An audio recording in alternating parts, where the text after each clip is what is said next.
I feel like I'm forgetting something, but that's me always. Ah, yeah. I forgot to move this over. There we go. Now I can read chat and also see the thing.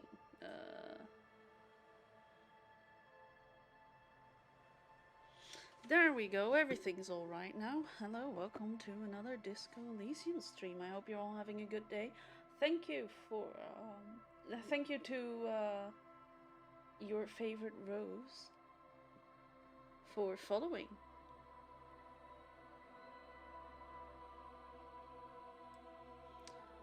Let's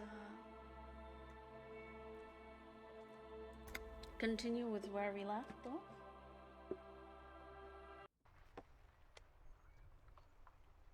And also open my ice cream.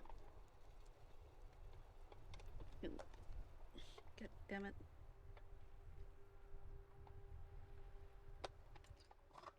Nothing like enjoying some double sun lover ice cream while playing as everyone's favorite Tequila Sunrise.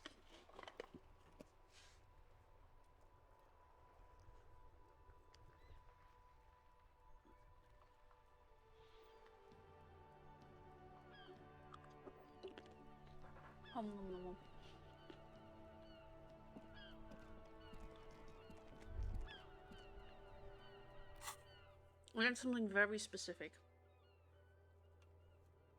that we needed to do, didn't we? Yeah, check up on the woman if she's still there.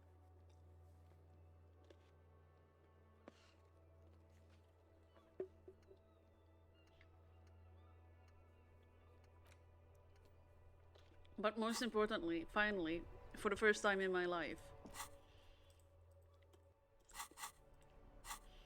I got a gun! Oh! This is so amazing! I have a gun! I got my gun! I've never been this happy before.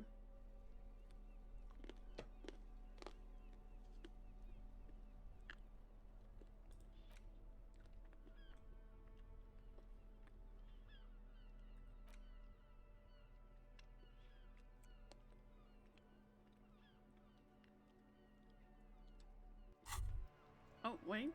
Holding the gun feels natural and satisfying. It's like an extension of your arm, the polished wooden handle almost fusing into your palm. Hi, Manslayer, how you doing? It reminds you of the day you first held it, with fear and respect, hoping you don't have to use it in vain. The sun was out in Jamrock. It was so long ago. This gun, Sunrise Parabellum, will be the only thing standing between you and the all-consuming nothingness that threatens to eat the world. Sheathe it and wait, Herald. It won't be long now.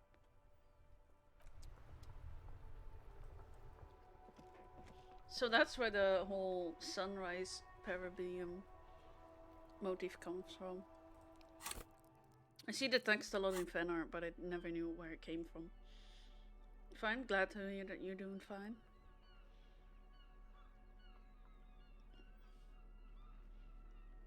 Equip this one times our most dire. I've got one bullet. One special bullet for one special man. Or woman. I don't know.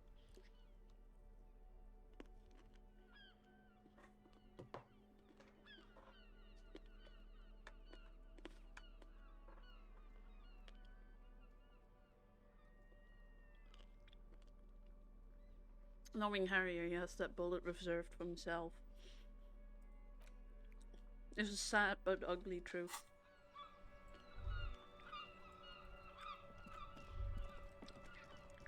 Oh? Another thought thingy. The surrounding blaze of the electric lights makes the white on blue police livery of the motor carriage seem beautifully ominous. Ominous? Wait, why am I even thinking about this? I wasn't supposed to. No time for this, gotta run. What? Do something important? Something murder-related? There's always something important. Doesn't mean you can't take a moment to admire this piece of machinery. This is a Caprice Kanema, the Caprice Motor Corp's follow-up to their highly successful workhorse, Caprice 40, and the answer to the Lum's racing breed, Ferv series. With its air-cooled, rear-mounted 12-cylinder compression ignition engine, driving the rear wheels through a 4-speed manual gearbox, the Kanema is able to reach 100 kilometers per hour in 13.5 seconds and go on to a top speed of 180 kilometers an hour. Want to roll over in the first sharp corner. Turn your attention to the motor carriage itself. Yeah, want to roll over the first sharp corner. The high center of balance is offset by a large battery bank mounted at the bottom of the cabin, feeding all the auxiliary systems and making the Kanema effectively a mobile power plant. Also, this car is such a weird design. I love it. Don't get me wrong, I love it. It looks like a bug, but I love it. I love cars or any vehicle that looks like a bug. I remember in a school trip we had this bus that also had like the mirrors just hanging like this, but like thicker. So it really looked like bug antennae. Antenna. I don't know what the right word is.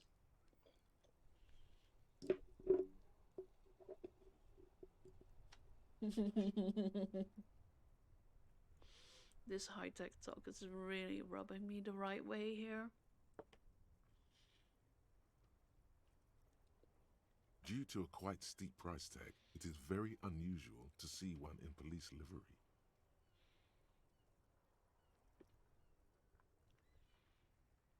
That machine really puts the loco back in locomotion. I don't like your machine, Lieutenant. Looks impractical.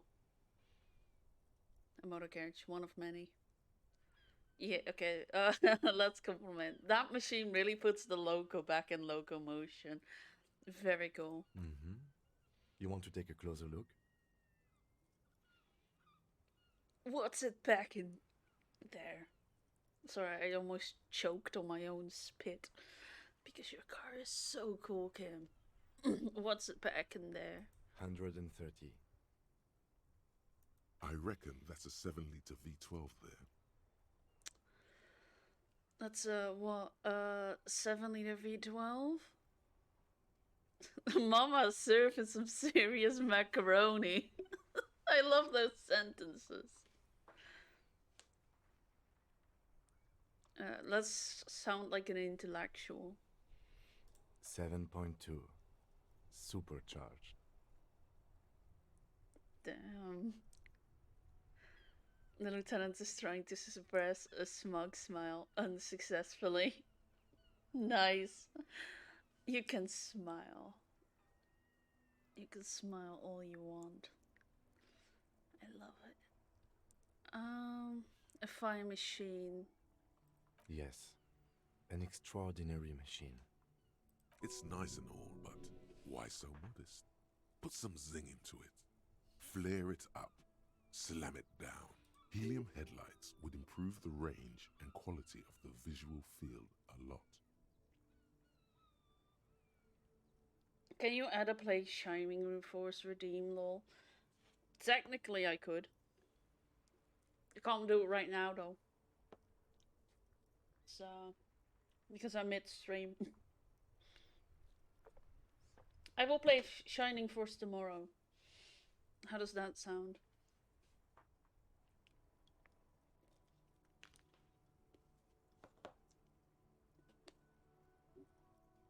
Tomorrow, and I'm probably 1 hour earlier than when this stream started. It's a bit girly right now.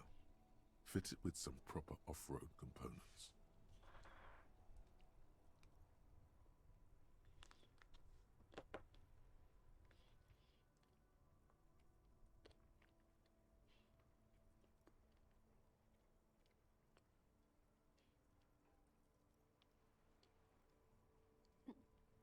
We can take it off the beaten path game. Ever thought about switching to helium headlights? Actually, I have a pair at home.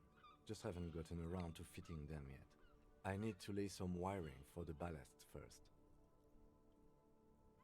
If you ever get this case solved, maybe we can do it together.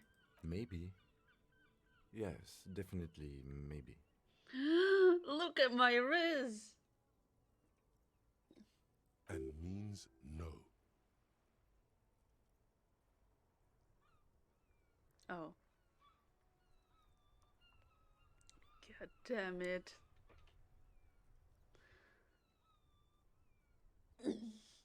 I feel rejected.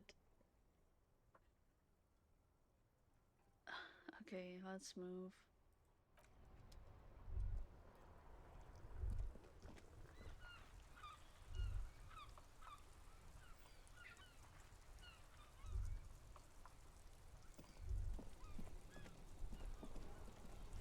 I thought definitely maybe meant definitely yes. Alright, let's head to bed, start the new day.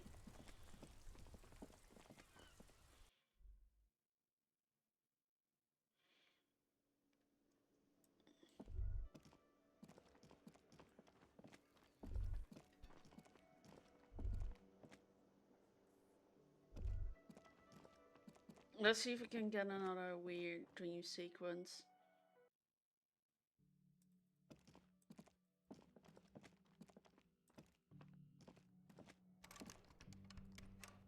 No, I didn't pay my bill! God damn it. I have the money now, is it too late? Hey, was there something you needed? Well, well. Bringing him that new bird sure made a difference in his attitude. But my bill for tonight? Got the 20 real? I still have time. Good. You got the room for the night, but remember, you'll need another 20 real tomorrow. Goodbye.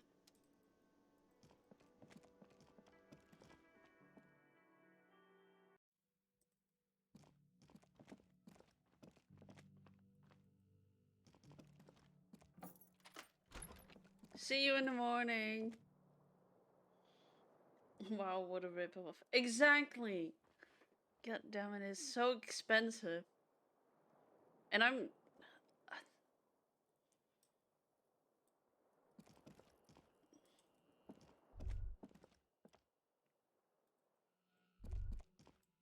What happens if I... The lieutenant's door is closed. No response. Still, no response. Where is he? Isn't it party o'clock? Is he not worried that you haven't found the murder weapon yet? What? Doesn't he want to go for a little drive? Anything to not face the hanged disco man yet. We're gonna tap out of tune. Kim whistled on the swinging set. Bang on the door. Yeah, let's do that. You hear the sound of a drawer closing, followed by the shuffling of feet. Is that you, Harry? What time is it? No, thou art God. No, thou art a guard. It is I, guard, manager of this fair cafeteria. I'm guard the barkeep. Let's go with the first one. It is I. Very funny. What do you want?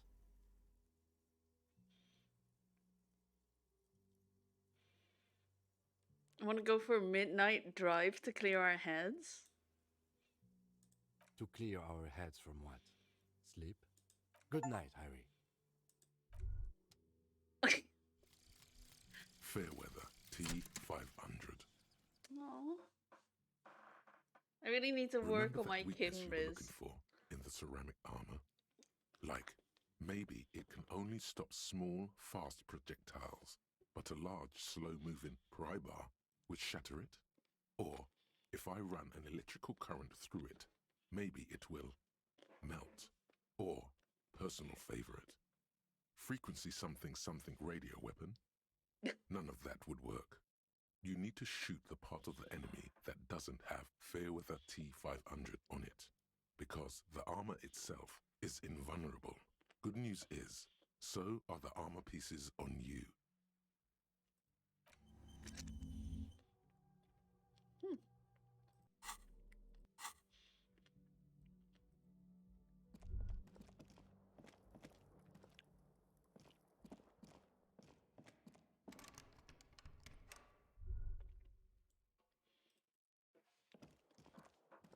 The bed is still cold from the broken window, and not too inviting, but it's yours. You've earned it. Yes, let's sleep. It's not easy, but your bones Hi, are DJ. so tired from what feel like weeks of work on the case. You have to try. After what feels like hours, you feel you might be sleeping.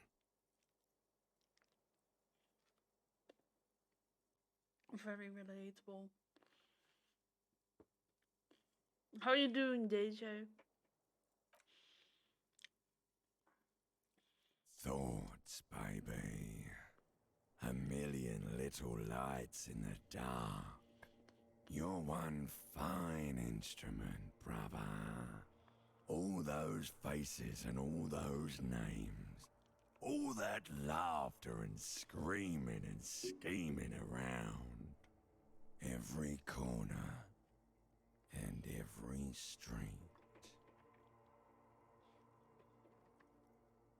So this is how you restore health and morale? Yeah.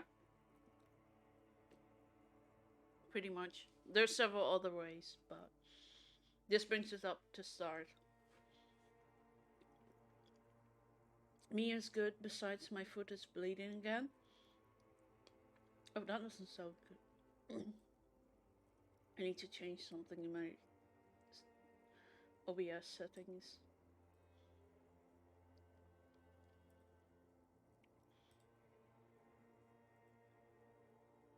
How is your foot bleeding?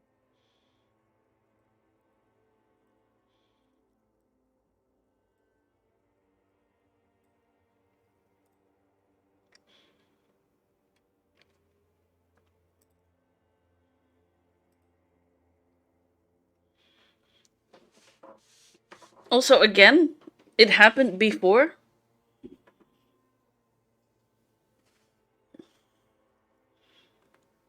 Recorded in you forever on Faraday. Did you know I saw a man on YouTube video yesterday that had 1-inch long nipples? That sounds horrifying.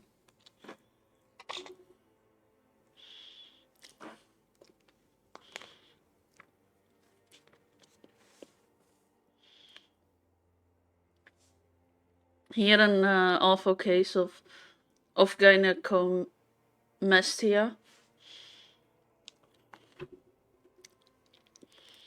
Wait, now I want to know, how long is 1 inch? Where's my measurement thing?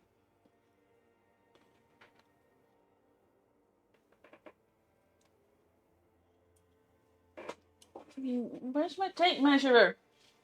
Can't find it. I have a little estimate. I just have to divide 8 inches by 8 in my head. I know how much 8 inches is.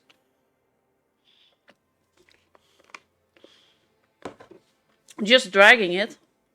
How does dragging your foot cause it to bleed? I'm betting steroid use. Damn. Okay, spinning eternity, spinning empty. Eternity. On and on it goes, for untold hours. At the disco where you first asked her to dance. Rising, rising. Above the dark curvature, the great wingspan of sleep. Studded with stars. Behold, there are millions of them down there. The first time. The last time. The smoke in her mouth. The plotted flowers.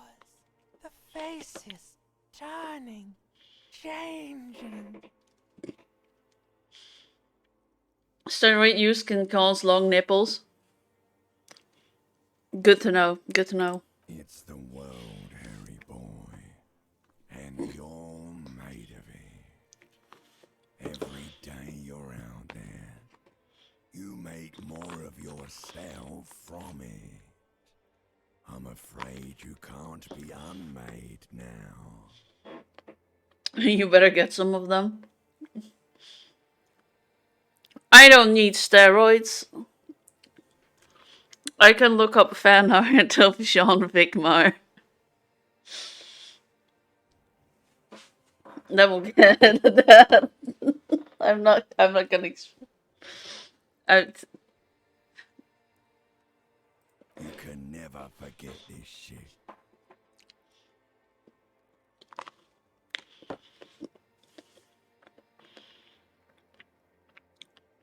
The rain, the snow, I don't want to. It's beautiful. Beautiful. It's stuck on loop, whirling, spitting out words and images. Is this really what the Force feels like?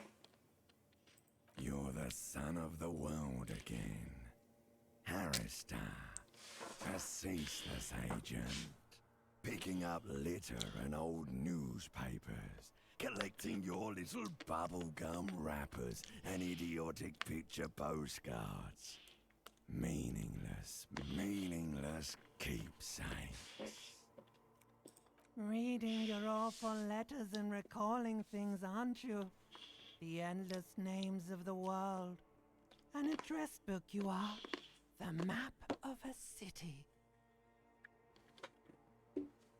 I remember there's a chapter in Witcher called Night of the Long Fangs.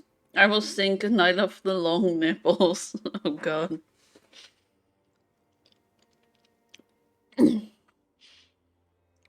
That's right, I'm an ancient of the world. You'll go insane if you keep going like this.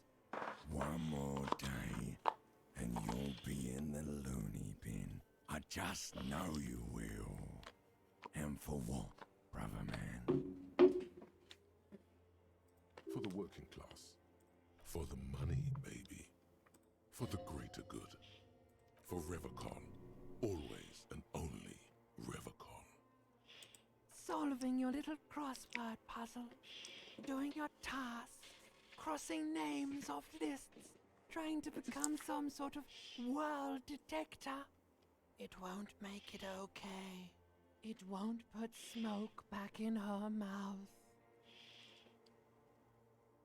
I'm building communism for all. This time we won't fail. I'm just looking out for my economic self-interest. We're making measured, steady progress. I can't keep up. I have to keep going. Forever sure. Forget politics. I'll never sleep if I keep on like this. Fuck politics. Little Night of the Footlongers. Oh god. Oh, now I feel like I have to pick one, right? We're definitely not going fucking moral intern. That makes too much sense. We need to pick something out there. So I'm assuming this is the path of national love. That's a good one. Communism, I think, would be funny. And we have capitalism. I feel like this is going to the... I don't know which one to pick. I do know that I don't want 3 and I don't want 5. Anything else is up for grabs, though. Okay, maybe 2 not.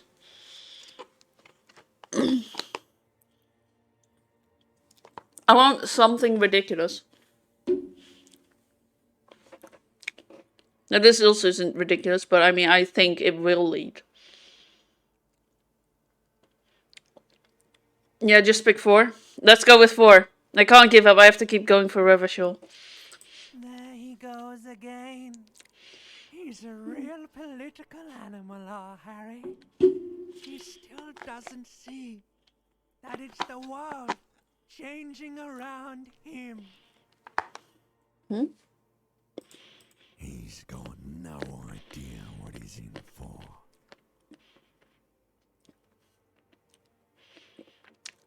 Why? 'Cause only love can break your heart. That was surprisingly sweet. Beep, beep, beep. The alarm is ringing, Harry. The disco circus goes on and on. You barely slept 3 hours last night. Do it for the picture puzzle. Put it all together. Solve the world. One conversation at a time. Damn, logic is sounding like volition. Trying to inspire me.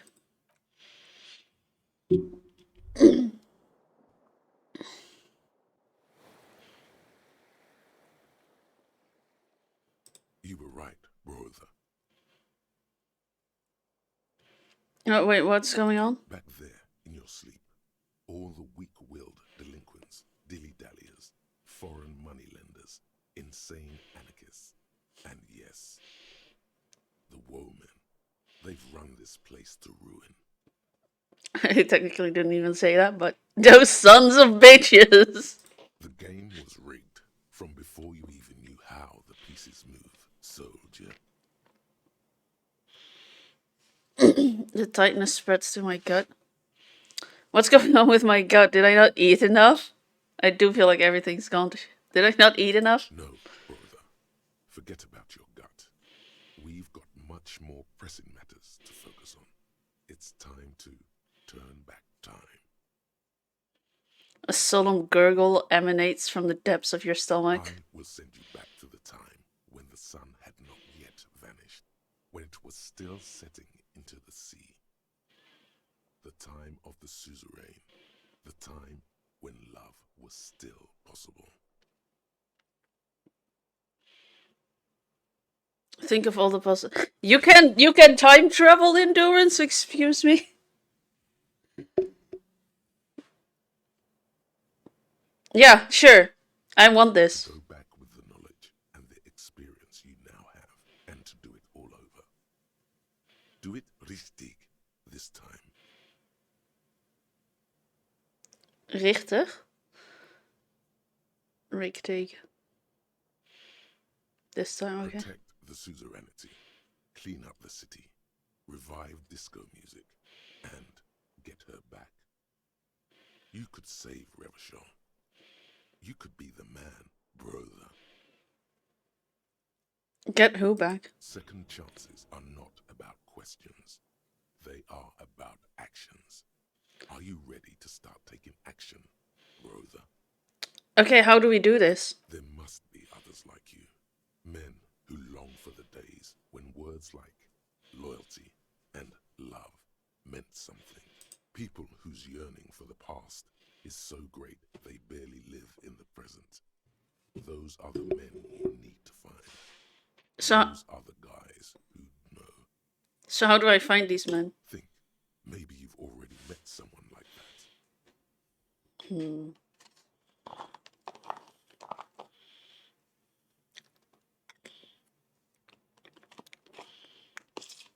Fat Lorry Man was giving off that longing vibe. Measure had seemed to have the long of the glory days.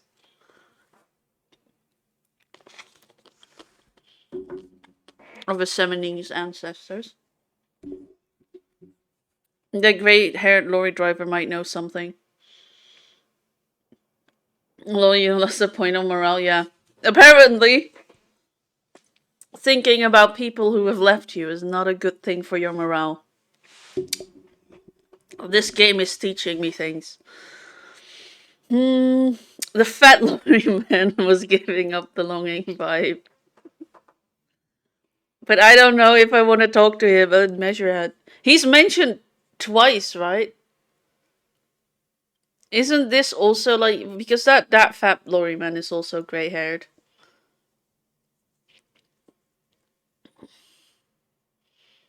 Guess we could do with measure. I don't want to talk to either of these people. Although the gray-haired lorry driver. Oh, that's the other one I wasn't thinking about the right one. That's the other one. None of these are characters that I want to communicate with again. Let's go with Measurehead. Because he probably hates me as much as I dislike him. Now, there is a man who values the past with passion. And you know how the saying goes. He who clings to the past shapes the future. Is that an actual saying? That is not a saying. It makes no sense. I love it when the game answers me. Measurehead is exactly the kind of man who'd know how to step back into the past. I mean, I have it with no other game except for this one, where it's just so often that I'm like, I ask something and then I continue, and then to my surprise, the game answers as if it can hear me. It's kind of scary, not gonna lie. Oh, I can name them all. The fat lorry man was giving up that longing vibe. Bullseye. And that's the vibe we're looking for. Those are the people with answers. And by longing, you meant blatantly racist, right? Yes. Oh god, this is... In the context of a game, it's okay, right? The grey-haired lorry driver might know something. No, not her. She's a woman. Anyone else?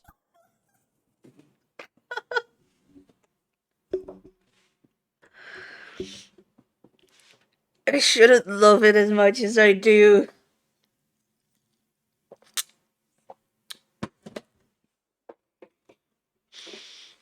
We're really leaning into the sexism path here.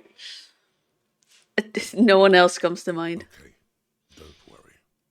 That's what your gut is for. Feeling these things out. Let me be your eyes, and when I know for sure someone's got that special something, I'll tip you off. 3 to 4 traditionalists should do it. No need to go crazy with those guys. Yes. Traditionalism. History will remember us, and this time we don't have to worry about her being kind. Praeterea Redia, Kingsman. Charge for Revocol. Charge for love.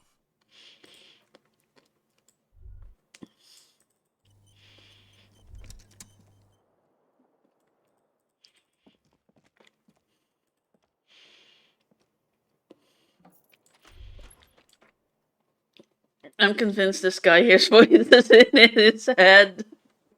You think? What makes you think that? This man is perfectly sane. He may change his clothes every time he talks to people, but perfectly sane man. Any perfectly sane man would do this to their hotel room that they're renting.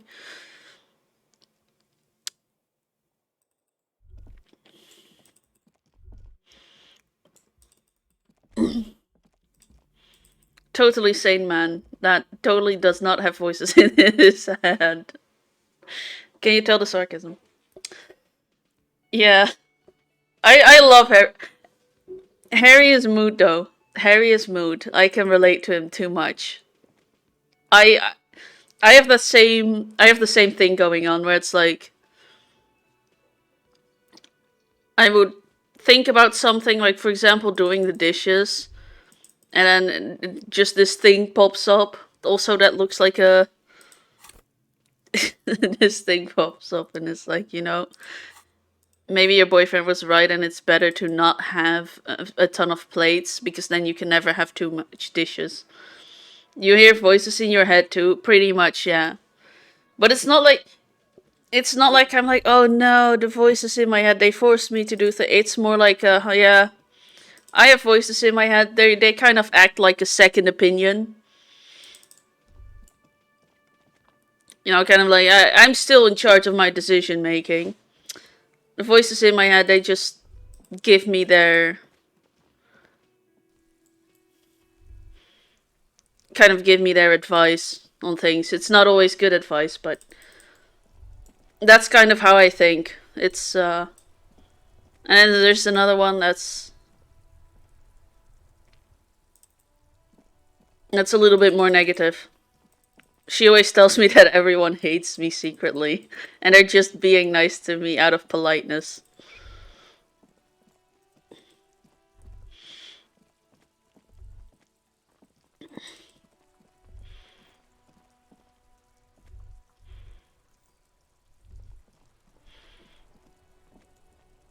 Oh, let's talk to these guys. That's one brutal motor carriage.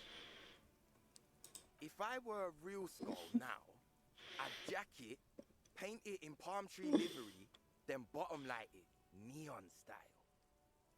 Look, you can see how I if I didn't, I wouldn't given you shit. Wow. Thanks. You're yeah. I love you. I meant that in a platonic way, by the way, not in a fucking thanks. It's not true because I like you. Thank you.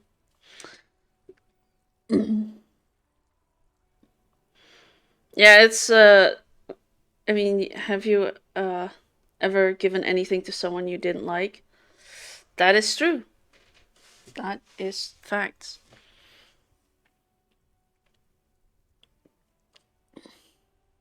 And also, you wouldn't be watching my streams if you didn't like me.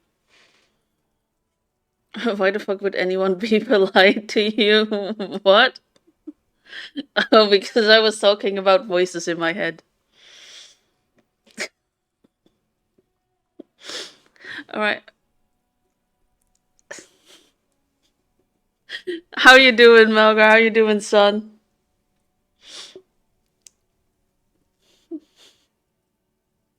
I love how you come in and the first reaction is, holy shit, there's someone being nice to you. Why? Alright, if I were a real scout... Also, you can see why I accidentally said the wrong word, right? Because there was... This game censored only one word, and it's this word. I think you can make up what it says, but... And so the first time I saw a censored word, I just said it out loud. A snazzy, shit-ripped skullmobile like this would make a fine trophy. We could, like, hang fucking shrunken heads from the side mirrors. Cops' heads. Scary tribal shit. Pissfoot. Pretty good looking for opportunities to snipe the bad thoughts in your head. Thank you.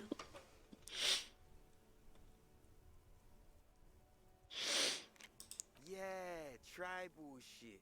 A cop carriage like this would have proper skull value. What are they? While I appreciate the interest you take in my brutal motor carriage, I have to stop you right there. The RCM takes threats directed at its property seriously.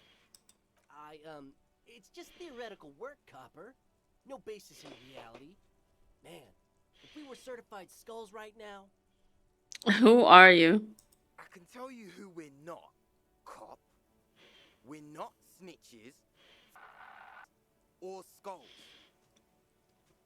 See, there they keep censoring feet. Foots. Which is not to say that the skulls are bitches and... On the contrary. The part of this presentation you want to take home with you, cop man, is we're not part of the skulls yet. I like the way these people are introducing themselves. Imagine if someone else comes up to you and said like, "Hey, what kind of how you doing?" I'm like, "Good. I'm not a I'm not a doctor yet," or something like. why are you say like if someone says who are you? Why are you saying what you're not yet? I don't know. I just think it's weird. Hello, we're not skulls yet. Okay. So who are you then? Okay then, let's indulge in some intellectual exchange. These young men seem eager to share their beliefs. Okay, who are the skulls? You don't know? What kind of cop are you? It's not a question. Don't get into it. Don't get into it. I'm so glad you asked. The question was rhetorical. Skulls are the most vicious gang of the Besmertnay.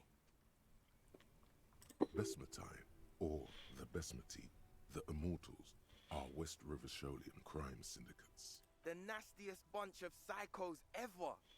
Jacking carriages and getting into high-speed chases. Possessing an infinite amount of fuck-all swagger, infamous for their non-verbal modus operandi. Non-verbal? If a skull spots you, he will pull out his dagger and stab you without saying a word. The lieutenant's voice is as calm as usual, a testament to the violence and death he's witnessed through the sight of his firearm. They usually occupy the burnt-out quarter in Jamrock, or you can find them loitering around their brightly painted bottom-lighted vehicles. I can't wait to become a skull. Bottom lights are wretched aggressive.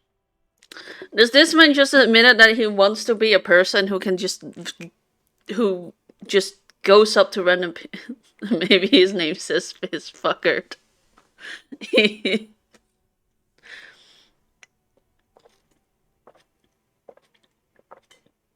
Could be.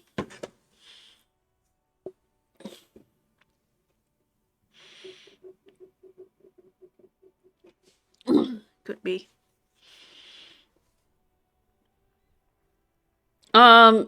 Do you know anything about the murder that took place here?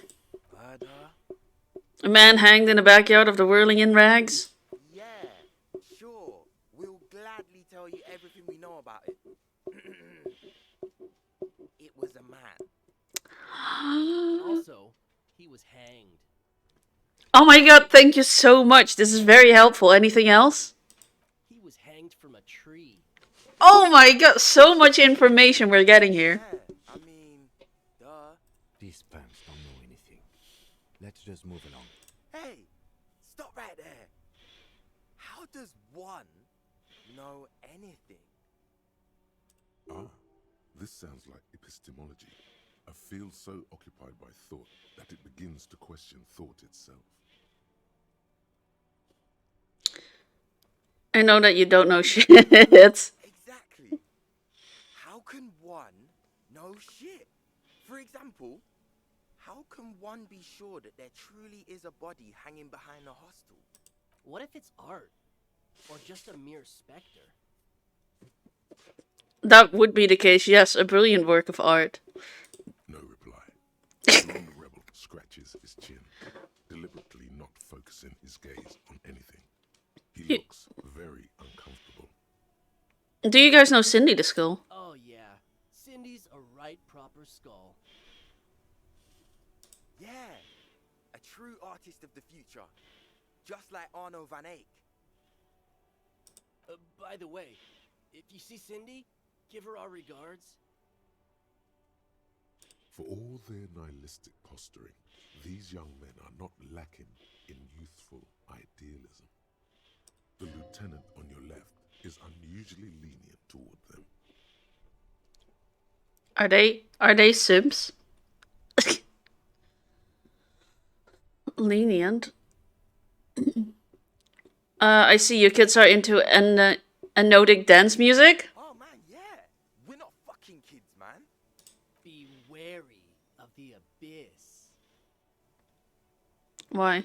Probably because of how non-verbal their mode of operation is going to be. It's a threat. Is that good? I like those. Threaten me more. Don't fuck with me, boys. I'm one of the bad cops. I just wanted to talk about music, and now there's a conflict all of a sudden. It's too much.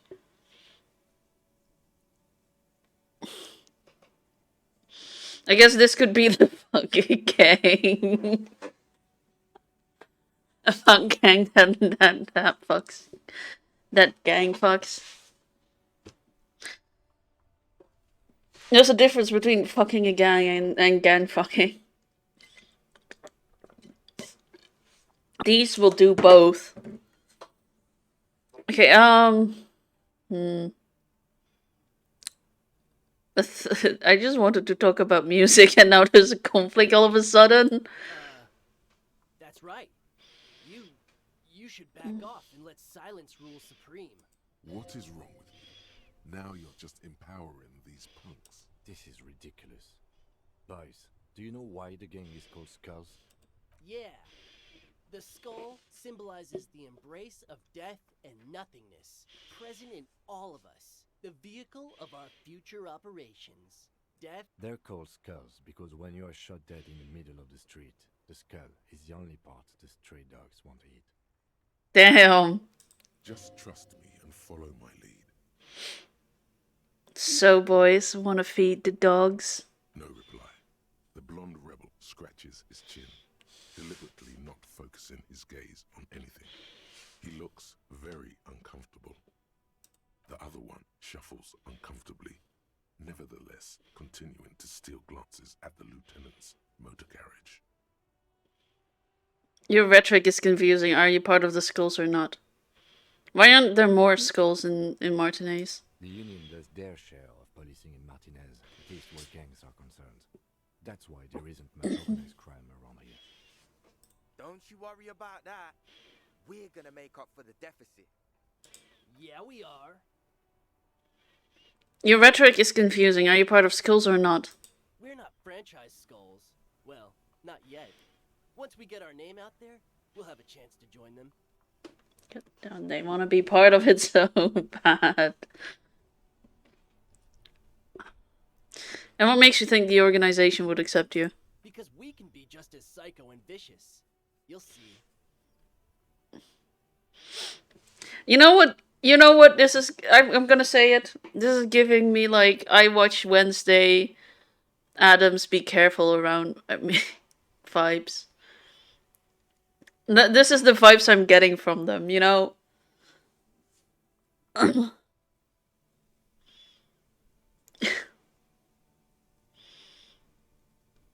But in a non-threatening and definitely legal way.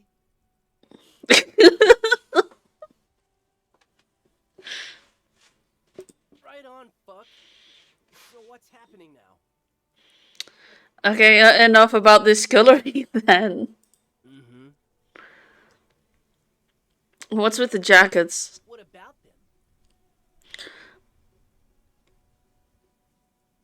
them? Why does your have fucked? Wait, okay, let's find out about the piss feet. Well, first off, it's a statement and not necessarily something that characterizes me as a person, even though the statement has character. And I do like piss. Wow, that's something. That's a lot of information. Thank you. I will remember that. The word piss epitomizes the struggle taking place in the world. Things being defined as they seem, not as they are. And, I guess, it's also about communal spirit, the future, and truly appreciating our differences. Also, you've got to admit, it catches the eye. And since the Grand Piper is slowly but steadily moving towards basing the economy on it, attention, it is imperative that the medium itself convey the message. What? Makes sense, I guess. I mean by this is, we are all piss, and that the world is inherently meaningless.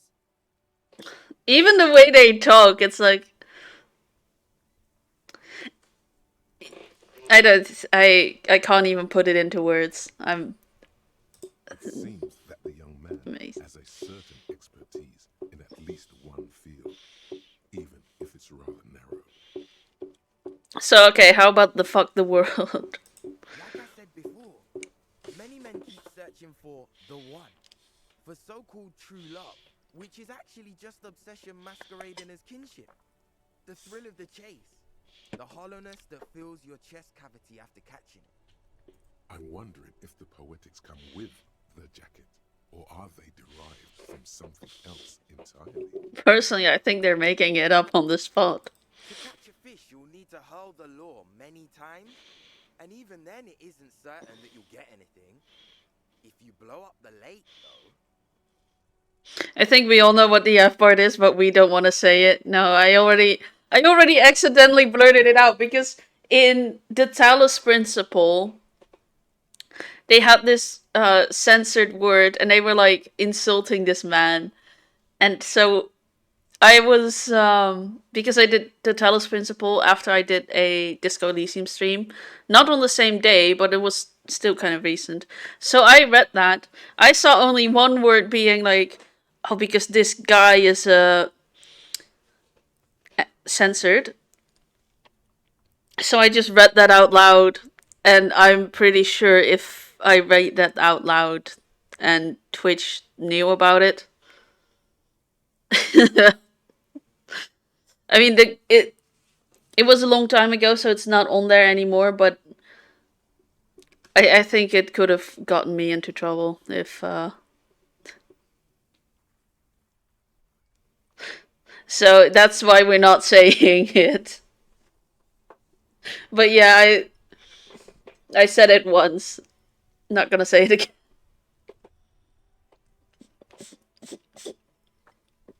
again. Alright, let's blow it up. You get more fish in a shorter time. And, for time is of the essence and fleeting ever so quickly, one must think of a way to fuck the whole world and not get caught up in fucking someone. They are... People are so thin-skinned, and it's not a good thing, indeed.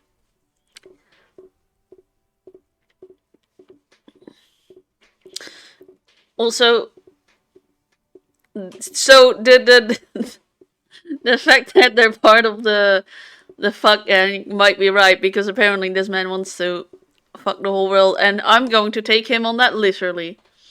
Hold on, the F word being censored. This being censored has another meaning. That's a small bundle of wood used in fires. Also, it can refer to a cigarette, by the way. I believe. But that's like if you only use the first 3 letters. I don't know if you add the gut to it, if it's cigarette. Okay.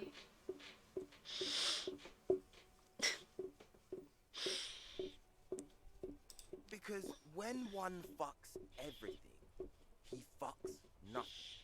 And that, to me, feels glorious. Sticking your dick into the void. It also means cigarettes too. That's what I said, right? Hate to admit it, but in a weird way, he's got a point. Is it a coincidence that here we have 2 badass jackets and 2 badass cops? Hey, Kim. Yes? Do you think it's a coincidence? What, There are 2 of us and 2 of these what jackets. are you implying? Which one would you... You know what I'm implying?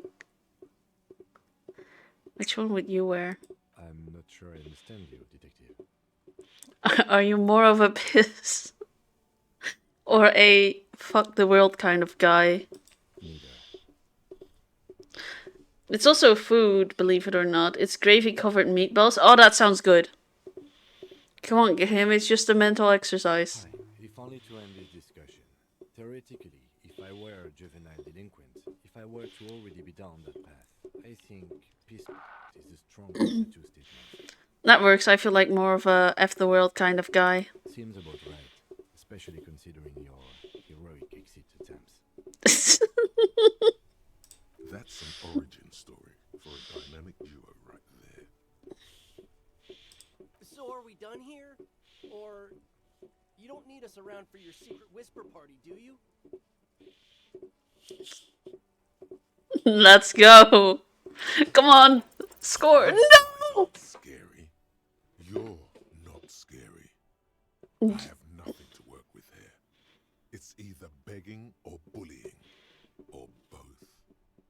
Just ask them, maybe. Gentlemen, I need your jackets. Why?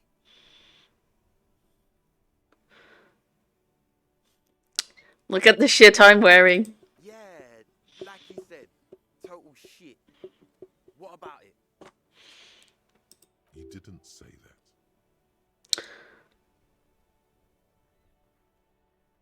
that. Leather would be so cool of a look on me. The lieutenant looks down at his bomber jacket and shrugs, obviously content with his uniform.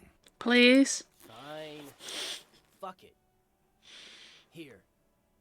Take it then. I can't handle this sad shit. It's true. He simply can't. Wow. I did not see that coming.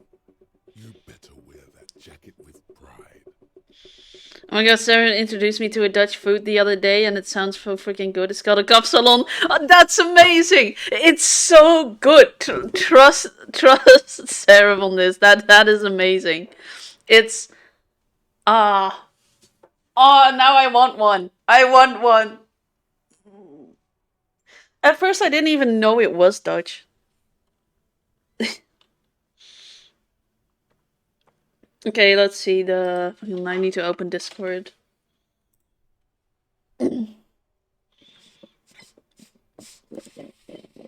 Let's see these memes.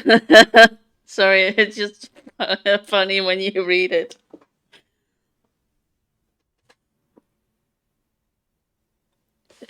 Homemade censored.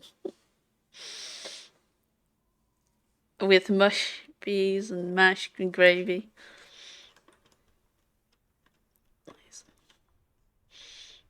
But yeah, kapsalon, I want one now. I can't even... Now you've made me hungry. It's one of those international foods with ingredients from all over. Yeah, so that's why I was so surprised to find out that it's not something... That that apparently it was Dutch. So it's like... It takes the basic concept of something that was originally something else, and then in the Netherlands they turn it into that, and now it's something different. Do you want to eat the food that shall not be named on Twitch? I would. Fuck that. You're not getting mine. My dad's a lawyer in La Delta. He'll have your badge. Because then I can say that I've eaten balls. I did my best there to imitate the DiscoElysium censorship. I don't know if that came over right, but I'll see it in the VODs. No, he won't. The lieutenant is lightly amused by the situation.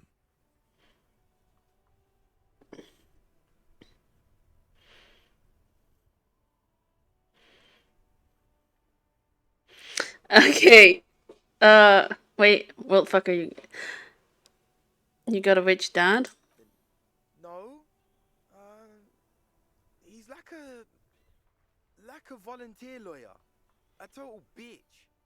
Cites law and does dishes. You know what, cop? Fuck you. That's not what this is about. You're not getting my jacket. Fuck him.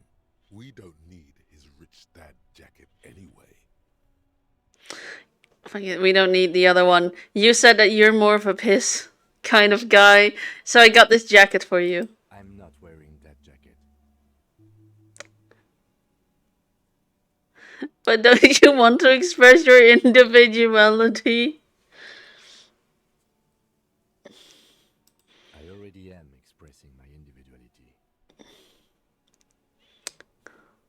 That's based, first of all. Still, it's good to know that we have it should the need arise. The need will not arise. Look at this cute shit. How can we become skulls if we go around fraternizing with cops? Let's get the fuck out of it before anyone sees us. Fuck. I'm sorry, man. I just don't like confrontations, that's all. They want to be gang members, but they also don't like confrontation. and they want to be all about that life of stabbing random people, and I don't like confrontation. Dude, what? You better get over your fear of confrontation then. Well, I gotta eat. I hope you have a nice meal. Be back in a few. Right. Oh, maybe Jean has something new to say because it's a new day. New day, new time to talk to Sean. Let's show off my new jacket as well. We did take it from the guy, so I feel like I'm kind of obligated to wear it. Yes! Sad about the other jacket, though. Oh? You finally made it, haven't you? People point fingers at you and whisper to each other when you pass by, wondering to themselves, where did that man get such a cool jacket? Did he receive it upon graduating the École Normale Supérieure de Badasserie? Is he dangerous? That's a great school name. The École Normale Supérieure de Badasserie. Yeah, I'm a danger to myself. What am I doing? This is insane. Damn right I'm dangerous. You are very dangerous, my friend. Dangerous and cool. In fact, no one dares to say a single thing about the jacket. But believe me, they are all very impressed. Fits my hat too. It's got that collar. Right. Wait, what does... Hi again, Gendarme. Bye-bye, Gendarme. It doesn't have any new dialogue options. Again? I can't believe this shit.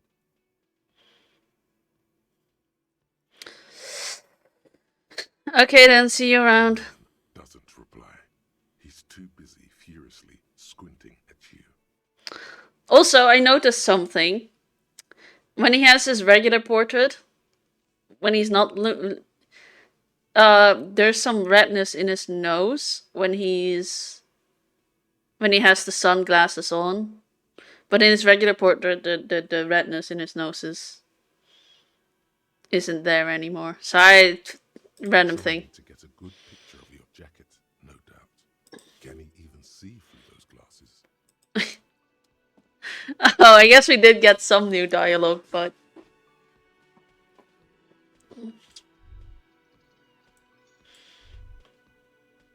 Let's continue on.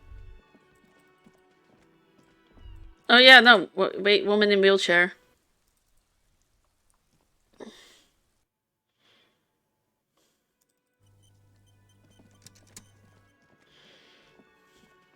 Just a moment, officer. And there's no public phones nearby? She's agitated and keeps pulling at the frayed edge of her blanket. The closest phone booth is down the coast. Sorry for the inconvenience, ma'am. It's fine, I understand. Thank you anyway. Now then. Good day, ma'am. Everything alright? Please don't trouble yourself about me, sweetie. I was just hoping to make a call, but the Whirling's phone line isn't working. The union office probably has a phone, but I can't really get there or to the phone booth down the coast. And Gary's phone is dead too. No mystery here. This is Clausia's handiwork. Wait, what's wrong with the phone line? The manager was vague about it. Okay. It must have been the whirling landline that Clausia nicked. Lieutenant Kitsuragi, may I ask what you needed to use the phone for, madame? To let the young woman who's house-sitting for us know that we may be delayed. Morel, my husband, and our friend Gary were supposed to get back by Monday night, but they're still missing, and I haven't heard from them. I was also hoping she'd heard from Morel. Oh, forgive me for not introducing myself. My name is Lena. My husband and I are staying with our friend Gary just down the street, but I come here for tea when they're away. We ran into your husband on the coast, madame. He was just going to finish up some work and then come back. Are you sure it was him? Oh, thank heavens. Silly me.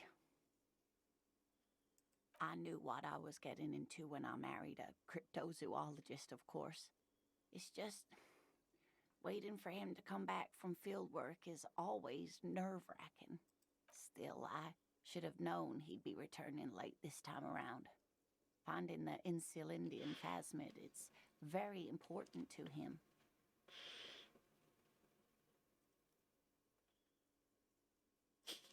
You don't notice this about me, but actually, I have lost all memory of the world and myself, and I have no idea what I'm doing. Surely things can't be that bad. You sense that she won't judge you for what you say. Things aren't bad, they're catastrophic. You know where we are, right? Yeah, okay, well, I've collected some intel. Apparently, we're in the Rulian Rex. We're dead, haunting each other. We're ghosts. Now. We are alive in a hostel called the Whirling in Rags, and the Whirling itself is in the city of Revachol. Revachol's the disgraced capital of the world, something like that. Yes. Great, see? We're getting somewhere. What else do you know about our city of splendor, tattered as she may be? Honestly, I don't know anything about Revachol. Oh my, how would I even begin to tell you? Revachol is the most beautiful city in the world. We're fortunate to be here, you and I. I haven't seen very many other cities personally. Everyone says so. Revachol is a rare jewel. This city used to rule the world, though it has seen better days. Huh. Speaking of history, you know what year it is, yes?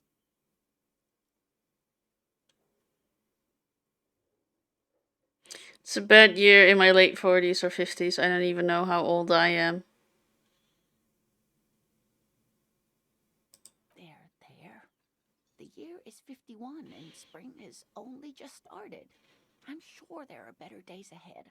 She looks flustered, her hands smoothing out the creases in her blanket, even as she attempts to reassure you. The lieutenant studies you, rubbing his chin. I'm beginning to suspect that you might indeed be completely adrift in this reality, thinks the lieutenant. How can it be that bad? Never mind, we're in this now. Oh no! Don't think of me as a complete lunatic. I can tell that this is taxing for you, so I'll just ask one more question. What regime are we living under? What mode of government? I'd like to think it's a dictatorship of the proletariat, but something tells me it's not. These are fierce warriors who traverse the plains on steeds. We are governed by intellectual machines that perform calculations, determine the freest market. Everyone hustles and grinds like badass visionary. Radios are used to control people's mind and distort our perception of reality, concealing our true masters, foreigners and women. God damn it, Harry. Cop, we're living under a cop regime. The radios are being used to... Yes, our true masters, foreigners and women. Oh no, nothing like that, dear. Revachol is a zone of control led by an alliance of foreign powers called the Coalition. We have almost no government of our own, and certainly no matriarchy. She's trying to avoid the foreigners part. This is because she's a woman. She may be lying to you. Oh no, she's part of the matriarchy. Fuck the matriarchy.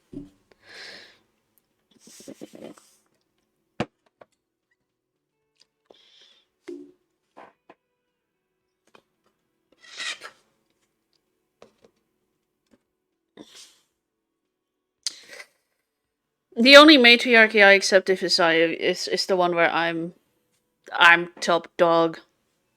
I'm the alpha woman.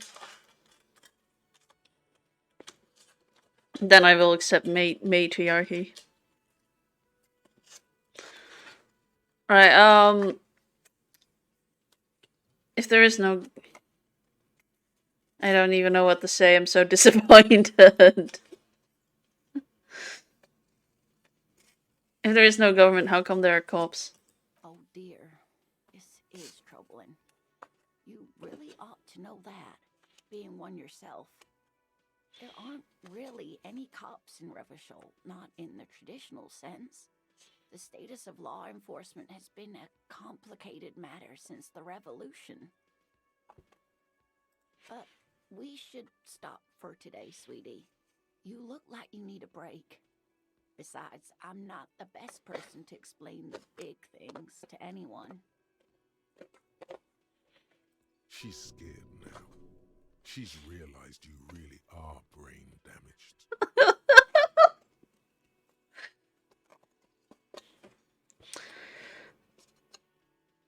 So how did I do? You didn't do very well, dear. It does look like you're having trouble remembering things. History and places. Remembering reality in a word.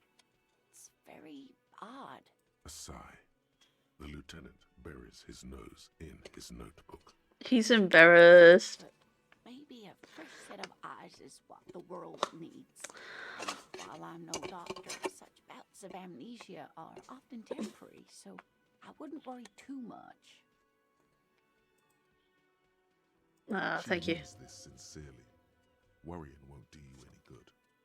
What's the revolution you mentioned? Defeat, I'm afraid. The people of this archipelago tried to build something new. Something different. The rest of the world didn't like it, so they came and ended it. This was 42 years ago. What does that have to do with there not being any cops? It has something to do with everything. I really don't know how to explain it better. Who could tell me more? Someone more educated in sweeping matters. Maybe you should ask. No, I'm not an encyclopedia. I won't be a guide either. I'm a police officer. Of course. Then, I don't know. Someone rich, maybe. Wealthy people are educated. So I don't know where you would find a wealthy person in Martinez. But thank you, sweetie. You did make me forget about my worries for a while.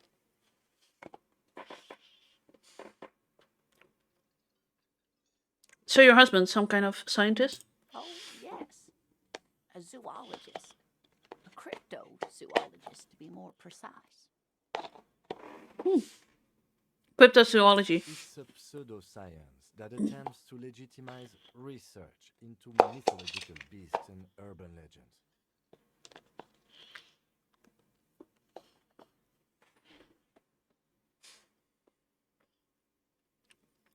I see Kim is no fan. That's one opinion, yes. And people are entitled to their opinions. She's used to saying off such insults casually, but they still affect her.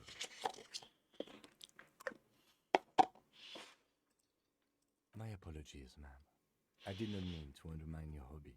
It's not a hobby, dear. It's a subfield of zoology. One specializing in animal species that are so exceedingly rare that many assume them to be extinct or even fictitious. Searching for such species called cryptids is difficult and often thankless, and frankly, many scientists are too lazy to do it. Universities these days are rarely interested in supporting real research. Interesting. The quality of research at Revacholian universities has been on the decline, but you doubt there was ever a time when cryptozoology was embraced by the academic elite.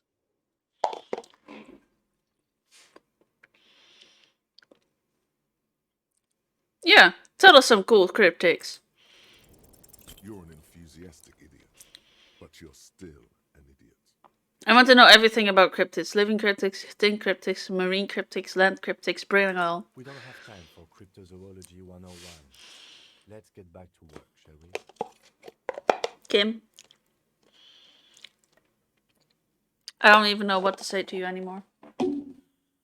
I will be right back.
Welcome back, Manslayer. I am back too now.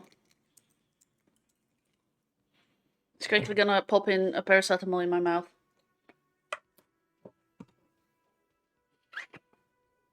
How are you all? Manslayer, whereabouts are you from?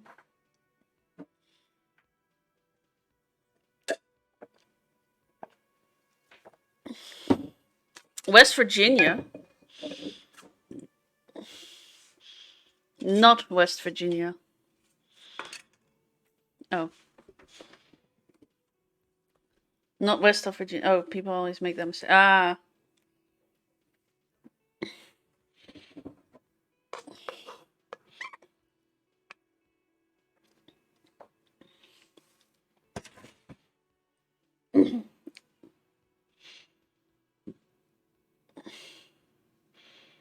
Feel like my tiny, beautiful state. I have yet to go to any state. I would love to go to the States, though.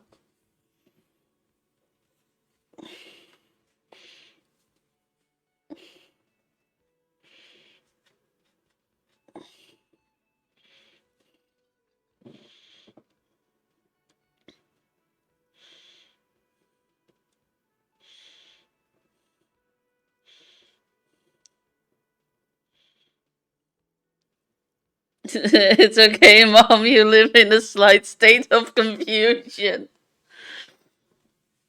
Be like, you live in Virginia. I'm like, no. I live in West Virginia, not the western part of Virginia. Yeah.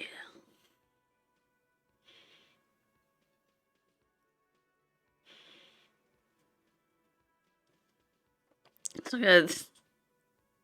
I I'm from the United States of Confusion. Is there a Tudor's Biscuit World near you? I don't even know what that is. What? Oh,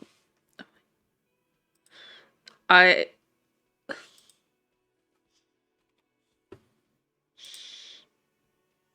I'm screen.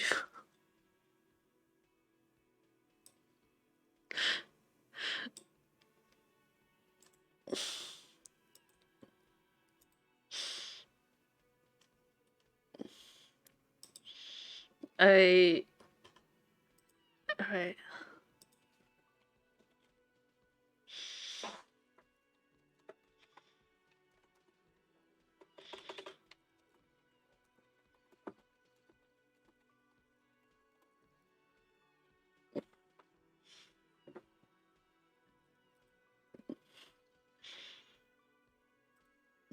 Alright, that's all for now, ma'am. Just a moment, officer. If you run into my husband again, do tell him I'm worried and to hurry back.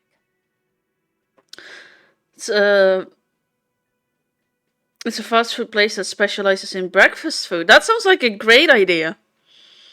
Why do we not have that here? We have like the closest thing we have to that is a McDonald's. There we can get our breakfast.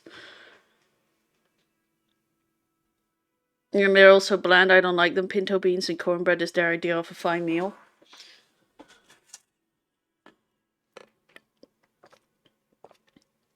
Would probably work in the Netherlands. I always forget that that thing is there. Okay, let's continue.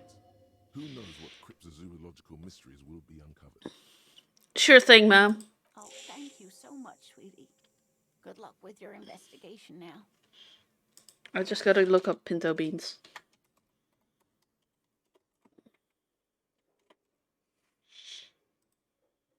I don't like that. I don't like that. I don't know if I looked it up. I don't like any beans.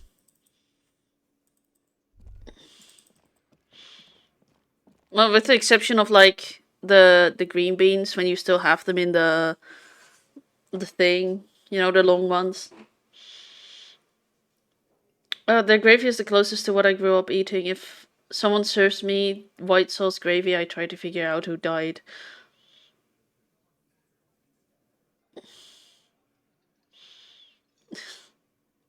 Even biscuit and gravy.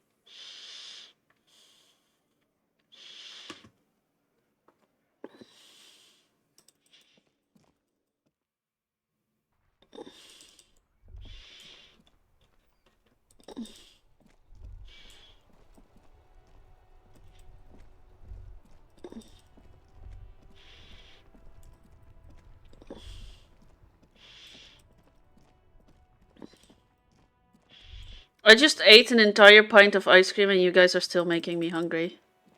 I'm impressed.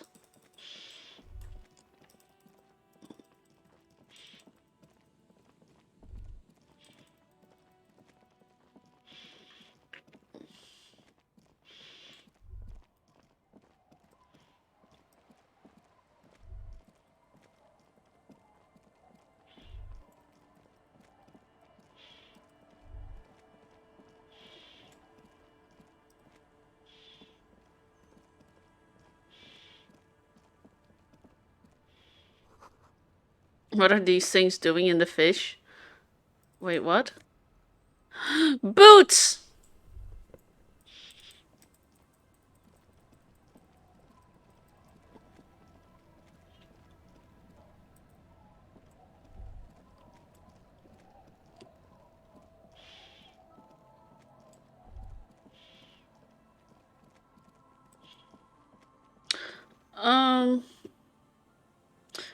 My father made better biscuits and gravy than them, and I didn't like it very much either.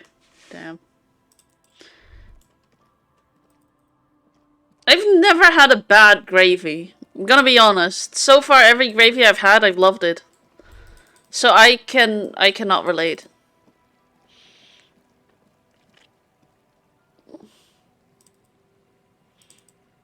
Why can't I observe this? Do I need to stand here? There's something there and I can't see. It's not allowing me to interact with this dot.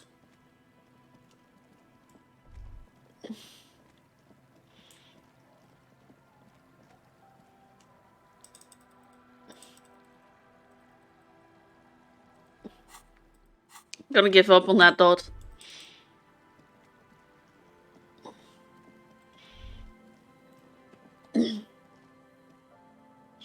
Even the gravy at the Cracker Barrel is bland. Cracker Barrel is also something I don't understand what that is. Oh yeah, the nightclub.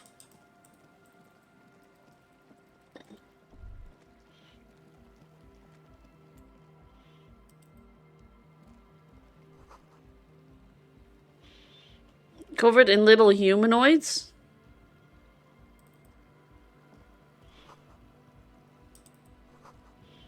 It's from some unending party.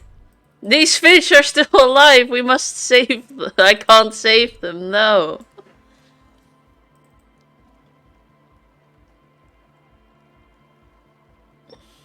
Not even stepping on them took them out of their misery. This is someone's home away from home, just like yours. Nah.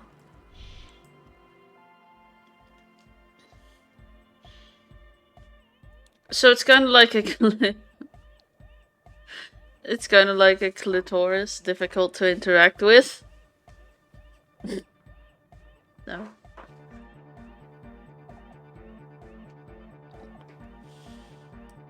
Hi again. So, how are things going?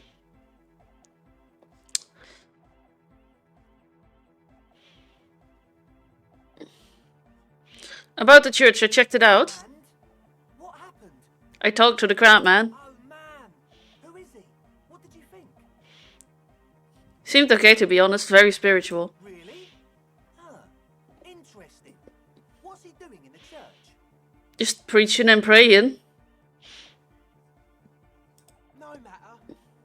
Is he gonna be a problem? Yeah, Noid is right. Let's get back to the point. What are we gonna do about him? How do you know, Malgor? These guys will never catch him. You will never catch him. There's nothing to do.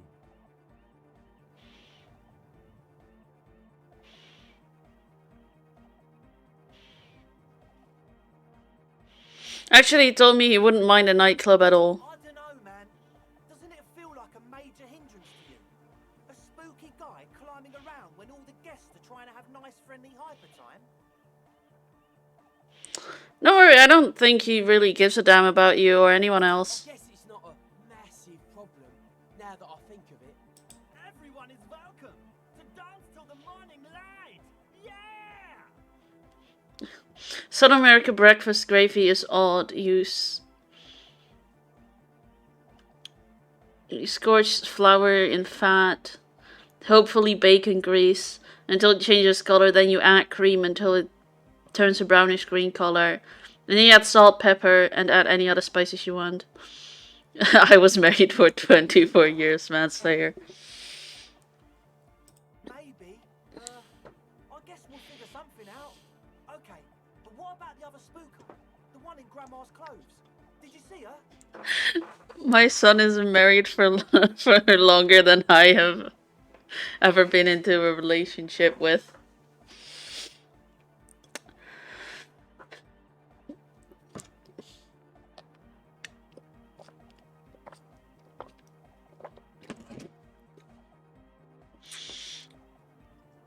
Wait, you've been married for longer than I have known people. And there's no one that I know for that amount of time. I didn't even know myself that long. Alright, I was using the mainframe when Suna, the former lead programmer of Fortress, accidentally appeared.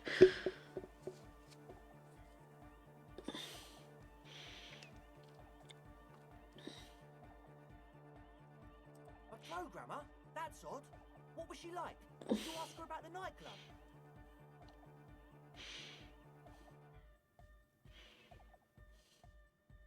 She said you guys haven't been completely honest with me about your plans. Come on, man. Who will you trust? The spooky programmer or us? We just want to make the world a better place. Feel the love! Get down and feel it! A half-hearted sell of something which does not seem worth buying. Okay, maybe I'm kind of feeling it. You'll get there, believe me. When we've got our gear set up, things will be flowing and pumping. Anyway, now that it's settled, how did she seem? I mean, disposition-wise, about the dance club idea. Ja oder nein? Rocking it or dropping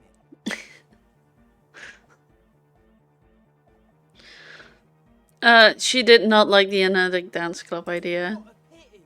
That's my favourite thing in the world. And she doesn't like it at all. A shame. What can we do now? Do you see a way out of this jam? And to a laser-lit future of dance and unity? Be right back, coffee time. Supported to have your coffee.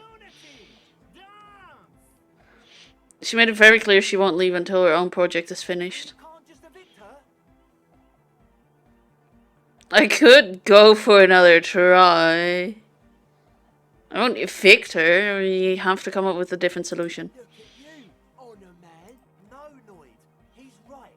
Maybe we've approached it the wrong way after all. I'm sure there's a workaround. We can make a deal not to bother her.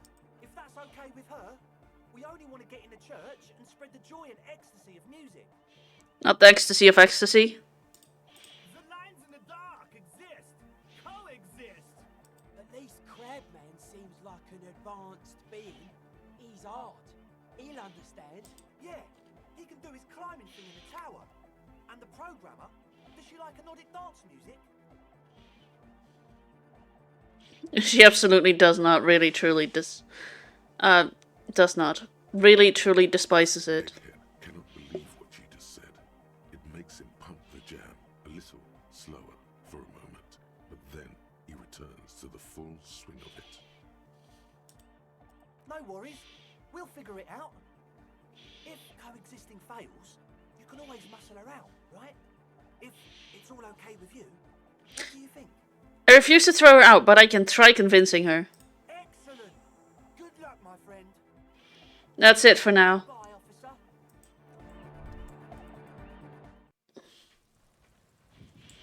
That song's gonna be stuck in my head, isn't it?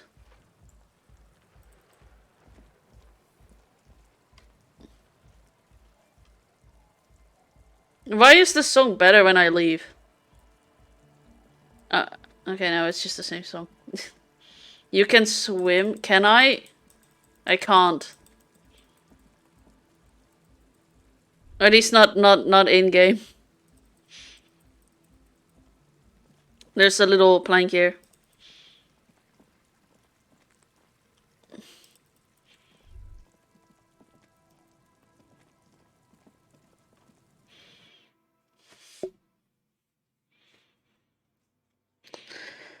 But I think that's just gameplay wise. I think canonically he should be able to swim.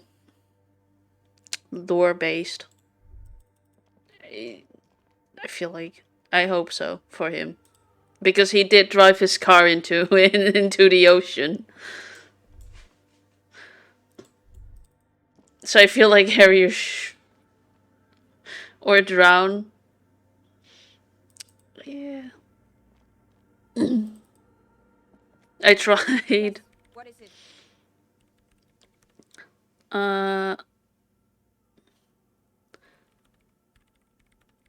What if you didn't have to leave? I talked to Andre, he wants to make it. Have you seen the Crab Man? No. But you know he's around? Yes. He's seen you. And the Crab Man has seen you. I don't care. I don't care about crabmen. Wow, she really doesn't. Not afraid, this one. Why are there so many machines in this place? I brought them here. These are my machines. Please don't touch anything. What are you doing with your radio computer? I'm working. Work. Damn, she is ugly. Gonna be honest, that haircut ain't doing it for her. Working on what? Could you just shh for a moment? Or get to the point. I really need to focus on something. To be fair though, look at us. I don't think we can judge. No, this is the face of a fine man.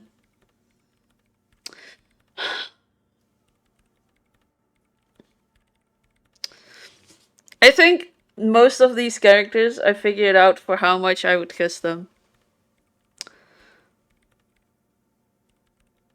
I don't know why that's a specific thought that I had. She looks like she was on top of an ugly tree and hit every ugly stick on the way down after falling. Damn! I mean, they're worst people here. She's not like the worst looking out of all the people here. What about the bowls of water over there? They are connected to my reign prefect. Whatever you do, just please don't move them, okay? Thanks. Short and terse. There you have it. Whatever she's using them for, they're hers.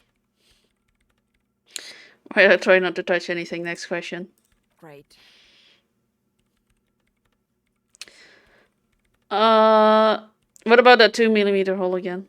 Harry just looks like he's in tense pain 24/7. That's because he is.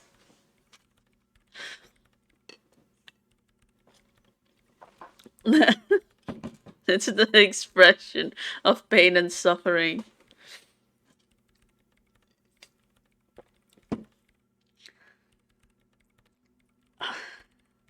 Did you answer the question about swimming? Well, I tried. I clicked on the water. Harrier does not want to go into the water. But like I said, he did crash his car into a... Yeah, well, into a puddle. That back then was, I guess... higher? I don't know. I don't know if he can swim. But I do know that I can't swim whilst in game.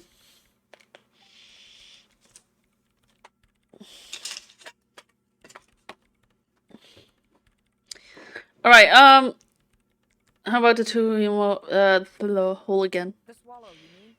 Yeah, do you have any idea where this hole might be located?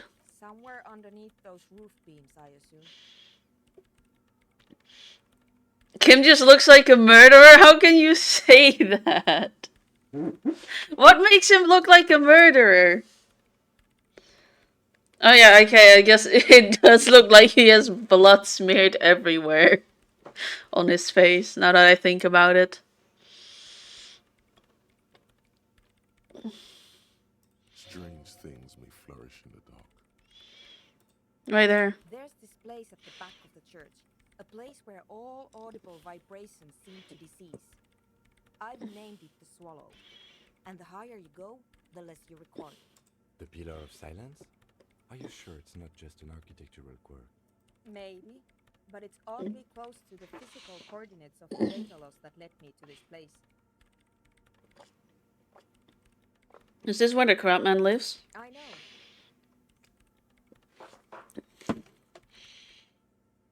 You don't think crabman might be responsible here? No, I don't. You said the research isn't going well? Why not? Because it's just trial and error, trying to locate the swallow, the exact point in space. And I don't have a... You know what? It would be really helpful if you could just stop talking and let me work.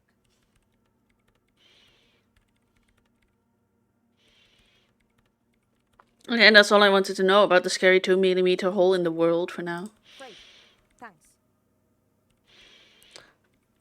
What if you didn't have to leave? I talked to Andre, he just wants to make it work. I don't want to make anything work. Kim, it would be funny if Kim was the mastermind all along. Be like, I did it. My biomom loved to tell this story when she was flying from the US to Germany to visit us.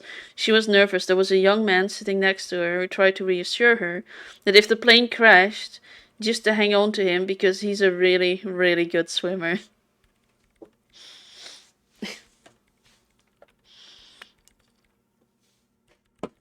Hey, that's good advice, I guess, if he really is.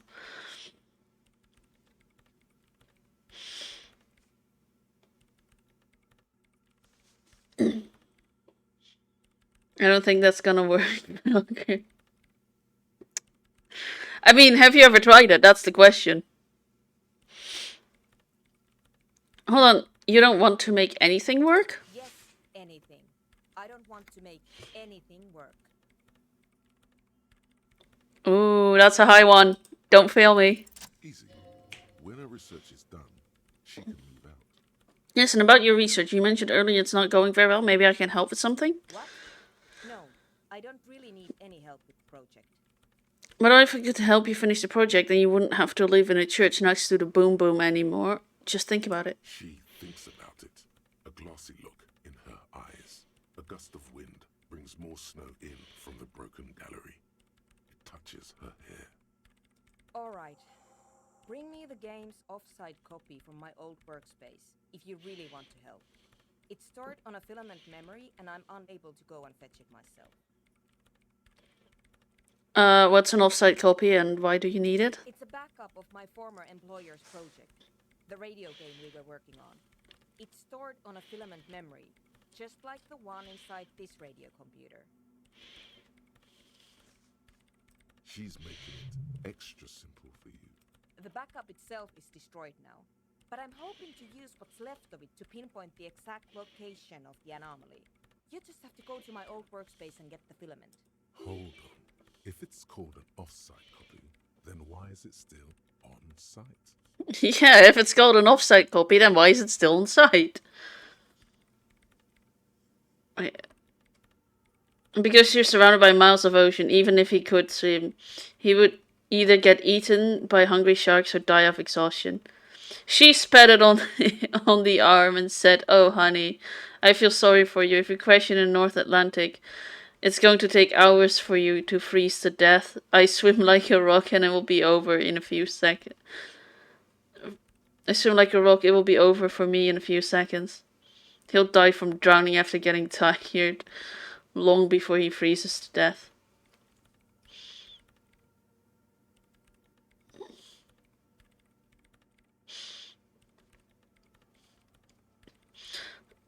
He'll die from drowning after. Damn.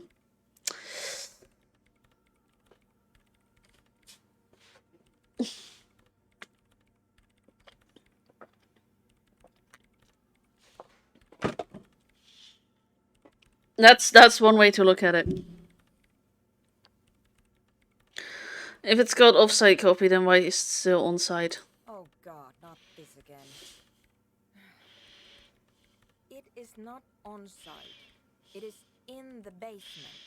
Perfectly safe and not connected to the front at all. My mother was a very sweet and very evil human being. Yeah, a person can't move their arms and legs forever, lol. Yeah.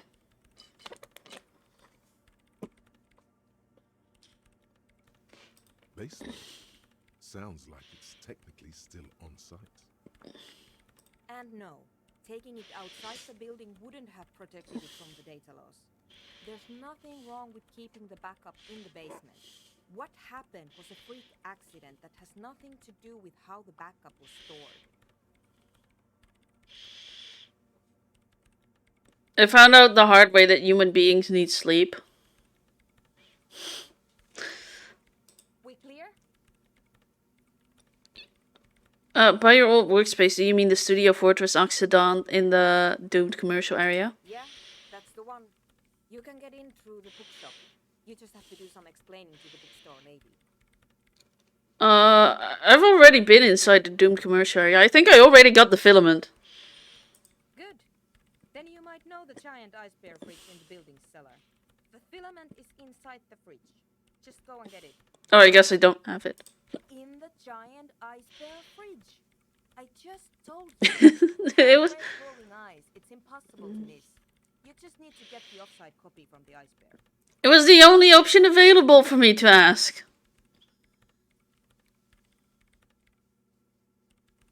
You gotta love the combination of a sweet and evil human being. They're the best evil people. Alright, I'll go look for the copy. Nice. And here's my Falsund multi-tool. You might need it to hack loose some ice. It opens everything. If you get me the offside copy, then you can keep the Falsund. Right, I'll let you work in peace now.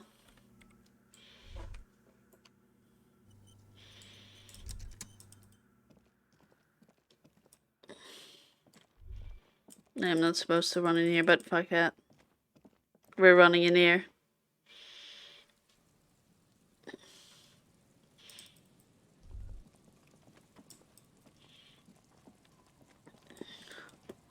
Wonder if that woman is still there.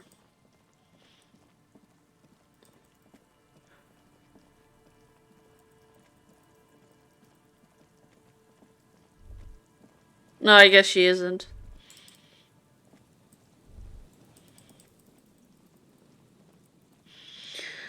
You know, there is one person that I think is cute in this game, aside from obviously Sean. But aside from Sean, we also have the other, like, let's find her. Where is she?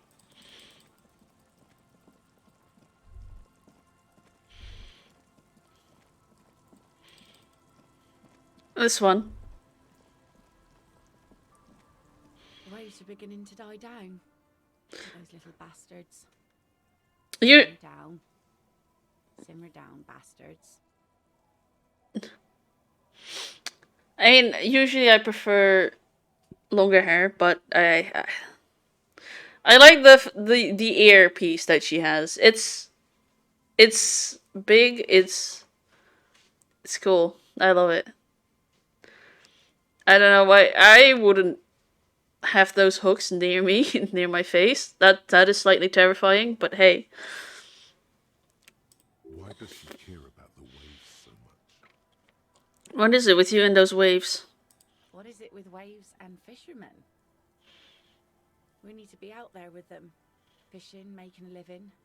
So I asked them to accommodate me. But until that happens, I can try to assist you the best I can. So, what will it be, officer? What do you do around here? Like I said, fish mostly. Sail the waves, take care of the kids, pick nets. Right now, I'm tarring a little skiff. You hate fish? You hate seafood?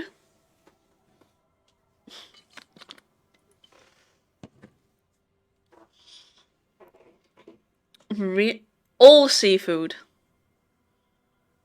Even sushi?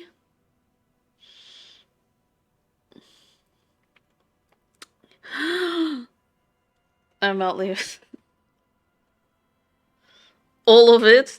Damn. I thought my dad had a passion for hating fish and seafoods like that, but even he had some that he liked.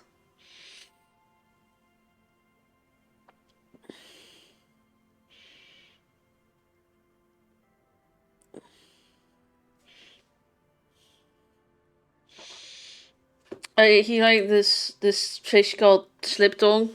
Sorry, I don't know the English name. Google Translate. And also fish sticks. He didn't. Does he like fish sticks? No, he likes skibbling. Sorry, that's what I meant.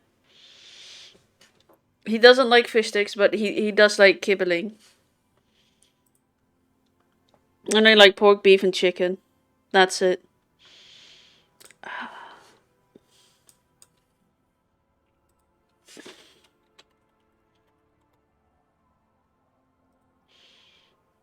Oh, apparently she's got slip tongue. In English as well. Oh, slip sole. Never mind. Fucking.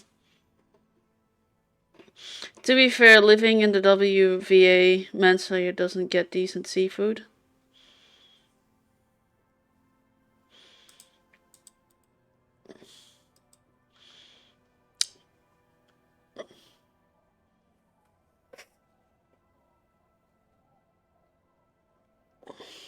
I guess that would make sense.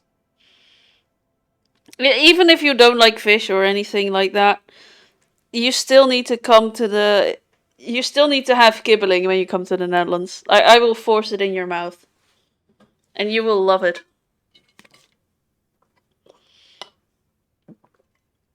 Because it doesn't really taste fishy or anything, and you taste actually just more the herbs and whatever they use for the batter.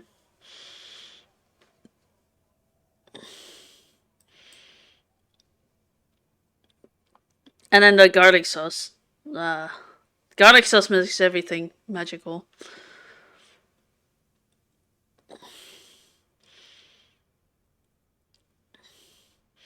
Is that enough to make a living? Sometimes I also walk to the beach to see what the sea has given up. The sea is full of surprises. Cox shotgun. Do you love it? Oh. So, fun story. My dad managed to cause a little accident with his guns. Well, not necessarily with his guns. It was not his fault, the accident. It was purely the cyclist's fault. The only place you can get seafood around here is John Silver's and Captain D's. Captain D's nuts. Sorry, I had to.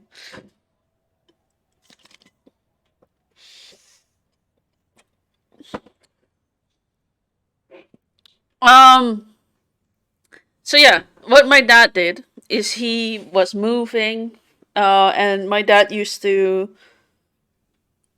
do shooting, like for the as a sport. So he had guns, he had firearms, and so he and this the best thing to buy there is the extra side of crunchies. I wouldn't know what they are. But yeah, so my dad, you gotta keep in mind this takes place in the Netherlands. No one here has guns except for the police, and or supposed to have guns except for the police, and the other people. I can't even think about who is supposed to have them. But normal people are not supposed to have guns in this country, right? So suddenly my dad brings out like one firearm, puts it on his shoulder. And this woman who was cycling past there was like surprised, probably never seen a firearm in real life or something, probably. Because she was just so in shock. Then my dad grabs another firearm, puts it on his other shoulder. Because he was moving, so he like slowly started trying to move as many firearms as he could. And I picked up the other one, and this woman just kept staring at my dad. A little bit kind of mildly terrified, and then she cycled straight into someone's car. Just boom. And my dad saw that happening, slowly walked into his new house, and started laughing his ass off. Keep it professional, man. Don't make it sound like you're hitting on her. Interesting, what have you found? Wait, walking on beach sounds quite romantic.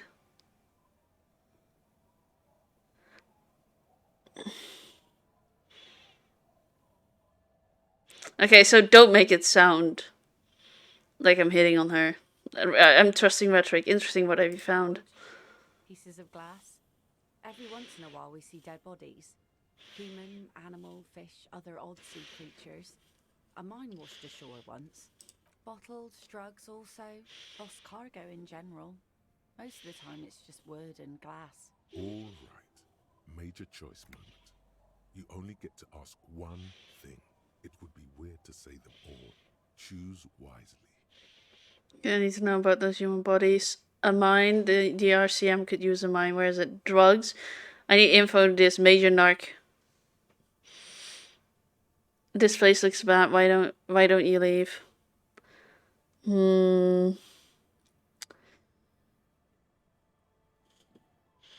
They don't call the Netherlands where you are from? Oh, don't they call the Netherlands where you're from? We call it Nederland. But that's just like, the Dutch word for the Netherlands.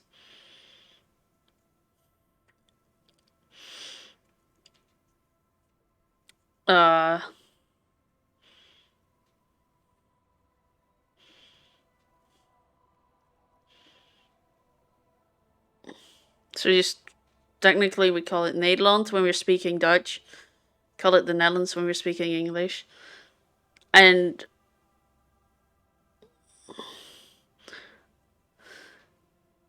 So it was like the Nederlands. Well, yeah, it's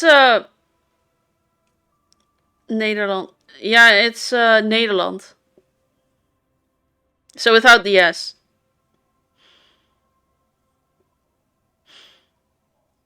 And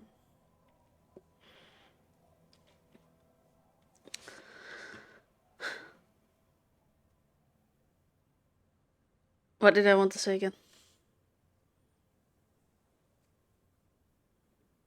Yeah, it probably wasn't important. Probably something about Holland. It's just only the combination of two provinces in the Netherlands.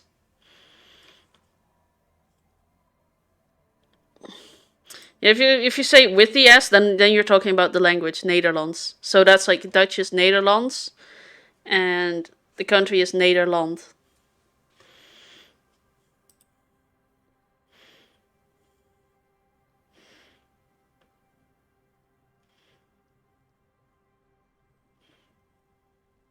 Which, now, I wanted to kind of like name an example, because we do that with other countries as well in our language, where it's like we just add the S for the language. But then I started thinking in my head, and I was like, okay, so England we call Engeland, but we call the language Engels. So we lose the land part. And then I was like, okay, so bad example. Next example, Germany. We call them Duitsland, but the language is Duits. Oh, god damn it, we also lose the land part. I need to think of a country without the land. Wait a second, the Netherlands has the name land in it, but there we don't lose the land to talk about the language. So I just noticed a pattern that isn't really a pattern. Oh, my brain is currently going into weird places. Yeah. I don't know. Let's ask about the mine. Yes, the RCM needs to use mines. Well, the RCM has to wait for another one, because some army folks came by, took it in the middle of the bay and blew it up. The blast was surprisingly timid for such a huge spiky thing. Spiky must have been a naval contact mine. Oh, I thought... For a second I thought a landmine. So I take it that's your skiff? Sure is. The Sun, I call her, coated with a fresh layer of tar just yesterday. It'll take some time for it to dry, assuming the sunny days continue. That's so horrible. Carrying the ember dye. Huh. I will be seeing you.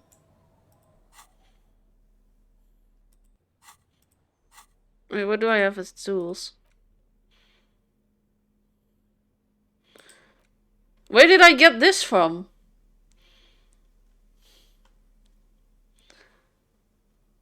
When did I pick this up? I'm not complaining. I just don't remember since when I've had this. Whoa! Whoa! I thought it was like a little... I thought it was going to be pocket-sized. I did not expect that. Jeez.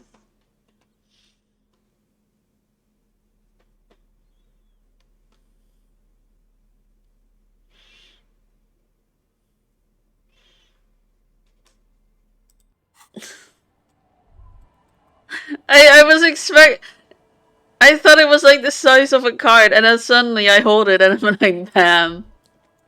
Just in general, my pockets are huge. I have another friend that is Dutch, that learned English by watching cartoons. No, I learned English from trying to communicate with my Filipina mother, or grandmother, I mean.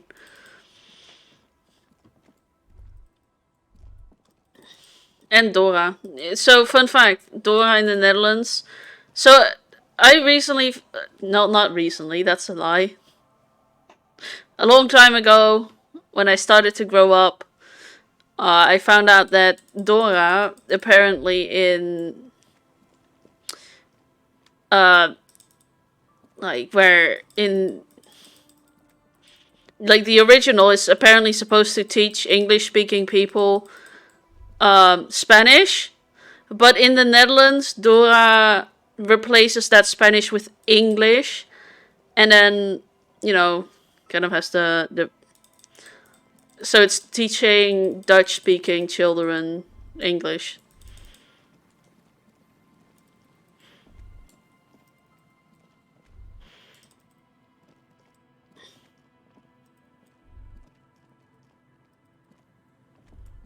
How did your parents... Filipino people don't speak Tagalog anymore, do they? They still do, but like they add a lot of English words in there. How did your parents meet? Which traveled where? Sounds like tagging logs. My parents met online. And then my dad moved Tagalog. My dad moved to temporarily just visited the Philippines. And then, just met there, have a great time, and eventually they then together moved to, she moved to the Netherlands. And they've been living there ever since. They immediately got married when they came here.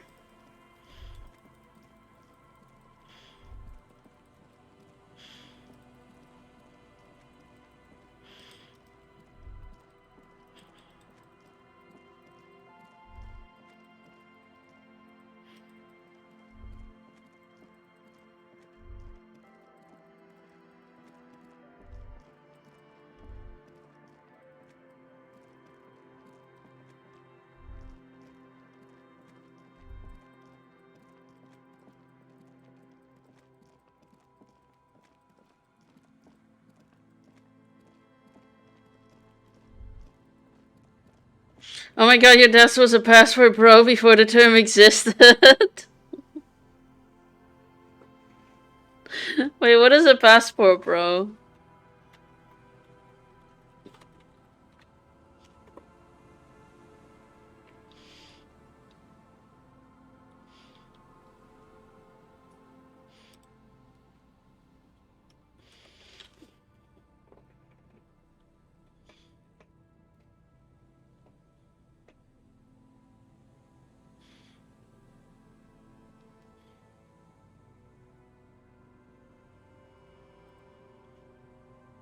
I mean, they knew each other online for like 2 years before they met up. But yeah, he does have a preference. What can I do for you,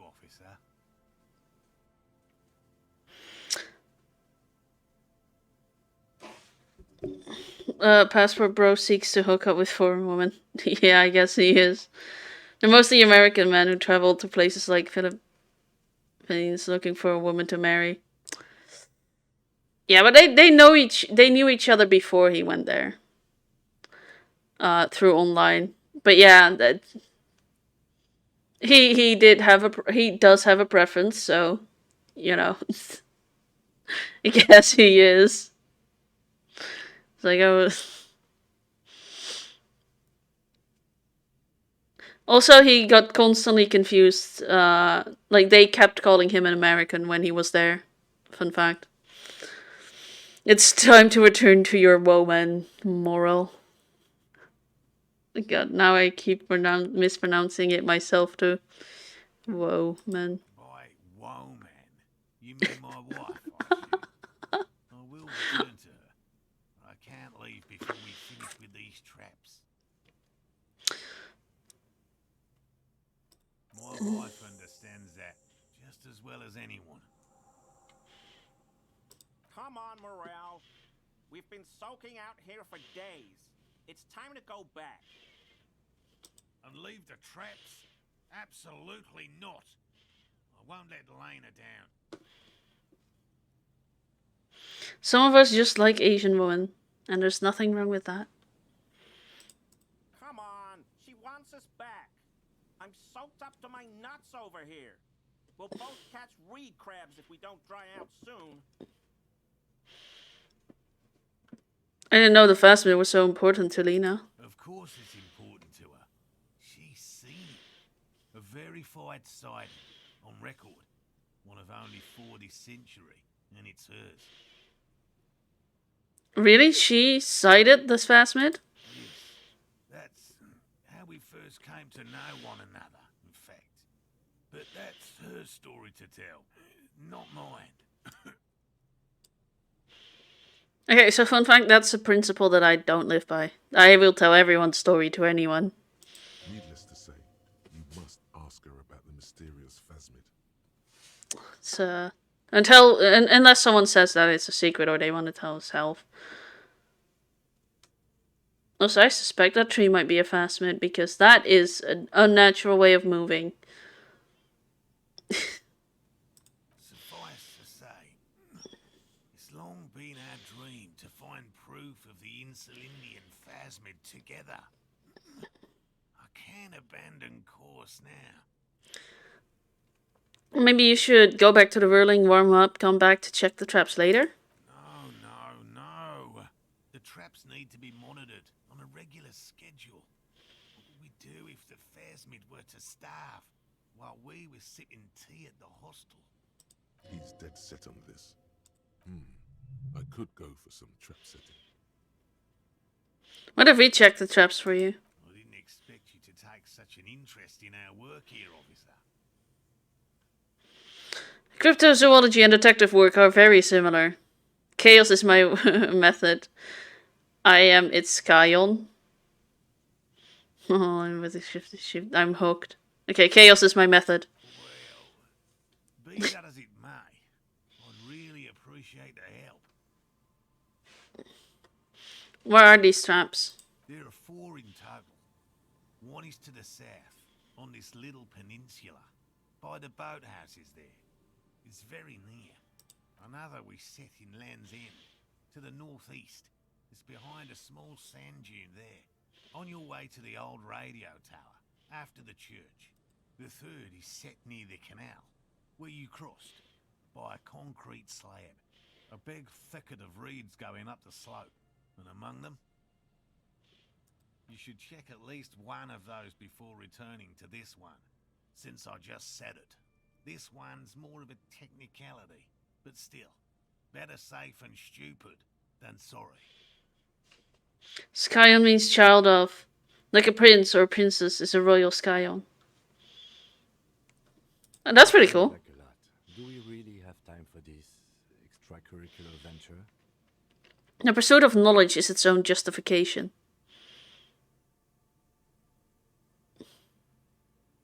What, are you having fun? Even relative to examining a weak old corpse, I'm not sure mucking about in the weeds qualifies as fun. But have it your way, detective. Thank you. I like getting you my way.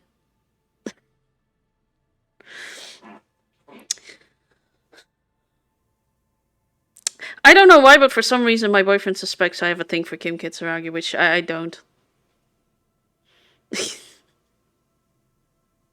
Even if I'm trying to rizz him up as much as I can. I'm doing it as a wingman for Harry. And the C is soft, so it's pronounced Sion. Alright, sorry. Sion. That sounds cooler. I'm a scion of chaos.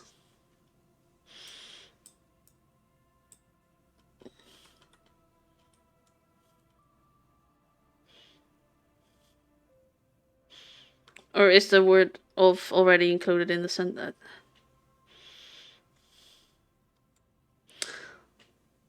The chaos scion.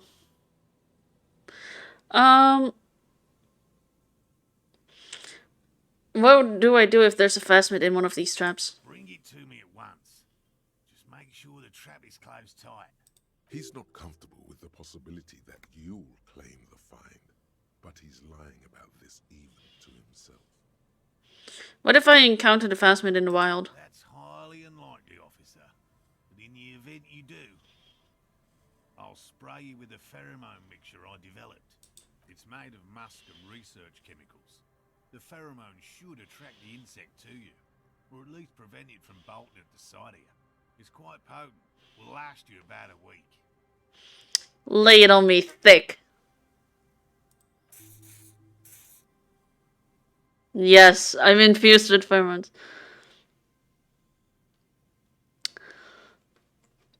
Han, your English is a shit ton better than my German ever was. I'm envious of your multilingual people. Thank you. I want to be more multilingual. I'm currently, because of, if it wasn't for DiscoElysium, I would have never done it, but I added French on the list of languages I want to learn. And of course Japanese was on there, but I'm thinking maybe because French is... I have a personal theory, and that is countries that are closer nearby tend to have more similar languages. So I'm assuming that if I start learning the languages closer to me, that's easier. And the more languages I learn, the easier the next language is going to be. I'm never envious of anyone.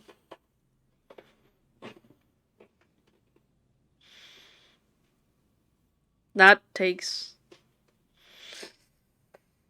skill.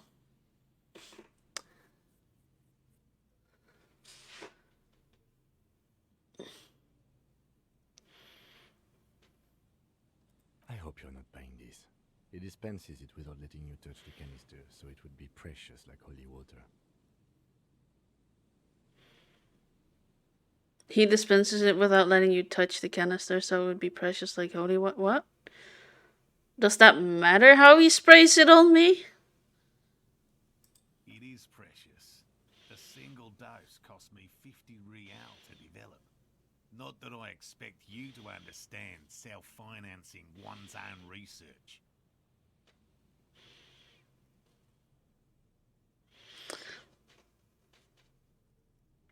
Okay, I'm ready. Let's get to it. Right. Which means you two can pack up and go back to the whirling. Oh, he's gonna spray it on you. Get it? Nice. I had a friend who was once one of the smartest people I've ever met. He was born and raised in the US and cannot pronounce words because he only ever read them. He never heard them being used. It became second nature for me to correct him. I used to struggle with pronunciation as well. I don't know if that's because my mom was the one who was, she was like the... before my dad got fired once, because of like a... So the company my dad worked for once got bought over, and then they were downsizing, and he was one of the people who got fired. And, but before that point, my parents had a more traditional kind of role set up. Like, my mom would do the cooking, cleaning, and taking care of the kids, and then my dad would be, working, the bread maker. So, now they both work, but, yeah.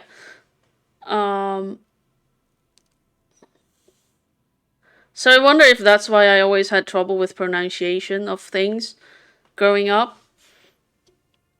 But my friend constantly corrected me about everything. And he would get so pissed because it took a while for me to actually for some of the words to actually pronounce them correctly. And I'm talking about like Dutch in this case, so Dutch words that I had trouble with. Finally, someone's talking sense. Or I mean the way that the Dutch say things. Actually, did you notice how the word people sounds familiar to the two words people? Huh. I had one guy, poor man. He went up, so my teacher, we had to do a presentation. This was for English class, and we all had to pick a country that has English as their first language. And so this guy does his presentation on, I don't know, Scotland or something. I think it was Scotland. like English speaking countries. That's it. But he was about to do his presentation on Scotland, and before that, the teacher said, "Look, if anyone ever laughs at anyone else, they're getting an immediate 1. Or like an F, you know, lowest grade that you can get." You know, so we weren't allowed to laugh at anyone. But when the time came, this man stood up. He was doing his presentation. And this country has 2 million people. The word, it said people, but he said people, and the entire class just bursted out in laughing, including the teacher. And I felt so bad because his face turned red. I've never seen someone so red before. Thank you for your help. Gary and I will start breaking down camp. If you have any more questions, now's the time to ask. We'll be gone once you get to it. Well, apparently I don't have any new questions. I'll get going. Oh wait, I can ask you a question. I'm Gary. Very generous of you to help us out, officer. Yellow Man. I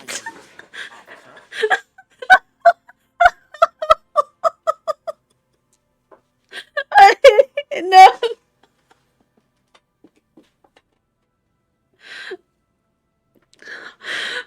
Oh. Is it bad that I oh God.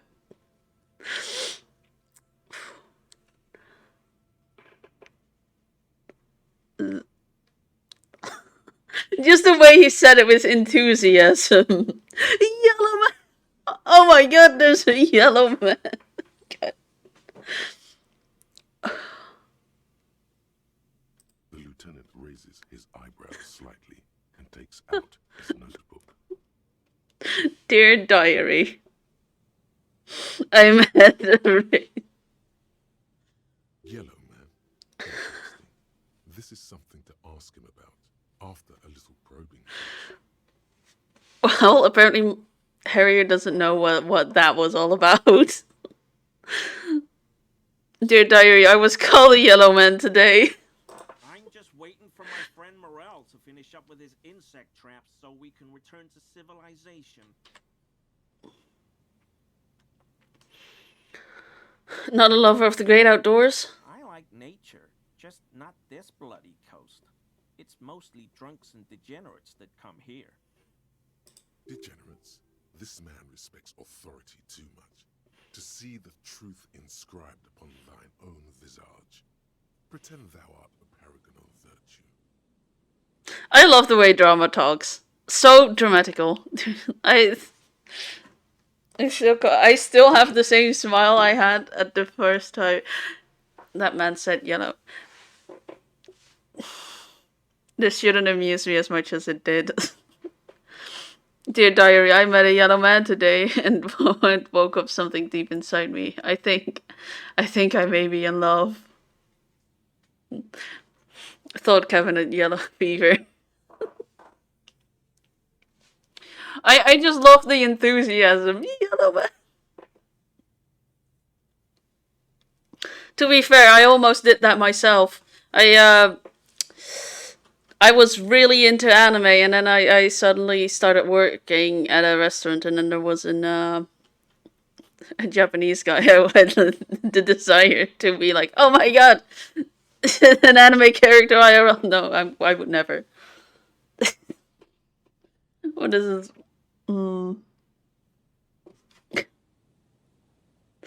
That would have been bad. I had more self-control.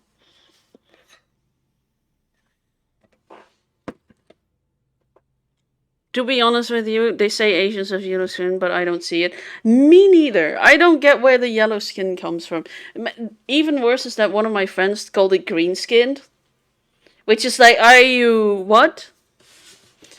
Because he was like telling a story, like, oh yeah, I know someone who got made fun of for having green skin, and I'm like, green skin? Yeah, he was Asian. That doesn't explain the green skin, does it? I don't think I've ever seen anyone with green skin.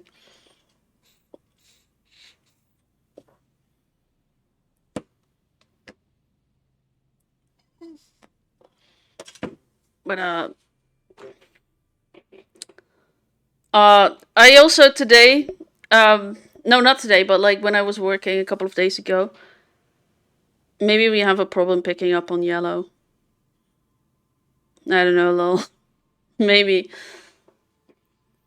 I had this one, I was at work the other day, and, you know, bringing out the trays, and I came to this table, and I was like, alsjeblieft, heer, heb je het?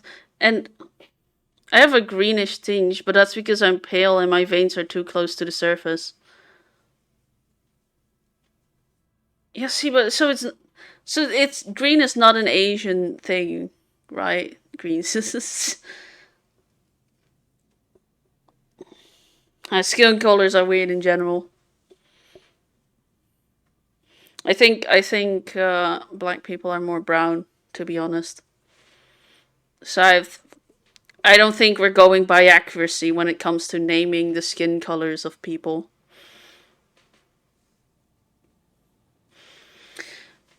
But yeah, so I came to this table and I was like, alsjeblieft, geniet ervan. And they looked at me and they're like, wow, your Dutch is very good. I'm like, dankjewel. Which is Dutch for thank you. And I realized that I forgot something, which is the tea box. So I had to tell them I'll be back with the tea box soon. And so I said, ik zal zo de theedoos even brengen. And they looked at me and they were like clapping, like, wow, you really have Dutch, you really have a great understanding of Dutch. And I'm still sitting there and I'm like, thank you. Yeah, I said it in Dutch again. You know, I was excited to show off how well I could speak my own language. I loved it. I couldn't. They were amazed by my Dutch, and I loved it. I loved every second of it. I was so proud of myself.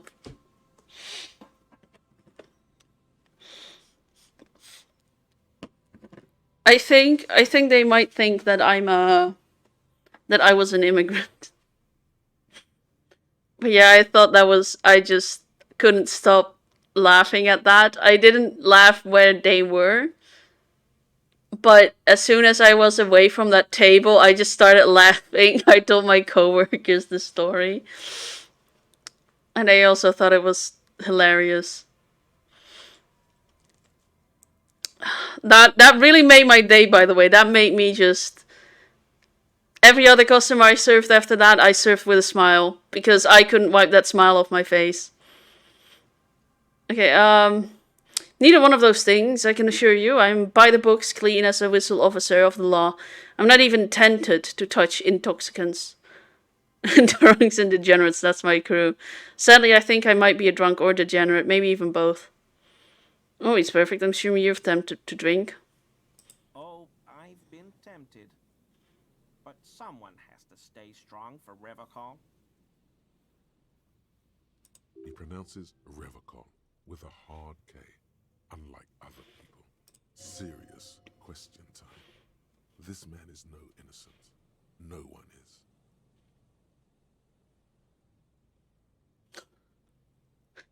is. Gary, do you know how to turn back time? Do I know how to turn back time? Is that a trick question? The lieutenant crosses his arms and turns to look at you. You'd better be going somewhere case-related with this. No! I can't do this with Kim. I don't think Kim is going to appreciate my traditional values. Wait, what did the prostitute say after getting dressed? It was business doing pleasure with you. Nice. I like that one. He gave you a question for an answer. Must mean the answer's obvious.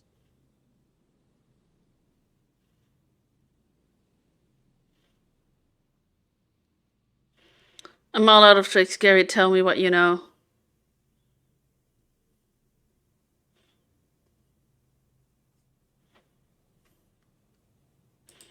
Phew. I don't know what to tell you. I mean, of course there are theories out there. What kind of theories are we talking about here? Manslayer, have you ever been out of the US? Nope. Well, there's a very interesting cryptid known as the Semper Ma, and a certain tribe of ancient Kits who practice digital castigation. Though, frankly, I don't know how compelling you'll find that theory. He used the kips. He used the word kips. And then you hear rumors that the Seolites possess technology that actually lets them move through time like it's a corridor. Back and forth, you see.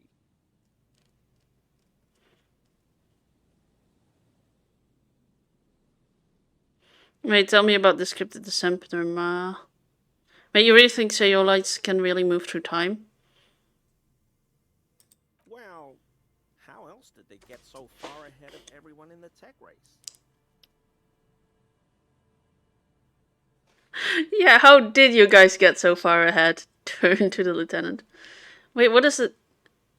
By working longer and harder than everyone else, by funneling larger percentage of their country's budget into research, by joining in solidarity, everyone doing their parts to keep the big machine moving. Isolation, obviously, keeping Seol for Seolites very motivating. Strange, I don't have a clue. Oh god. Yeah. I'm scared to answer. Because every answer I want to give is going to cause Kim to go haywire.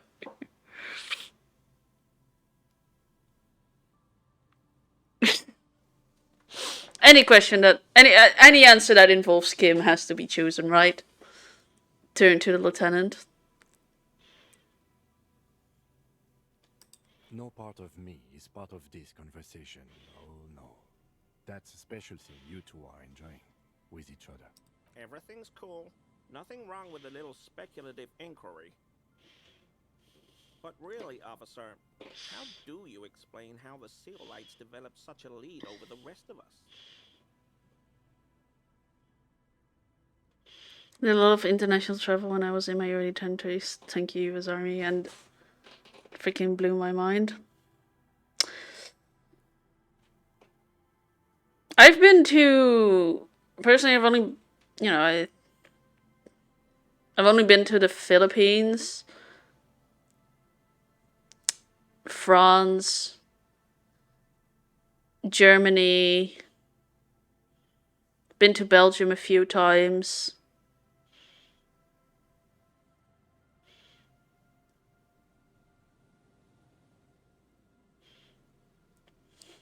And that's pretty much it, I guess. Oh yeah, and I've been to London. So many of them named Philip there.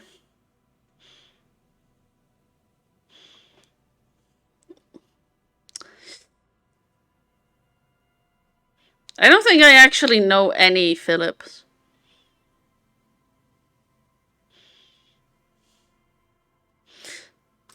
He's really trying to convey how cool and natural this all is for him. By funneling a larger percentage of their country's budget into research? Absolutely. That definitely helps.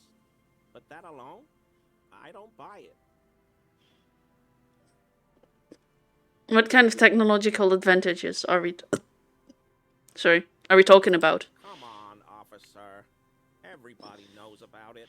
The stuff they've got, most people here can't even dream of it. Sorry, I can't even begin to imagine what you're talking about.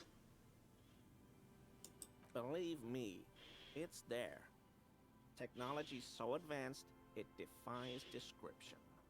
Because he's only now discovering he has no idea what he's talking about. I love that. But that's nothing.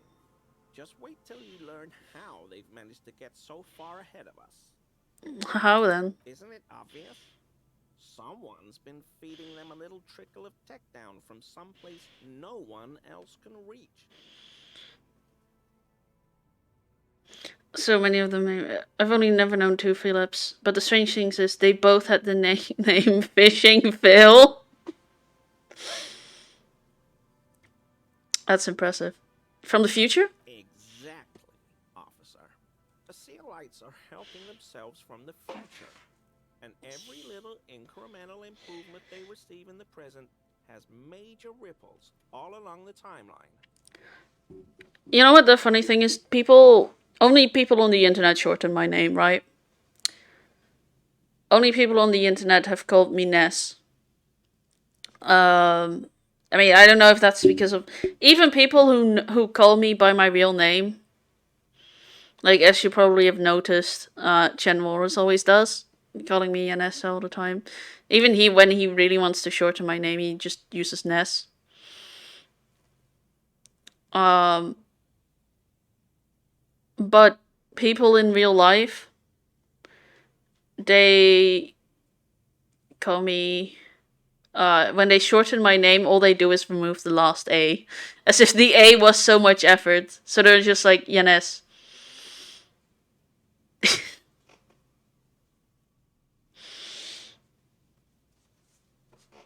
That creates a loop, right? The more advanced tech they send here, the more advanced they become in the future.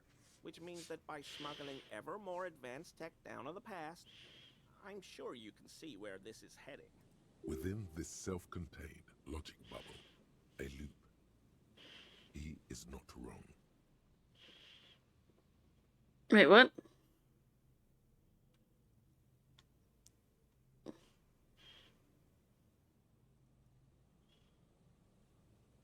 Wait, so how did they start that loop in the first place? Now that is a paradox. A statement seemingly contradictory or opposed to common sense, and yet perhaps true, or perhaps not. Then we have already lost. Yes, that makes the only explanation that makes sense. Gary, that's insane. You're insane. Man, sick in the head. You lost me there with paradox. Then we have already lost. I don't know, officer. I think future Revacol might also have a few aces up its own sleeve. The people are starting to wake up, you see. That said, if you're interested in manipulating time personally, I suggest you consider the Semper Ma, or digital castigation. Okay, tell me about this Semper Ma. Cryptids, actually. It's a so-called colonial animal, presenting as a large singular body when in actuality, it's a congregation of tiny organisms working in unison. It's found in the subtropical jungles of Sumara. Extremely difficult to spot as it appears to the untrained eye like common mud. It's thought to be impossible to catch and very dangerous. Wait, it looks like mud? Yes, it blends in with the jungle floor. Unsurprisingly, it's become the subject of many local myths. Some have even described it as an angry forest spirit or a manifestation of the forest itself. How dangerous is it? I once heard a story about a whole village disappearing overnight without a trace. Can you imagine that? Just a large patch of mud where the settlement was. I made my older sister break down in sub once. And she was in her late 40s. What did you do?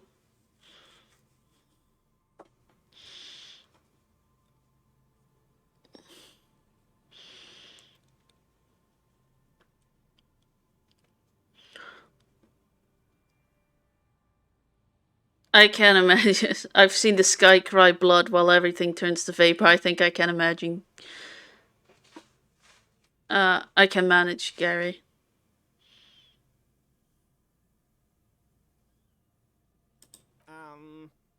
That's...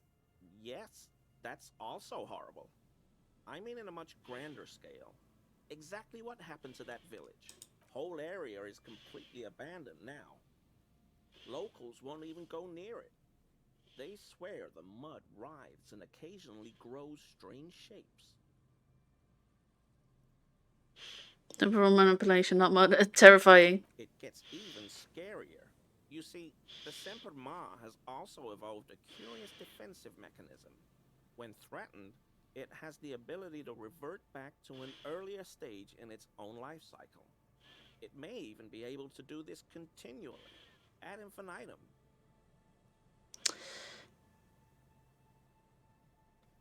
Infinitum? Is that how you pronounce it? I still don't. There's this song, and the title was like ad infinitum. And but it was like ad in ads because it was based on a character that was supposed to be like this ad person, salesman. I don't know, but infinitum. I already lost how to pronounce it, but I infinitum. I thought it was pronounced infinitrium. So, good to know I was wrong about something. Now, here's where it gets really interesting. It's believed that the mechanism by which the Semper Ma reverts actually reverses the flow of time itself by about 4.5 seconds.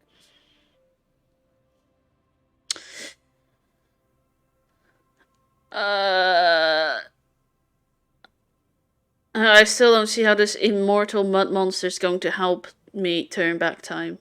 Well, you see, the fascinating thing about it is that this temporal reversion is said to extend to anything touching the Semper Ma at the moment of reversal. So I cover myself with this sentient mud. And attack it over and over again. You could theoretically punch your way back to the Franco-Nigerian era. Seems like a dick move. Assuming you survive the encounter, but that's way down the line, of course. This sounds like a dead end to me, Gary. I'm not gonna punch a mud monster. Growing up, I called her Sissy until I joined the military. Then I started calling her by her full name, Mary Elizabeth. Where everyone else called her Mary Beth. One day, I was visiting her and was having a bad week, and I called her Sissy again. The next thing I know, she collapsed on her kitchen floor sobbing. Damn. She has some trauma connected to that name.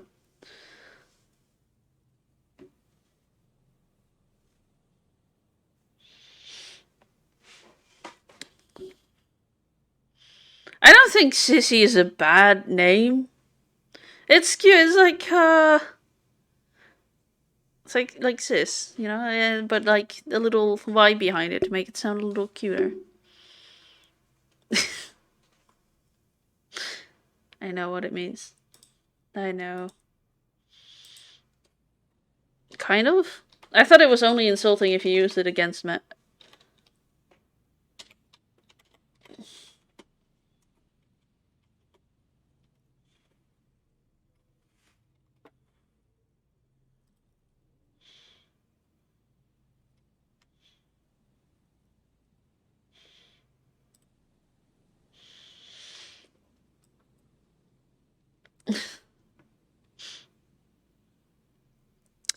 Alright, sounds like a dead end. I'm not going to punch a mud monster, Gary. It's true that every expedition up to now has failed, and that several have vanished without a trace. But the potential is there, officer. It just can't be denied.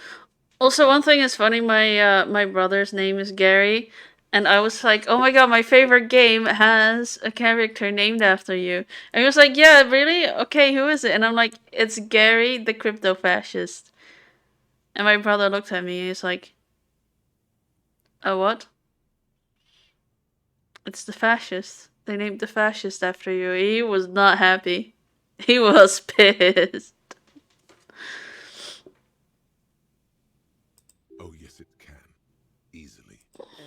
Personally, it seems more civilized than, say, digital castigation. But to each his own. What is this digital castigation? Well, essentially it's a grief ritual practiced by certain ancient Seminoles tribes. Traditionally, after the death of a village leader, the bereaved are supposed to cut off a segment of their own fingers. Oh. What makes it really disturbing is the fact that they bite off bits of their children's fingers too. Even babies. Imagine that. Ugh.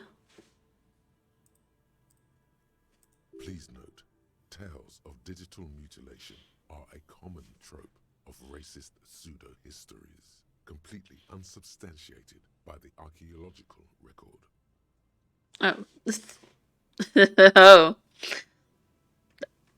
I would have believed it.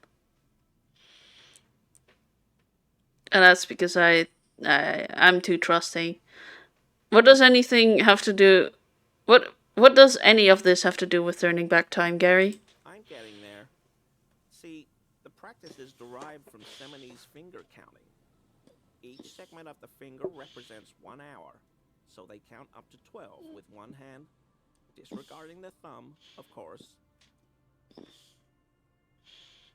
I was her kid, her eldest in every way but biologically. She raised me while my mom and dad worked.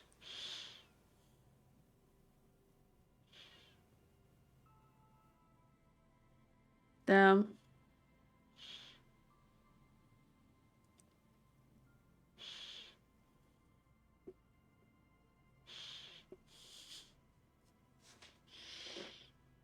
That sounds kind of hard.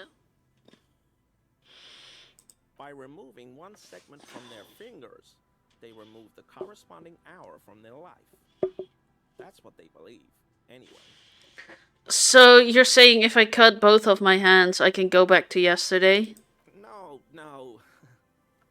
There's a discrepancy between how these Seminoles tribes count and how they tell time. Also, it's only just about yesterday. As I explained, they count up to 12 on their fingers, but they divide the day into 15 parts. But that's a whole other discussion. One you absolutely don't have time for. Let's be done with this idiocy. This wouldn't help me if it was even remotely believable. Gary, you owe me at least a finger or two for all my time you wasted. Oh, well, this is embarrassing, but I'm really not sure what else to tell you. Gary, none of these sound like realistic options. I don't know what to tell you, officer. I got all my information straight from Truth Hunt. If you can't believe a radio program called Truth Hunt, who can you believe?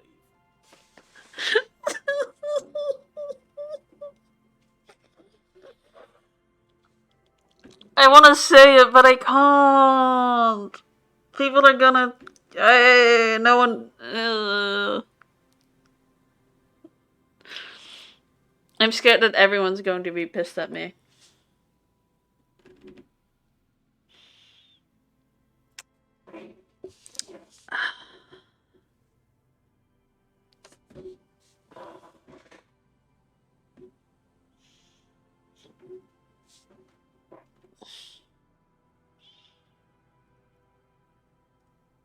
I'm genuinely thinking if I should say it. You know what? I'll say it, but I also gonna add... This will not be affecting my opinions. It's Truth Social, everyone. I just think it's just the names, okay? It's just the... God damn it. It's Truth Social. It must be a reference to that. It must be. Truth Hunt is a popular radio program. Each week, its two eccentric hosts explore a variety of topics, from cryptids and conspiracy theories to ethnic warfare and the historical man from Yelmdal. a radio counterpart to the Guardian fringe science magazine, Paradox B. Fun fact, I have a Truth Social. I don't go there as often as I should, but it's because there is a lot of politics on there, and I get all of my political information that I need from my boyfriend anyway, which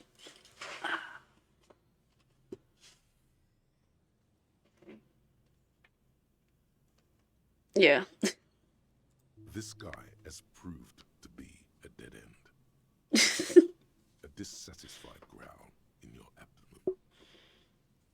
But the hard endure, and the true kingsman keeps searching. Violence, brother. The night is darkest before the dawn. Be right back. Alright. You said Revacol? I like to pronounce it the hard way. The old way. The Vespertine way. He winks at you, trying to relay some hidden message, inviting you to mispronounce it too, perhaps. It's odd. It's a secret rite. A very fringe nationalist handshake, probably. Garbage. You're a true patriot, and you know how it's said. The Seren way. The fine way. With an elegant s. Alright, are we Revacol people or Revachol people? Which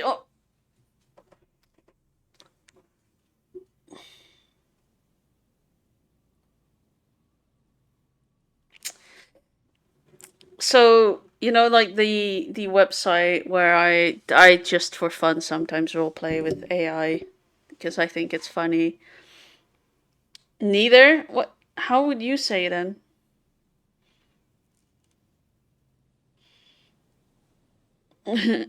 Revaball. You're going with the B. Yeah, I can always do it like how the C and H form a sound, so it's Revachol.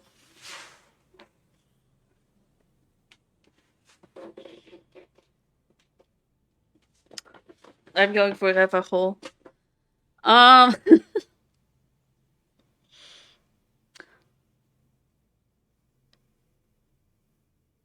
What did I want to say? Oh yeah, so yeah, the AI.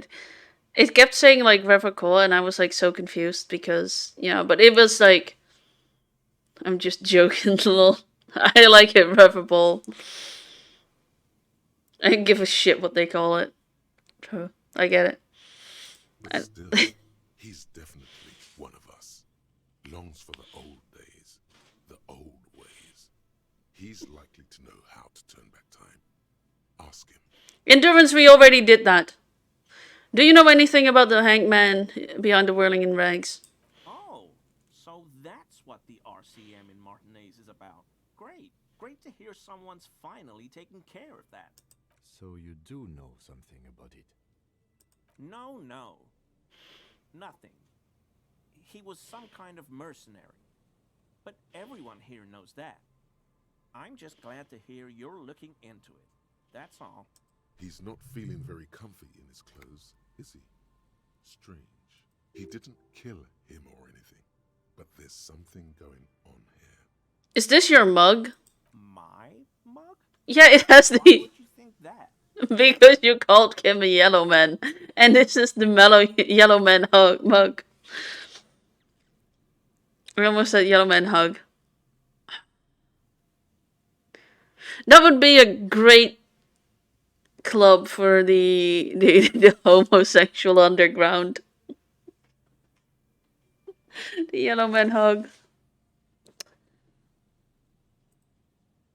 His eyes widen at the sight of the mug. He's seen it before, right? You said yellow man. That's not something many people go around saying. It seemed as if you were calling to it longing when you cried yellow man. That's exactly the way he said it.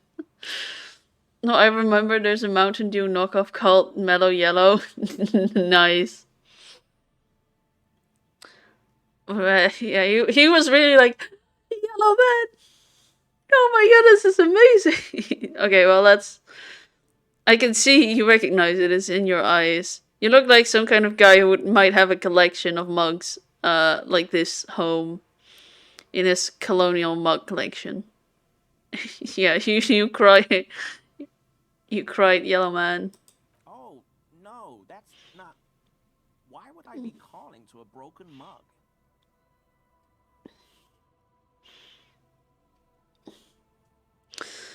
Just a minute, man. You put the mug in the trash container behind the whirling.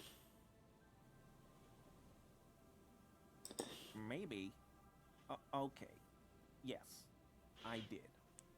I know I shouldn't have, and I am very sorry, officer.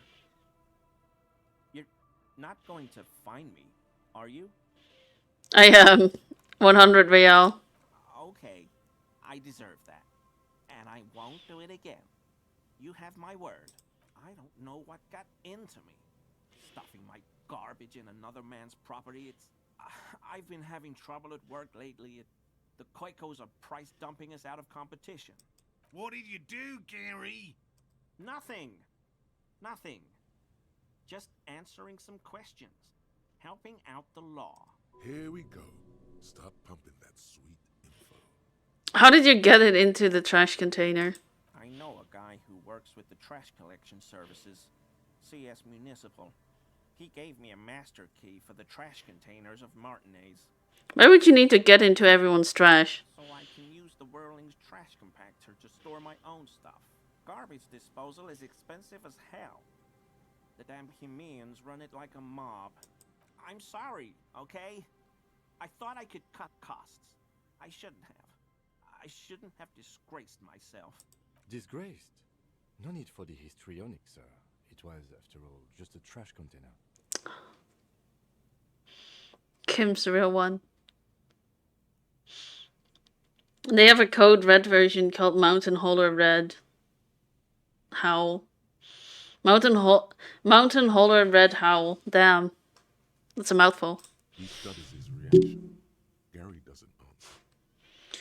Gary, did you put the clothes of the murdered victim in the man who was hanged behind the whirling in rags into that trash container? Officer, please. Let me explain. It's not like that. Do. I was only cleaning up.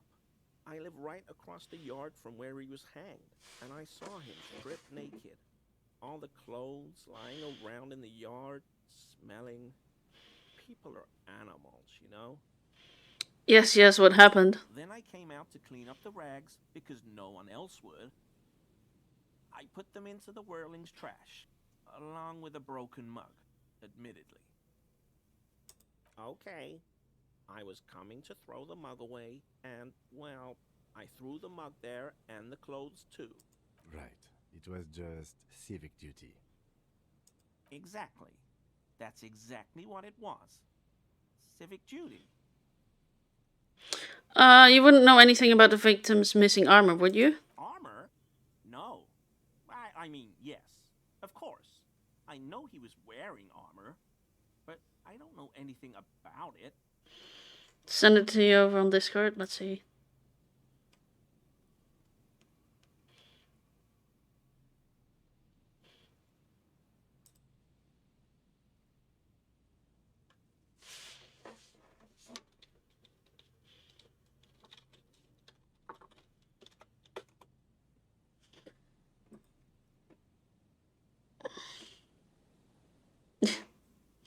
Mountain Hauler Red Hole.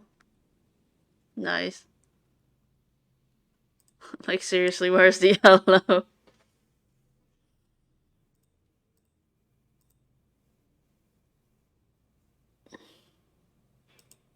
There is no yellow. An infant could see he's not telling the truth. Here's the He's yellow. too scared to admit more wrongdoing. There's something going on here. You should observe it more closely after this topic is concluded. Alright, let's move on from now. I hope I could help your investigation, in my small way. Does this mean you were in his apartment, admiring his colonial mug collection? Perhaps it would be interesting to tell him. So you were surprised to see my colleague, Lieutenant Kipsuragi? Not many Sealites here, or anywhere, other than Sail. I meant no offense. Do you remember how, when we met Measurehead and I said the next races will be a really good one? Yes. Well, this is that racist. Yes, our lucky racist. Will you grant us 3 wishes, Gary? Are you, Gary? Are you a racist? I know I like the previous racist better. And he is nothing compared to Measurehead. That is true. Yellow jaundice. Wait. I can think of one instance where Asian would be yellow jaundice. I guess. Yes, our lucky racist. Hey, man, all I meant was there are not many Sealites around here. I'm just stating a fact. Lieutenant is a native of Revachol.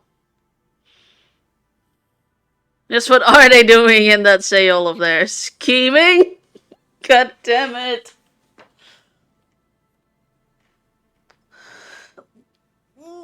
Stretching. Should I be reasonable? Or should I not be reasonable? That is the question. Wait, I have a skull here. It doesn't matter. You wouldn't be able to see it anyway. Imagine me holding up the skull. To be reasonable or not to be reasonable? That's the question. Alright, get... Alright. 2 or 3. Someone tell me. I can't pick.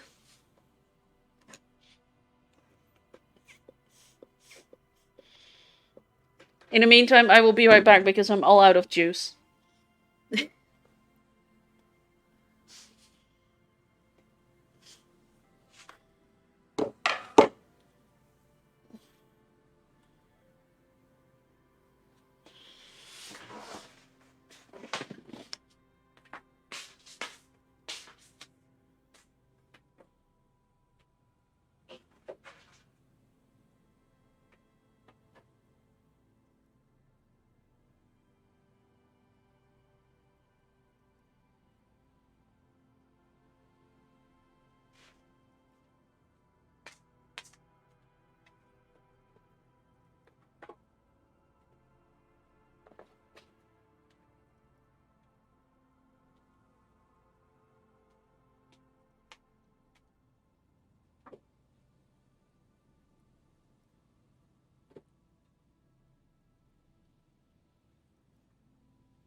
I'm back. I just took the entire juice pack and brought it here.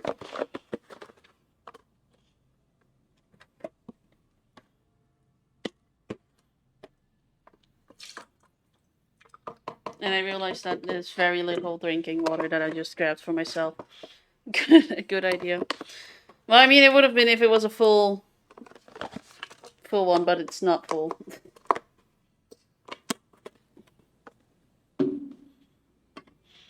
Okay, let's go with 2. Hydrate. And that was the last of it. Alright. Lieutenant is a native of Revachol. He's one of us. Oh, yes. Of course he is. I was just speaking about his connections. Let's change the subject. Those are the wise words.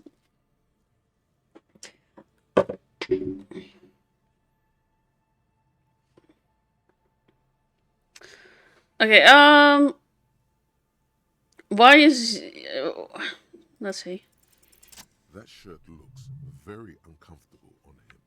Look at the buttons, barely keeping that thing together, as if something is ready to rip out from underneath. What could be ready to be ripped out underneath? Is he ready to rip off his clothes and go after the yellow man he so desperately desires? 2. Yeah, I picked 2.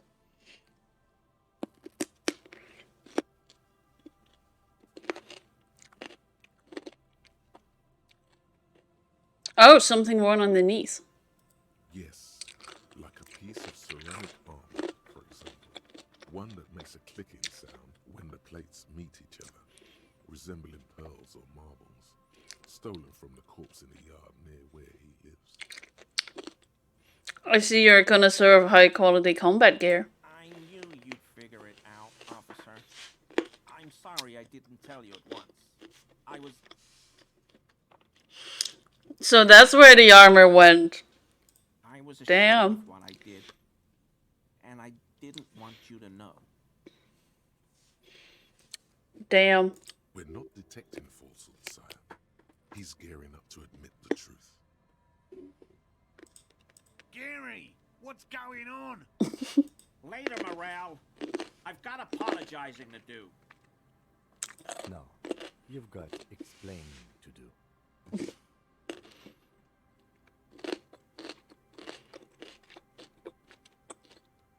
Why did you lie to me, Gary? Give me that armor now. He sighs again, hangs his head, and unbuttons his shirt fully. The cuirass that matches the dead man's boots comes into view. Soon it is in your hands, smelling of his sweat. But so light to hold, like a bag of cotton. Damn.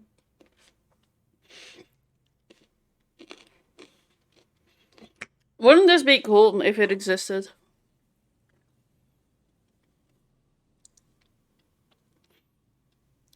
Why did you really put those clothes in the trash?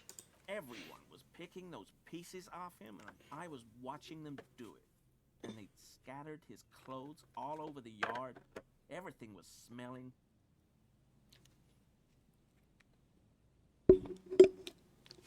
Damn.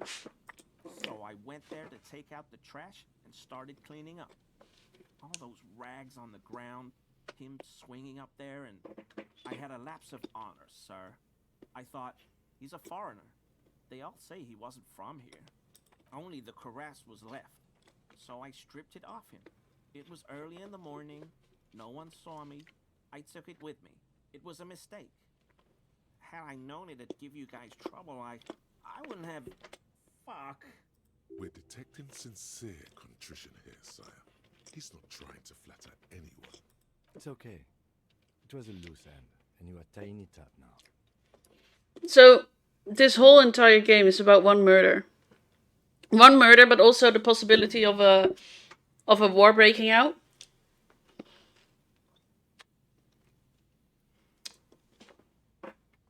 The mental instability of this detective.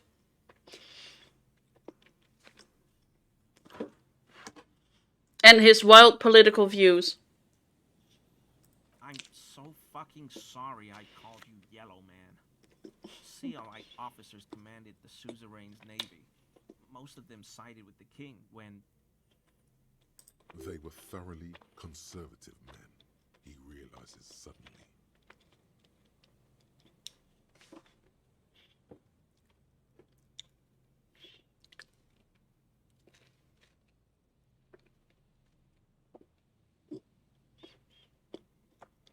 Why did you lie to me, Gary? Because I was weak. I should have told you the moment I saw you. But...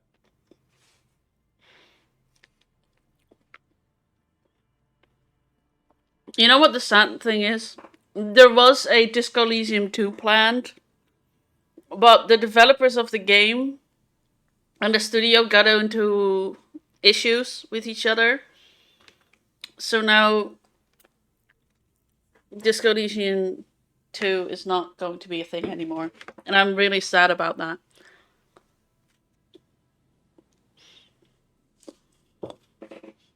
The hell, Gary?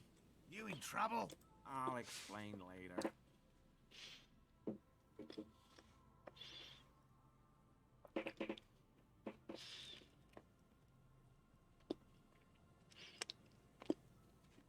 Do you know who killed the hanged man? I always thought it was the Union. Some Union hardasses lynched him because of the strike. But almost everyone in town knows that. I wish I could tell you more. This is all he knows.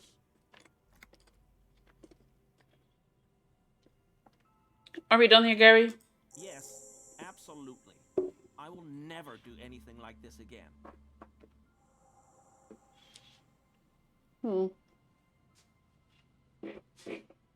Sure do, officer.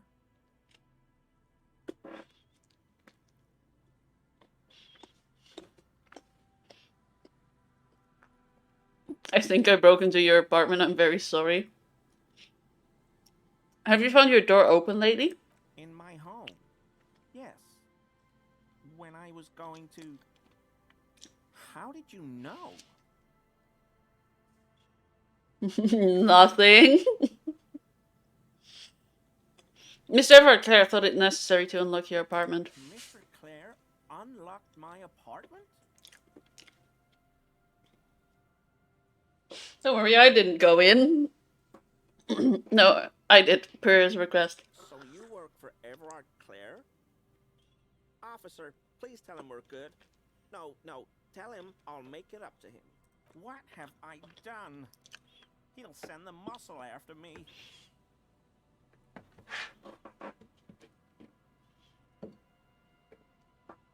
So it was a polar weasel after all. As he lowers his tone, he hunches his back.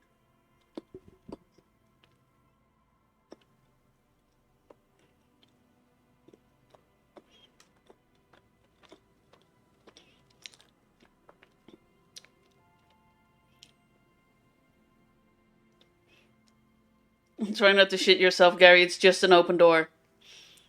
Really, I don't even know what it was about. I just opened the door. Whatever it is, tell him I'm silent as the grave. I was probably talking too loud in the whirling the other night about some theories. I won't do it again. If there's anything I can do to assist you, or the Union, just ask, okay? I'll try to help if I can. This scared him proper. He's positively melting from fear. Has to prop himself up with a lot of anger to keep it together. The weather vane has turned. He cannot be unturned. He clearly liked his squirming. He may even have changed his mind about the whole door opening operation.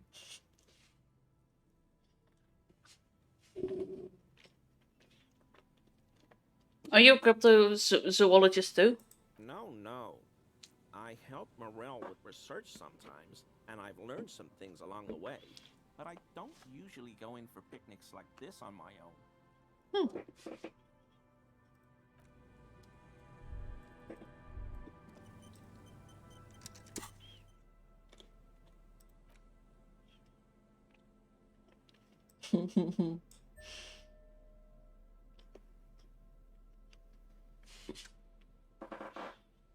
It's looking good on me.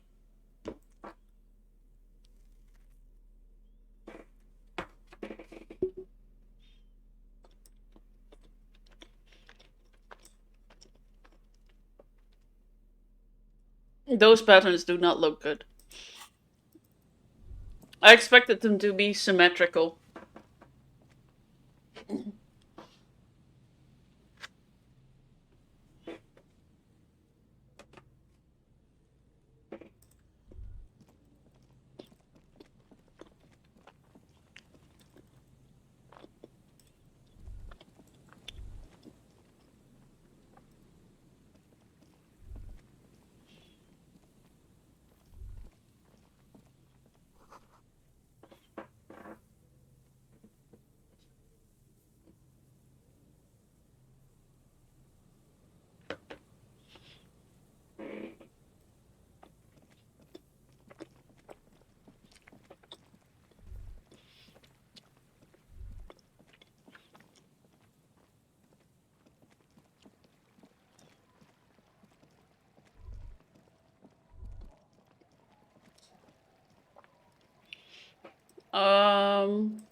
Oh yeah, the traps.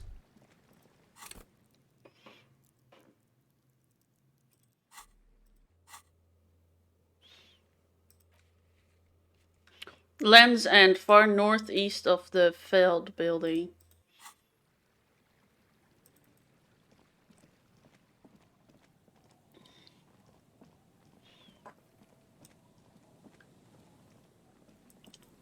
So this is the Feld building. So I'm assuming far northeast is somewhere here.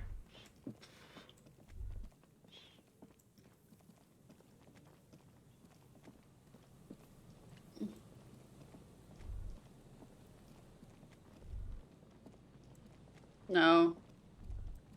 Wait. Moonshine probably smells like tasty fermentation.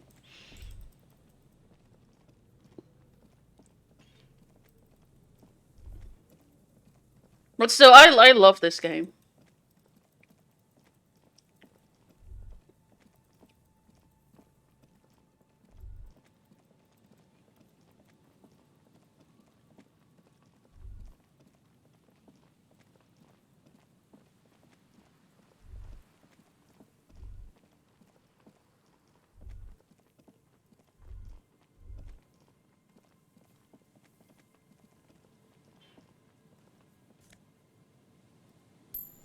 Hey, money and a t-shirt.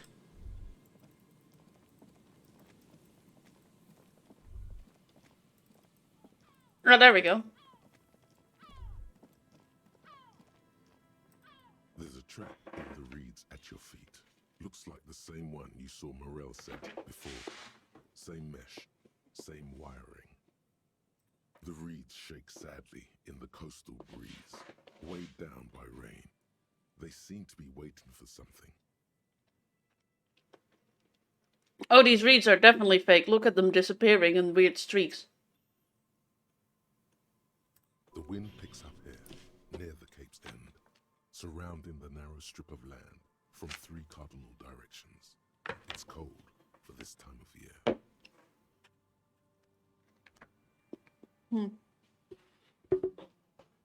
Locusts are crawling around in the trap, confused but uneaten. You see no carnivorous reed phasmid gorging on them. Big surprise. Anyway, 1 down, 3 to go. Damn. No, you weren't.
Hmm.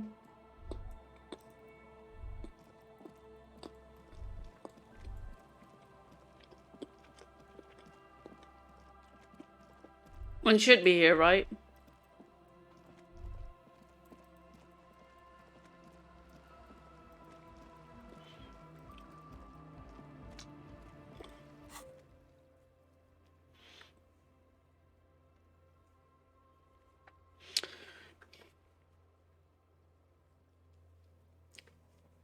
Moral just set up the...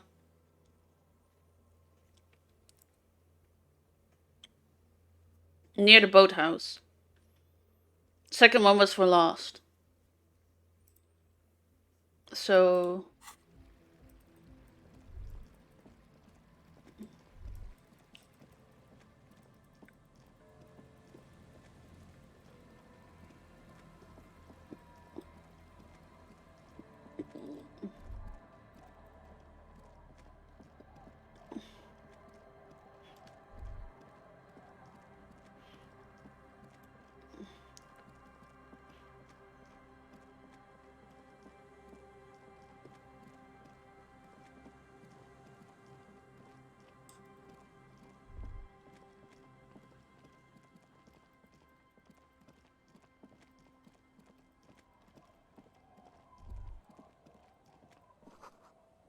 Seems to walk over side of it. Okay, yeah, that was me.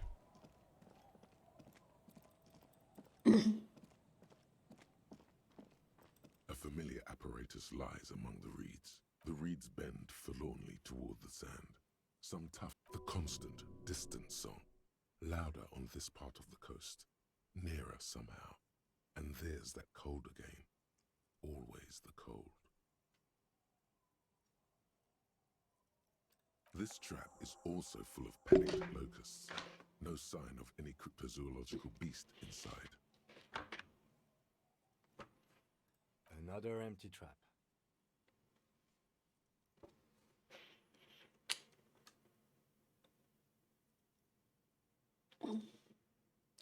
How are you enjoying the cardio, Lieutenant? I'm quite enjoying it myself. Always up for a good jog. Otherwise, would I still be on this case with you? Ah.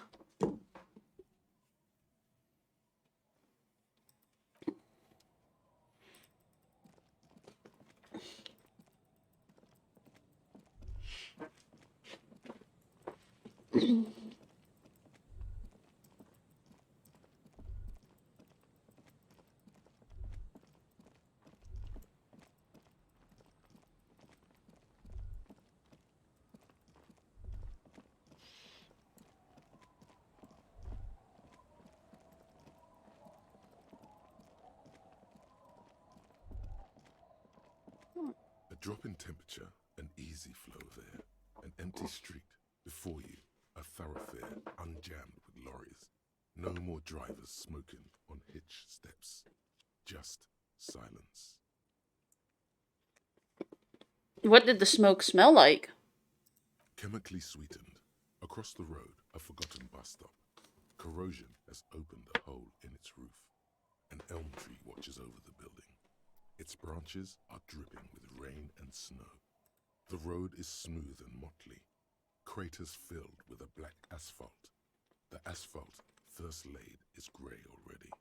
A row of tenements are under construction in the distance. Who are the people who live across the road?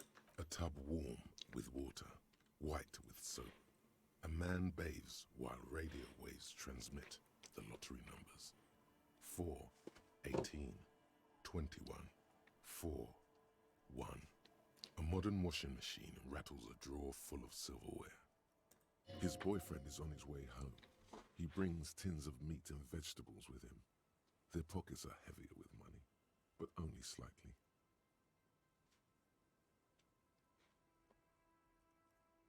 Wait, what? What about the bus stop? Number 312D. Young girls used to come here, huddled up, hoping for more warmth than their thin coats give them. The bus took them to school. It has not run for 8 years. There were not enough girls to sustain its cost. What about the road? Craters pocked the surface. Children played in them until heavy trucks full of black pitch rolled in. The landowners have filled the craters with money. It is a vital artery of the flow of trade.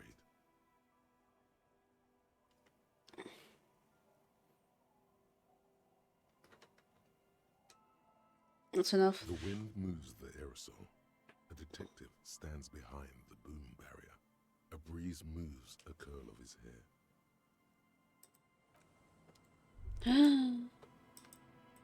Huh. Okay.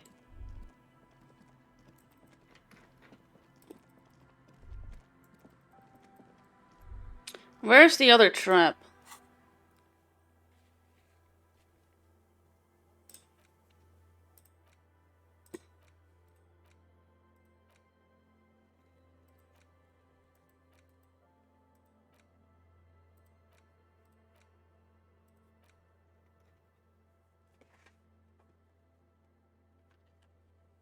Right, let's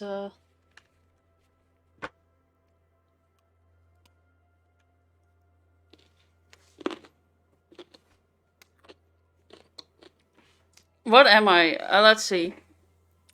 8 superstar cop, 8 apocalyptic cops, 5 sorry cop, 3 boring cop. I'm still equal parts communist and equal parts fascist. Good to know. I'm quite high on those. 6 ultra liberal, 7 moralist, 7 good cop, bad cop, 1 honor.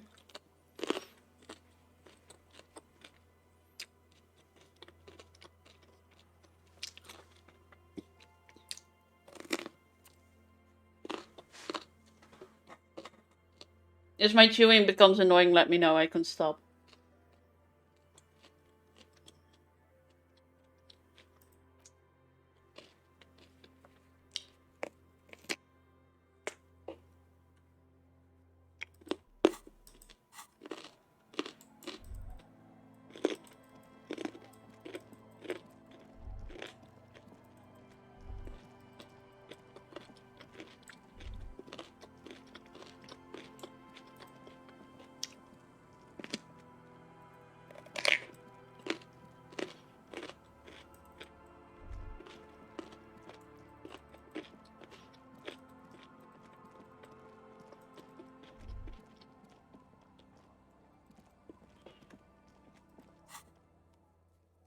I forgot to actually check location.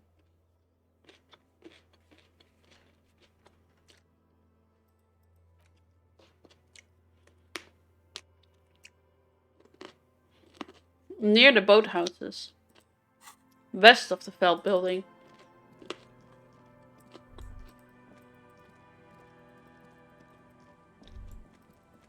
So it's not here? I thought...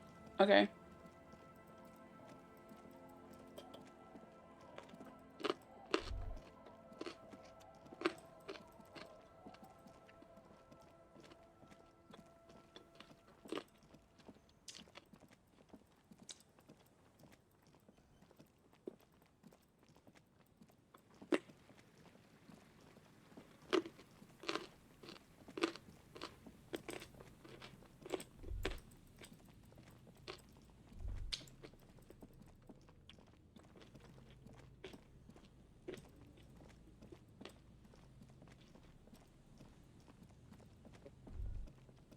There we go.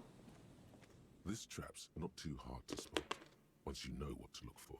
Keeping it hidden has not been a priority for the cryptozoologist. The game said after I struggled finding it. Behind you, a ruined residential building looms over the reeds, shielding them from the wind. They rustle confidentially, in tune with the pitter-patter of the rain. Nothing but locusts in this trap as well. Definitely no cryptozoological monstrosity. Empty as all of them. One more of these and we're done.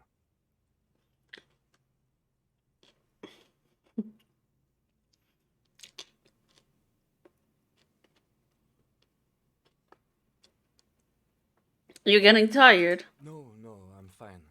I didn't mean to complain, it's just...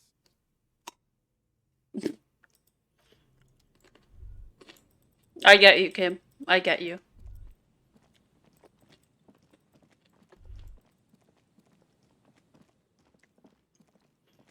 A scattering of bullet holes is spread across the cracked wall, reaching from...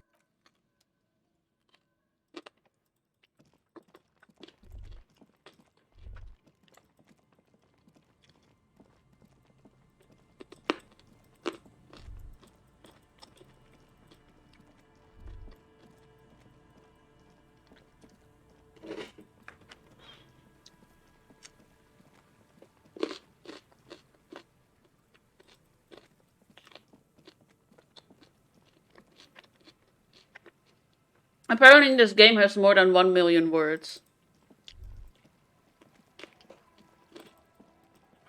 Oh, now it's green. Before that it was orange, this one. Still can't interact with it though.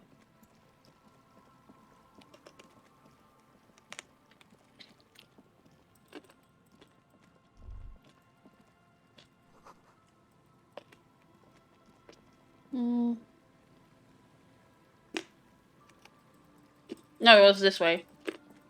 I keep getting lost here.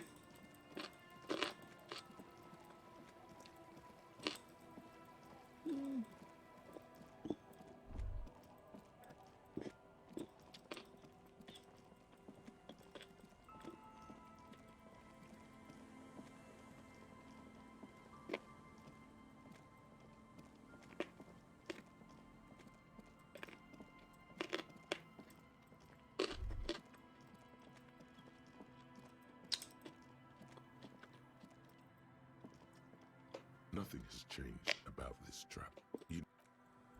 Oh no, the one... God damn it. I'm a fucking idiot.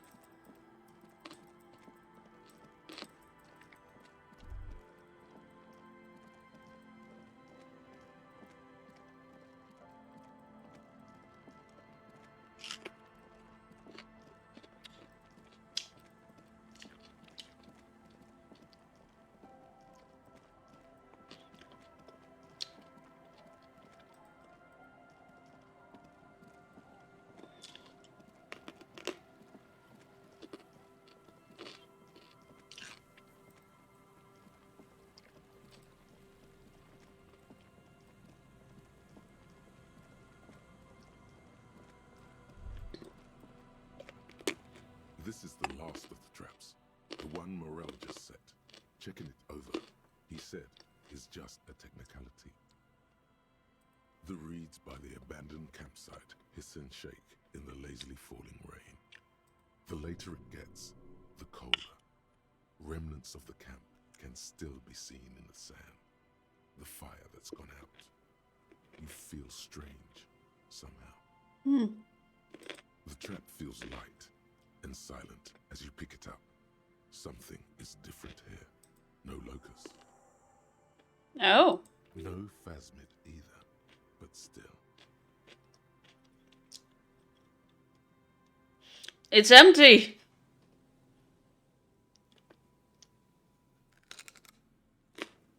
Wait. Not closer still. Well, the bait worked on something. This doesn't mean it was a real monster, though. Unless you see one in there, I just see an empty trap. But what if it was the phasmid? What if it ate them and got out? Right. Anyway, that's for the cryptozoologists to figure out now. We are not cryptozoologists. We are cops. Thank you for the reminder.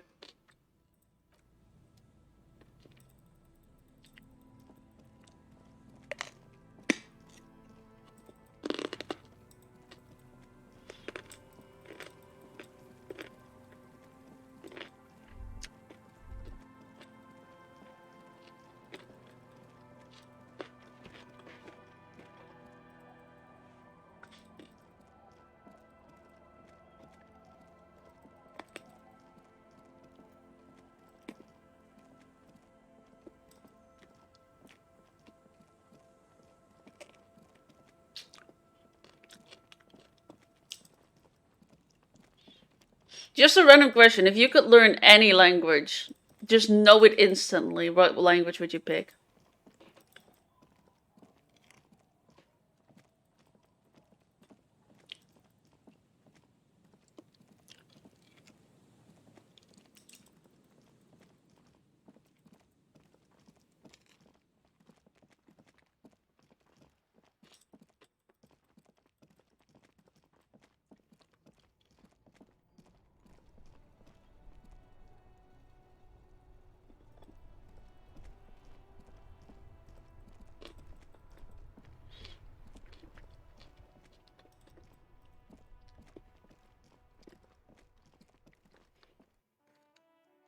Oh, we got it. What is it?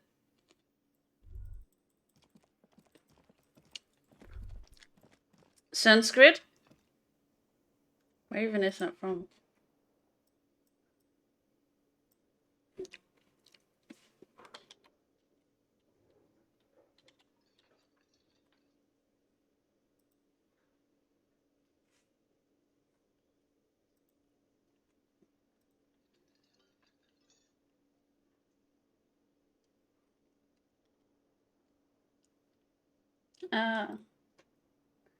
It's an old language. No one has managed to translate it yet. Really?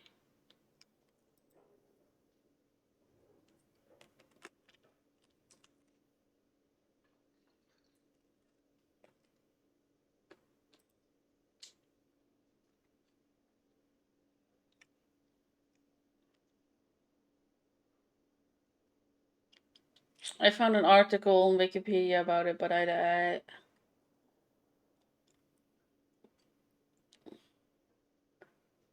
what language is this Wikipedia even on?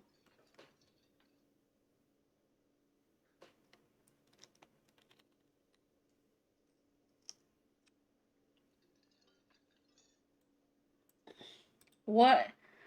Okay, random thing as I looked it up, and then I got Wikipedia, and the Wikipedia is on a weird. It's in a weird language that kind of seems to mimic Dutch, but not completely Dutch. Either that or everything is just horribly spelled.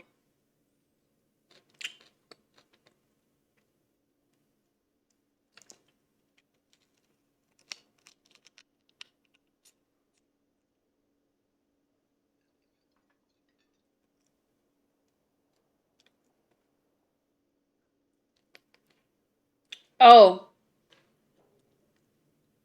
Oh, it's from Limburg. That explains a lot.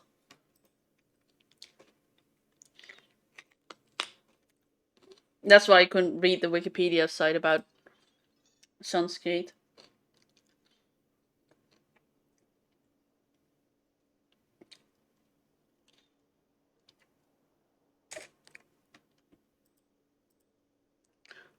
I'd probably choose Japanese. In my limited study, it's another very subtle language. I would have also picked Japanese, but then I don't know. I feel like, but yeah, I mean, if you were the first one who would like instantly knew Sanskrit, that would be pretty cool. I think I would like something that I could impress people with.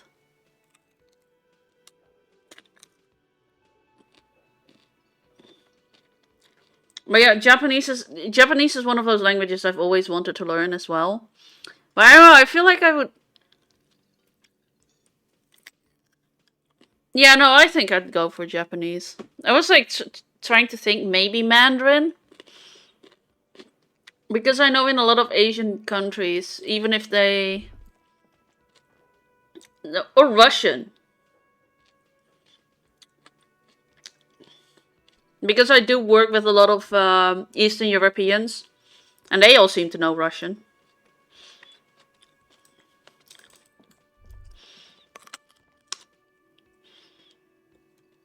Alright, let's go to moral. It's great to see you again, officer. My wife can't wait to thank you. Go on, talk to her. Okay. Thank you so much for helping us out with our research, sweetie. I hope all of this hasn't been too much of a distraction for you.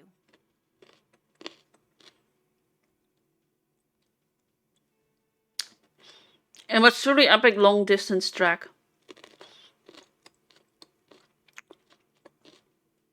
I'm basically also a cryptozoologist now. I knew it. Sorry. Well, in that case, sweetie, let me give you a small token of my gratitude. It's a tie, Mesk in origin. The pin is an antique, quite special to the cryptozoological community. The little silvery knob holding the tie together feels warm in your hand. It's in the shape of an avian skull with 8 eyes. You're trying to translate Sanskrit. Imagine if you just showed up and you're like, I don't know what the trouble is. This clearly says you are ambitious. You could ask her about this when you get the time. It's probably a cryptid, but the phasmid, of course, is more important.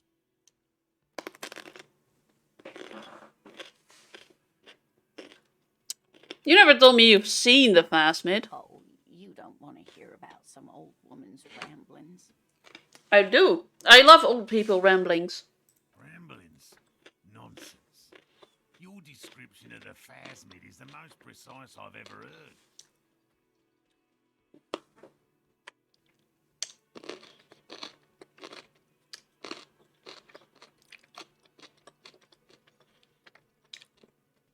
Tons of ancient documents written in Sanskrit.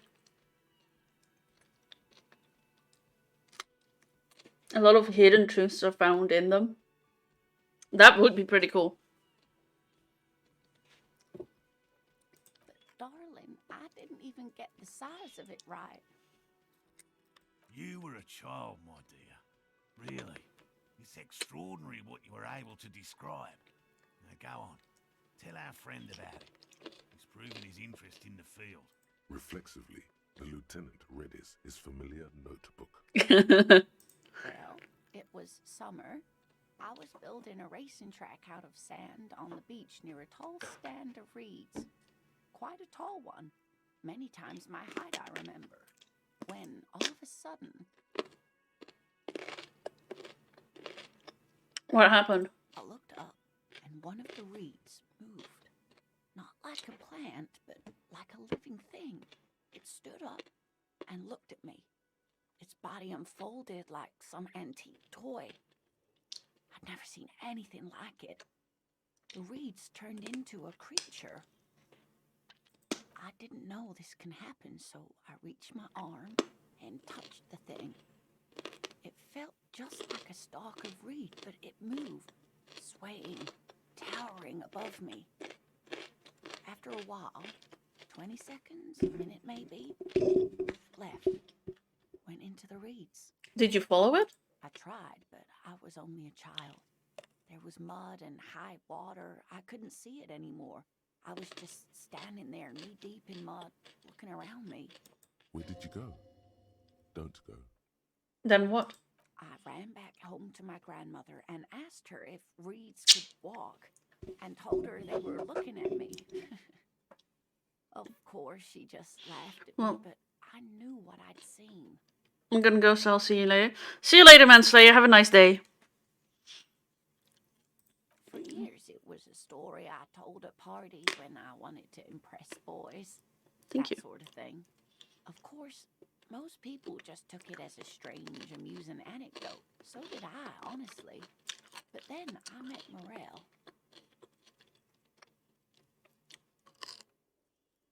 We were on a date. Can you imagine? She tells me a story, and it's the most detailed report of the Insulindian phasmid I've ever heard. The sounds. She told me it hissed. So that's how they met. This is beyond significant for them. Oh. It did, yes. Like reeds in a gust of wind. The way it moved, the colour, how some of its limbs were white, like marble. It matched perfectly with what I know from other accounts. It was amazing. If it weren't for Lena, I might have given up hope years ago. It's no exaggeration to say that she restored my faith in my profession. How big was it? It's hard to say how big things are when you're quite small yourself. To me, it seemed to be taller than I was then, but that's probably not the case. Kim, what do you think of this? I thought it was a wonderful story, man. You were on a date? Our first, yes. The glance is tender, yes, but tempered by something else. A thought she can't express, even to him. Interesting. Huh. Maybe you imagined it No. That's, his names were white. Not all of them. There is some white coloration reported, along with beige, where the camouflage ends. This is too important for me to say maybe you imagined it. Thank you for sharing this with me. You're welcome, sweetie. I do appreciate the chance to relive it whenever I get one. It was just such an impossibly sunshiny day. So warm. Maybe you could have maybe you could convince her to tell you about some cool cryptics.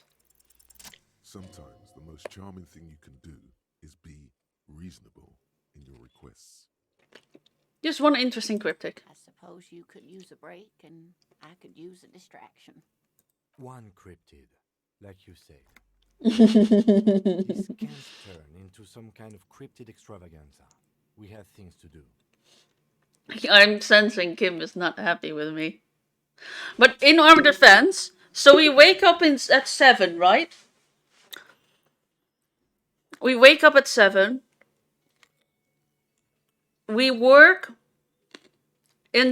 we're at least required to work until 21.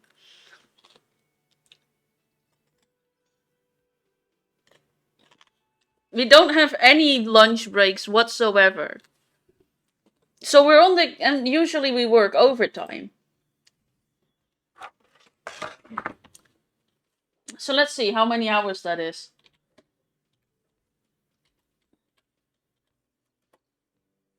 So that's 21 minus 7. I mean, we'll give it 7.5, considering I usually wake up at around half. So that's like 13.5 hours a day. Again, with no lunch breaks whatsoever.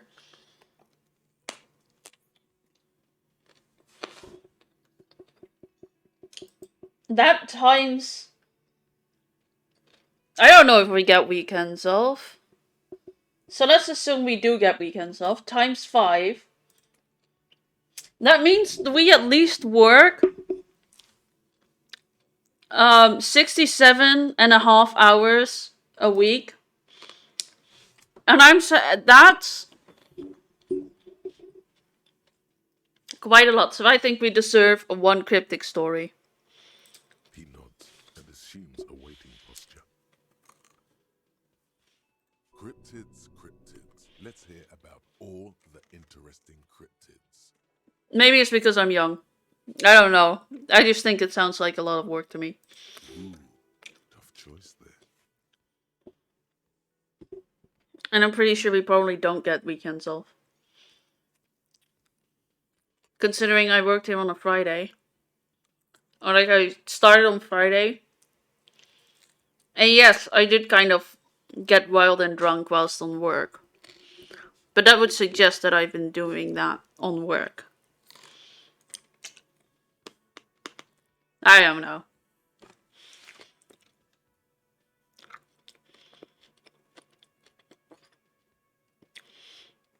Biggest, tiniest, dangerous, invisible.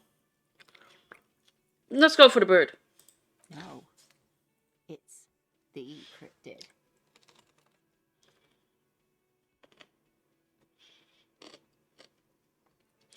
I spent over 20 years working more than 60 hours a week. It's draining. That sounds like an absolute nightmare. I can't even make 40 hours a week.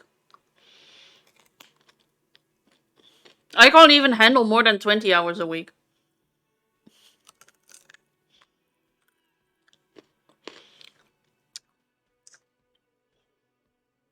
I can't survive in the real world. Fun fact. Alright,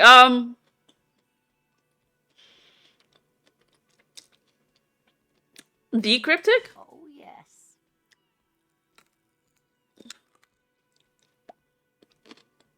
But damn, that's insane.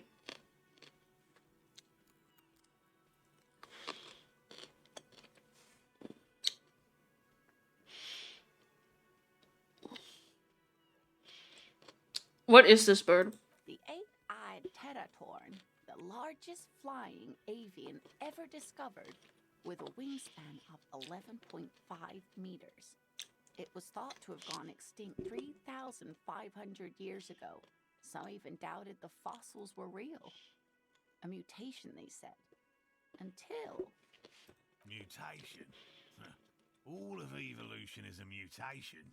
Until it was cited by renowned Gotvaldian explorer and naturalist Uwe Plattenkalk in 21.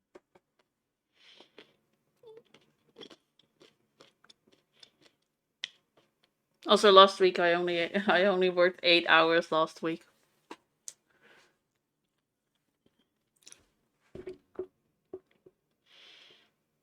And I believe this week I'm working literally 0 hours.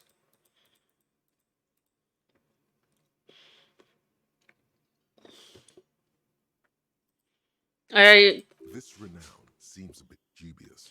Your own catalogue comes up completely empty.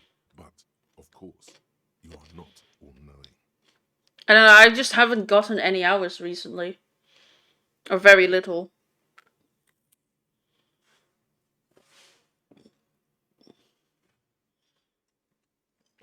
So I know I have saved up finances, but it can't continue on with this, but I'll have to talk to the manager about that.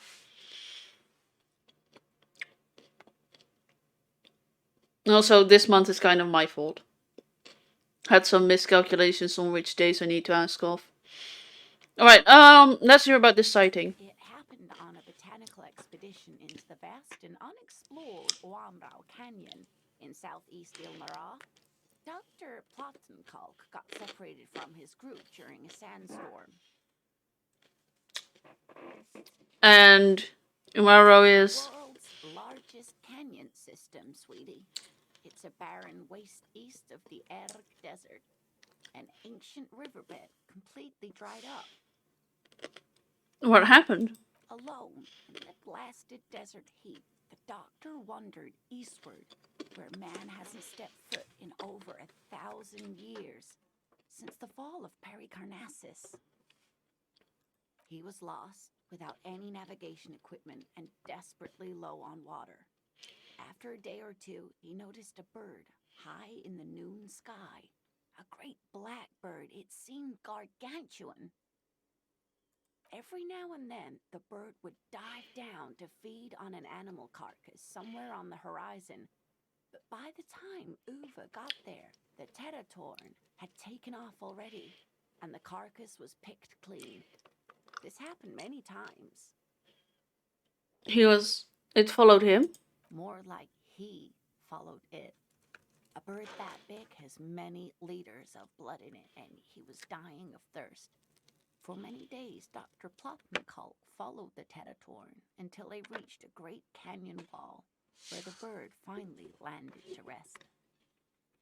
The professor climbed up there with a rock in his hand. He found the bird sleeping with his head tucked under its wing, a great black pile of feathers on the perch. So he approached, slowly squeezing the rock in his fist. Then the Teratorn suddenly looked at him.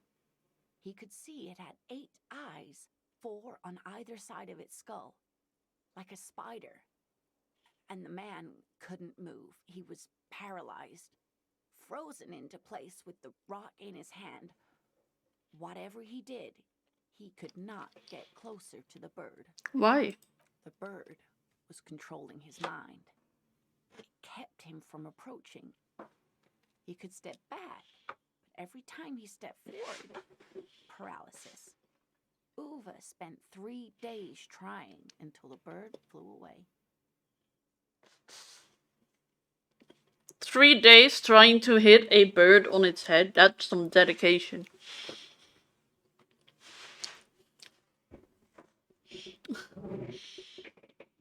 How did he survive to tell the story? An 8-eyed mind-controlling bird? Fuck yes. Come on. No way. Fuck yes. Absolutely, sweetie. Cryptozoologists have been tracing it ever since, but Wamrau is vast, mysterious, and holds many secrets. Modern radar telemetry shows great promise. We will confirm this one by the end of the decade, latest. This one I liked. Not only does it have 8 eyes, and is a living fossil, and the largest bird ever to live, it also does mind control. He's sincere. He likes the audacity of it.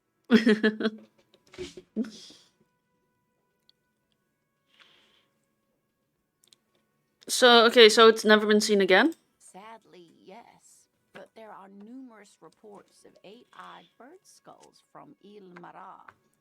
And then there's the striking resemblance to the Pericarnassian imperial eagle, an ancient heraldic symbol that is hard to pass off as coincidence. The imperial eagle, too, had 8 eyes. Not really. It's just stylization. The way they drew eyes. It's not a zoological drawing. Very, very hard. This one's very famous. Everyone knows it. People will be looking at that tie on you and thinking, that man is into cryptids. So, what else do you want to know? We only said one, right? What's the most dangerous one? The gnome of Jeroma. Well, doesn't sound too bad. Oh, it is. None of its victims survived. Grieving relatives never even found their bodies because the gnome's venom dissolved organic tissue. This is why you stay away from gnomes. No garden gnomes, just garden flamingos. I'm team flamingos. I'm very strict about that. Garden gnomes are horrible, and flamingos are amazing. Did you know that an entire flock of garden flamingos can pick clean a Tyrannosaurus Rex in... I don't know how short. I forgot. But what did this cryptic look like? Reportedly a small creature with webbed fingers and 90 seconds, thank you. Gamely little thing. Quite scary to look at. A couple of campers found it when it was already dying. They heard an odd wailing in the woods and followed the sound. They were scared and wrapped it in tarpaulin to suffocate it. It still took the gnome of Jeroma an entire day to die. If the body of the creature was found, why aren't there detailed illustrations of it in science textbooks, confirming the existence of this very little species? Alas, the first scientist who got his hands on the creature's corpse put it in a jar of formaldehyde, thinking that would detoxify the gnome's venom. Instead, all the venom leaked out of the creature's teeth and into the surrounding liquid, dissolving the creature itself. A poetic end, perhaps, but a real loss for science. Alas, always alas, and then it was gone. Isn't that overly convenient? No, it's a perfectly good explanation. Stop being so skeptical, Logic. Sure, a perfectly good explanation. It dissolved in its own venom. Go on then. Ask about more gnomes or whatever. I don't think Logic is happy with me. I truly love the voices inside my head.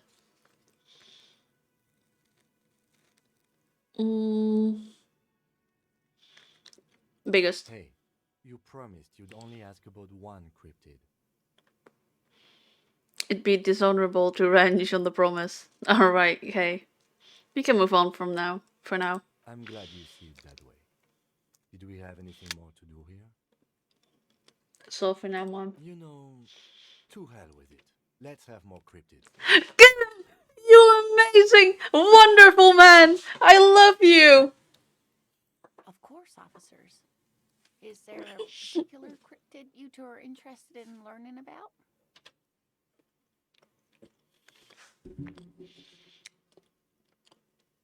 Yeah, the tiniest cryptid. Cryobacter catlensis. Cryobacter? Yes, a unicellular bacterium that was discovered in one of the northernmost points of Kotla on the Boreal Plateau by renowned geologist Caitlin Mijanou some 70 years ago.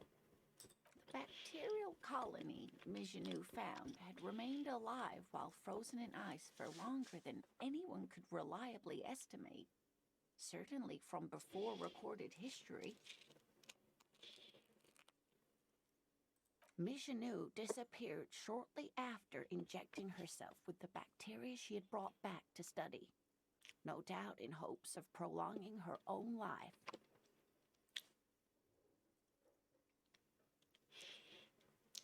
Oh, that doesn't sound like a good plan. But still, you mean there's an immortal geologist wandering in the world? Yes, and she's quite mad, too. After she treated herself with the bacteria, she stopped aging, but also became increasingly eccentric and irascible, so that even her oldest friends were forced to pull away. We can assume that she has been living somewhere in the wilderness for decades now, all alone except for the Cryobacter catlensis coursing through her bloodstream.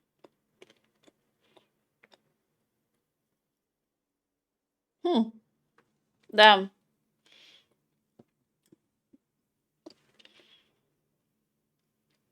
I've been told immortality does that to you. Are there any invisible cryptics?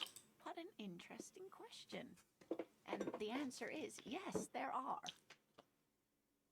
Of course. All fairy tales have someone or something invisible in them. You're right, Kim, it's childish, but I need to know. Okay, I won't spoil your fun. What is the invisible cryptid? It's the Col de Mamadaqua. Its name means thin whisper of sound, and that's precisely what it is. Self-replicating sound waves, invisible and intangible. The Col de Mama is very afraid of us, which makes it incredibly difficult to track. Col de Mamadaqua can also be translated as a whisper light and low. A whisper light and low. Yes, that's another translation. They're both quite lovely, aren't they? Although the low part is a little ironic. The Col de Mamadaqua makes, or rather is, such a high-pitched sound that other animals, including humans, can't hear it. It could be everywhere all of the time, and we wouldn't know.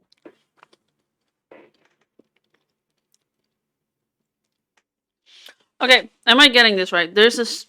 Is it sentient? Sapient? Maybe even both? So there's a living sound wave that is so high pitched that no one can hear it. So it's not only invisible, it is inhearable. Fine, I'll bite.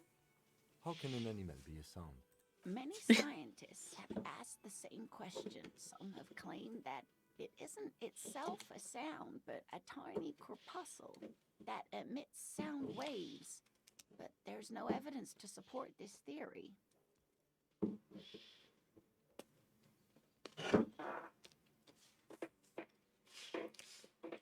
What evidence is there of this animal being sound? Plenty.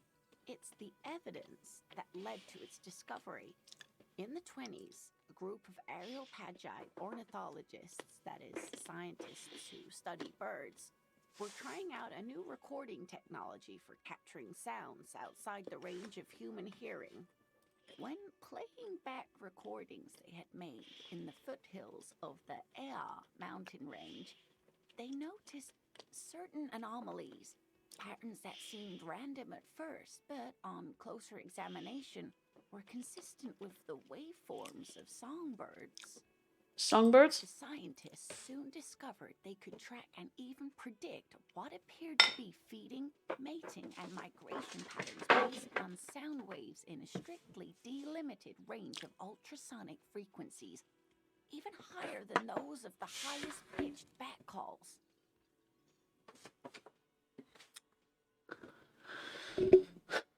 Isn't it the birds then making those sounds? She transforms, when speaking about these strange animals, into a confident woman. They realized that they had discovered a new species and called it the Coldamamadaqua, after the Paracanassian name for the voice of God, which is said to be very silent. Wow. They grew quite obsessed with these little birds. Even though they couldn't see them, they could distinguish among individual birds and even began to name some of them. Name them? Sequester, Time, Joscan. Those are but some of the Mamadaqua they followed individually. Why is the Mama Duckwa so afraid of us? That is a sad story. A group of university students assisting with the field work in their enthusiasm for the project, and no doubt because they were preoccupied with impressing their professors, nearly drove it to extinction. Extinction? They tried to communicate with it and had no other means but sound. So they started sending out sound waves at frequencies they thought might match the Mamadaqwas. And what happens when a sound wave meets another sound wave of the same frequency, dear? This lady really should be a teacher. She's really good at the explaining things thing. The explaining things thing. Psst. They cancel each other out. Psst. Why did you psst me twice, Encyclopedia? You've let me down in my last stream, but I'll trust you on this one. Exactly. And these tests were performed so recklessly that when they happened upon the right frequency, well, they wiped out most of the population.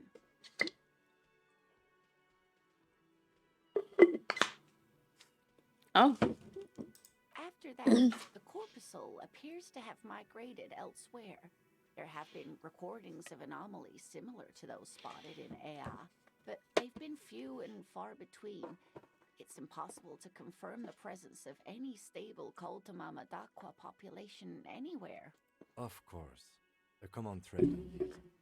Disappearance and unfalsifiability. I like the story, though, ma'am. I'm glad you did, dear. Could it be here right now? It could be. As I said, it could be everywhere. And we wouldn't know any better. It could be ringing all the days of our lives and nights. Interesting. What about... What about what? This has been educational. Sadly, we need to discuss something else. Of course, dear. That's all for now, ma'am. I still can't get over the fact that whenever you want to finish a conversation, it's like, I have some more questions, or I have some questions about something else. Goodbye. It's always like that. And it truly bugs me. I mean, I know why it is that way, but still.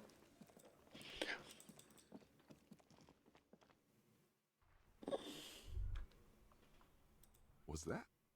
Could it be the Coldamamadaqua? No, it's probably just your imagination ringing in your ear.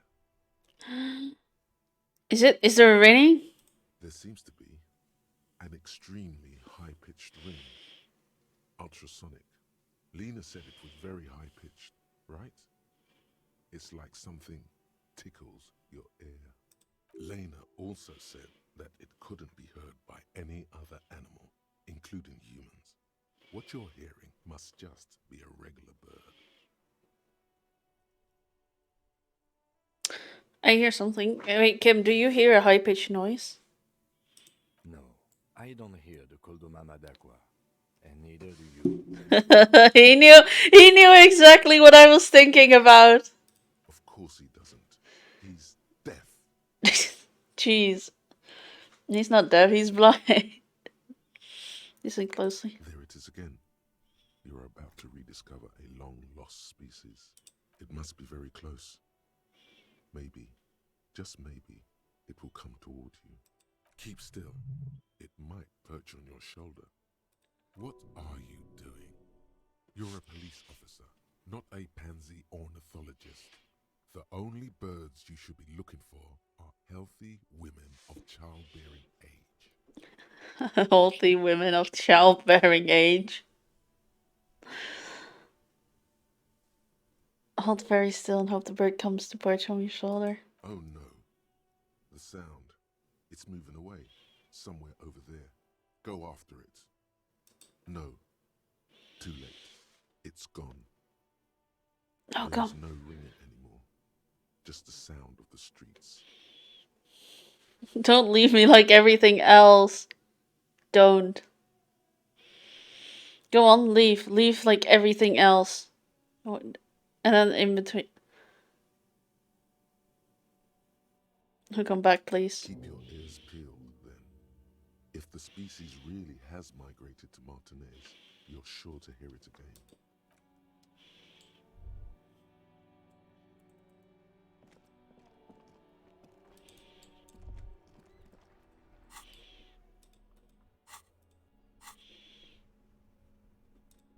How does... Oh, they make you they make you taller.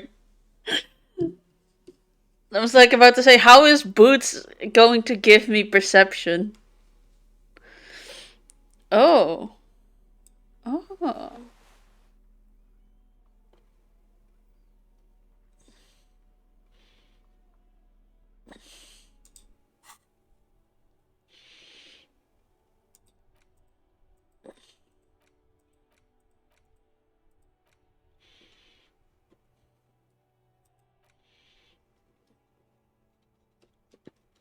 No temporary bonuses.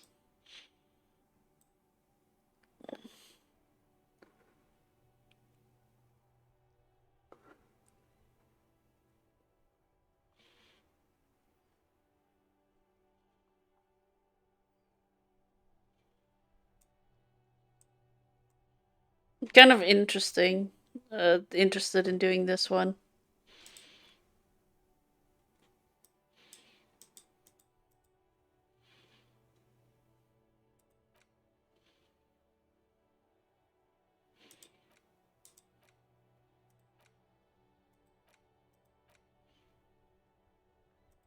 Why not? Right, live and discover.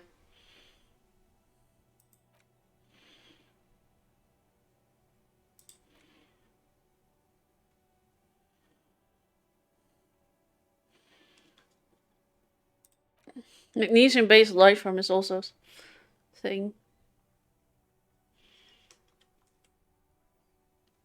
Ah, I can't pick. You know what? We'll leave it at this for now.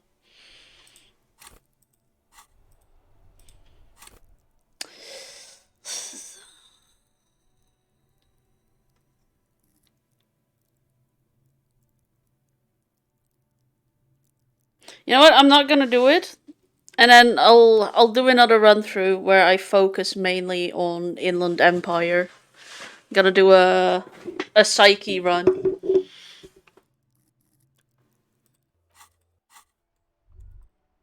Where I will focus all about that kind of stuff, I guess.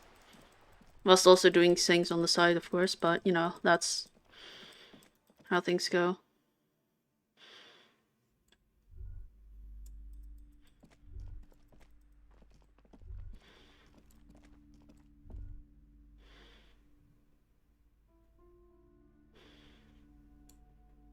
Kim, are you okay?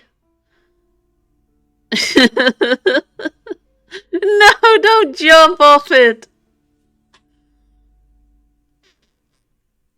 This is...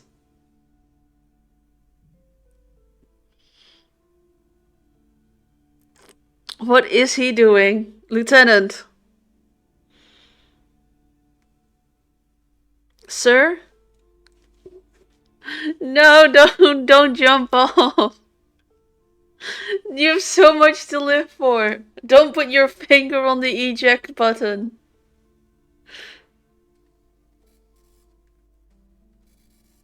Holy shit. Give him Balkan air.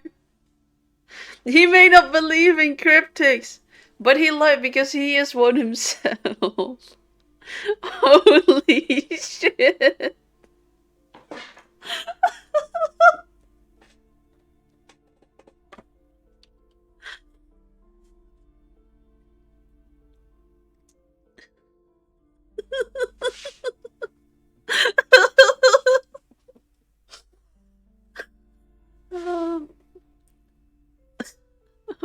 Wait.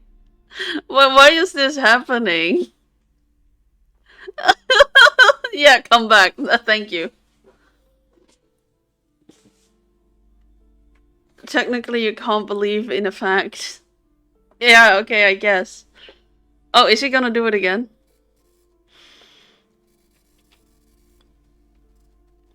Oh my god, he is.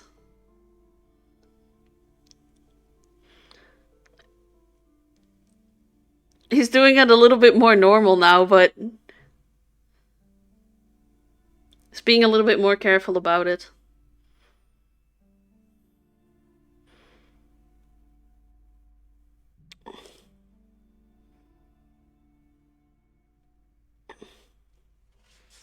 Why is this happening? Is it the spot that I'm standing in?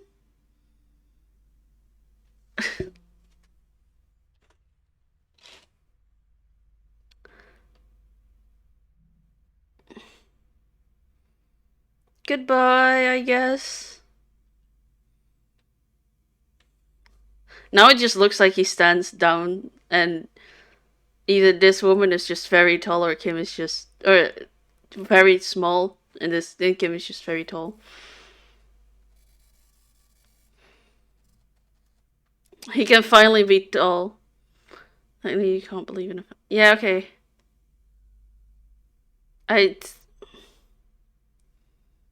Is he just going to walk off the frame?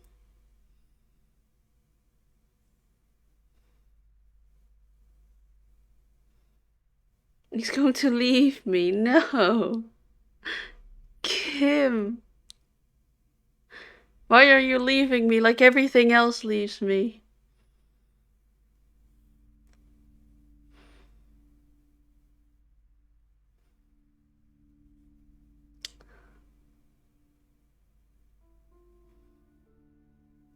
I wonder if he even can leave the screen. Well, now he's left the screen. Wow. I'm all alone. I've been abandoned by my airwalking partner. He's now completely gone. No.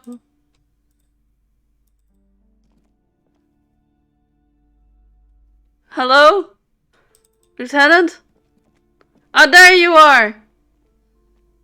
I was scared I lost you.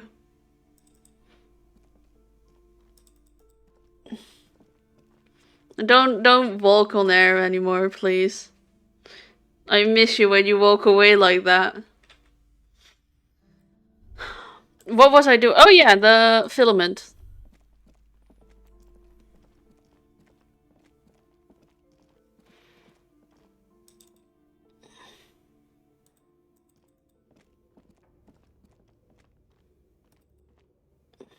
It's dark. And the flashlight works a lot better if you hold it in your hand. Yes, you might even call it a feature of the universe that you need to hold tools to use them. Well, I mean, apparently you don't need a ground to walk on, so why would I need to use hands to hold things? On top of that, man can walk on air but can't see without a flashlight. Or a pair of glasses for that matter.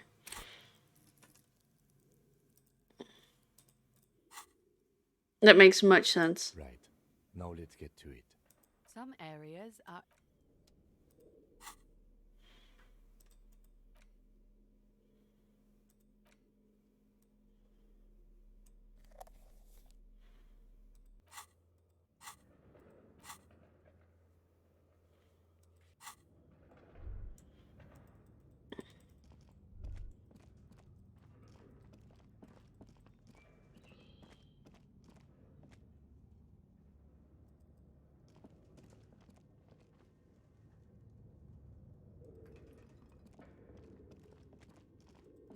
The sounds here scare me always.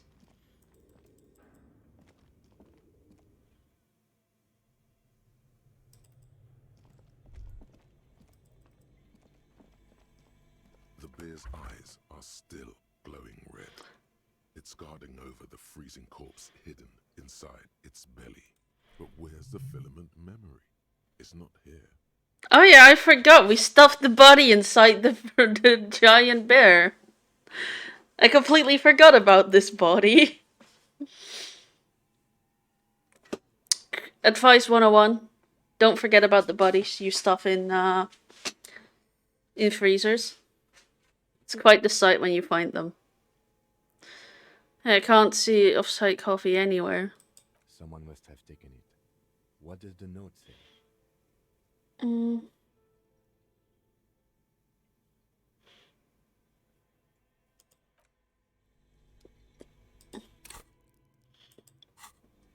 That way they can always say the bear ate them.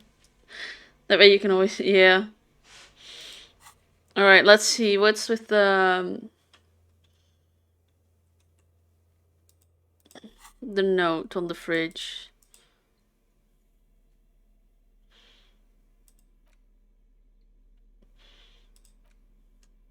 The note is written with a blue pencil on a piece of lined office paper. The kitchen magnets have left spots on its surface. Does it say anything interesting? This is tangential at best, but the lieutenant's detective instinct is still active. Someone has scribbled, S. I can't believe the off-site copy is still here. The illiterate ginger kid keeps stealing stuff from the studio, so I had to hide it somewhere safe. You'll find the filament memory with the off-site copy in the frozen ice cream maker. Please take it home, ASAP. It's important. I'd do it myself if I lived in a civilized place with a freezer. Take care, Sully Swaff. So there's moved the filament, but who? Sulislav. Wasn't he one of Miss Lucan and Kilda's co-workers? I remember coming across this name when we were reading her personal log.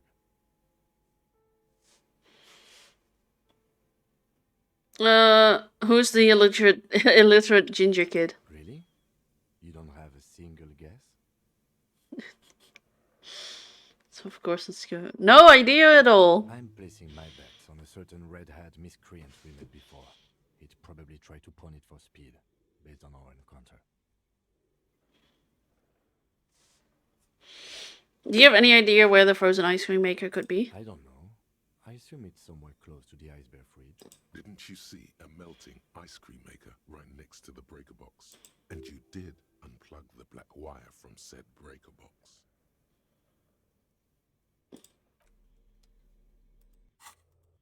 Felt really there as if the voices in my head are accusing me of having played this game.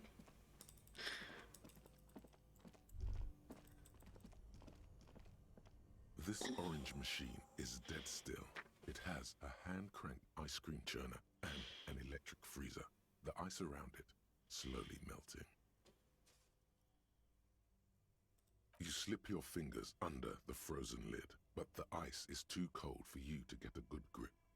A pry bar would come in handy here, or something stronger, like the Kvalsund KR2 multi-tool. Didn't Sona give you a perfect tool for this kind of job? The Kvalsund. You should take it out. Equip the multi-tool by going to the Tools tab in your inventory. Turning the crank is all gone now. You'll never become a poet or an entrepreneur. Wait, turning the crank feels oddly satisfying, like seeing childhood dreams in the distance. You hear water dripping. What better to assuage the creeping sense of failure than some frozen fat and sugar?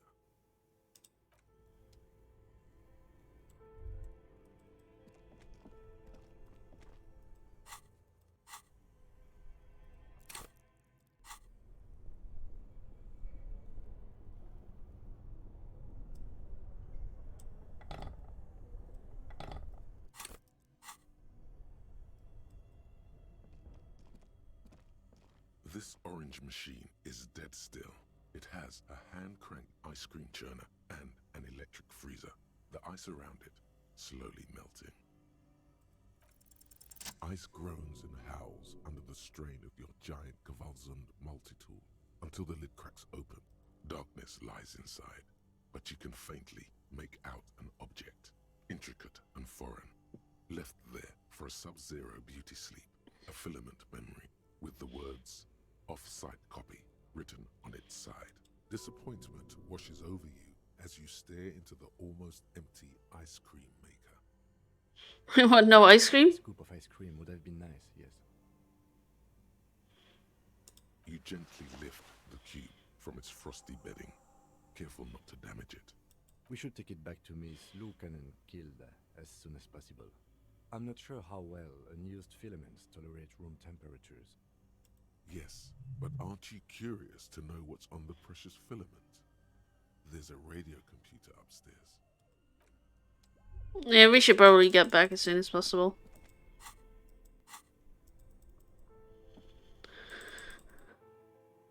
But yeah, wait, let's not have my flashlight in my hand. I wanna carry my gun.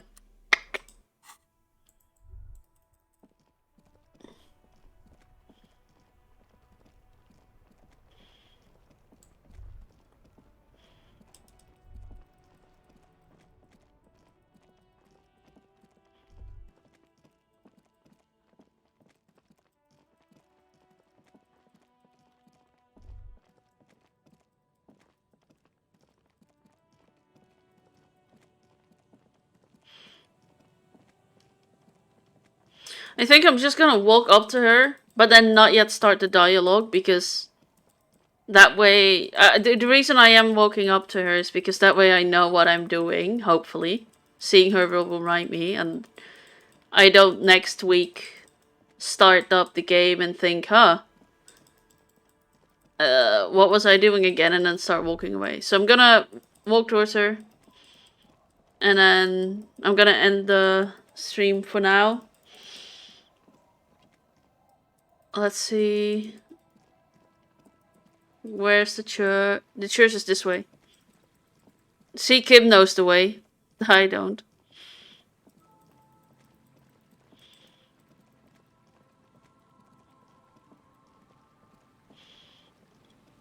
Men can walk on there, but not climb over a fence. Unbelievable.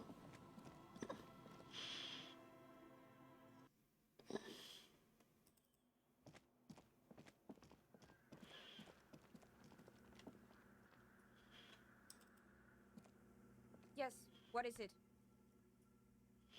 But, yeah, oh wait, I already started dialogue. Oh well, then after this dialogue I'm gonna end the game. I mean the stream. Night Mom hugs, thank you. I'm just gonna quickly see this, and then I brought you the filament. Thanks. Looks like it's the one. What's going to happen now? Now I'm going to print it out to see what's left of it. Wait, no. That's dangerous. She shouldn't do it. Wait, don't put it in yet, it might be dangerous. No, it's not dangerous. Just depressing. How do you know? I have a theory. Lintel was able to divine the anomaly's location from this broken copy. I want to repeat their calculation, only this time with better equipment. Watch. What an intricate display of failure. The paper starts filling out with ink, soaking it in a gleaming blackness. Not a single line of data stands out. This is wrong. Machines shouldn't behave like that. Something's very wrong with that filament memory. Sorna doesn't reply, her hands running over the printout. She's looking for something. For her morning star. Eyes scouring the millimeters. Here. I found it. Where? Hold on.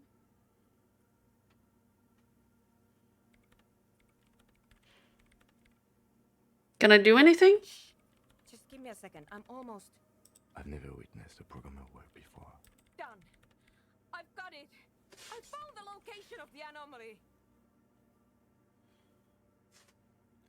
You found the coordinates? I found the coordinates. Great job. Oh my god, congratulations. Thank you. So where is it? Where's your 2mm hole in the world? There. In the swallow. Think you can help me again? Do I have a choice? I need you to go move those water bolts for me. I need to double check my calculations. You like moving things around. Moving things around is calming. Just walk over to the circle and follow my instructions. Move the third bolt 2 centimeters to the left, and the fourth bolt 5 centimeters to the right. This should do the trick. Sure, no problem. Thanks. I'll let you work in peace now. Alright. Well, that's what we're going to do soon. That's what we're going to do in the next stream. I'm going to quick save and end the stream here. And hugs for you too, son. I love you. And thank you everyone for watching this stream, and I hope I'll see you in the next stream. Bye!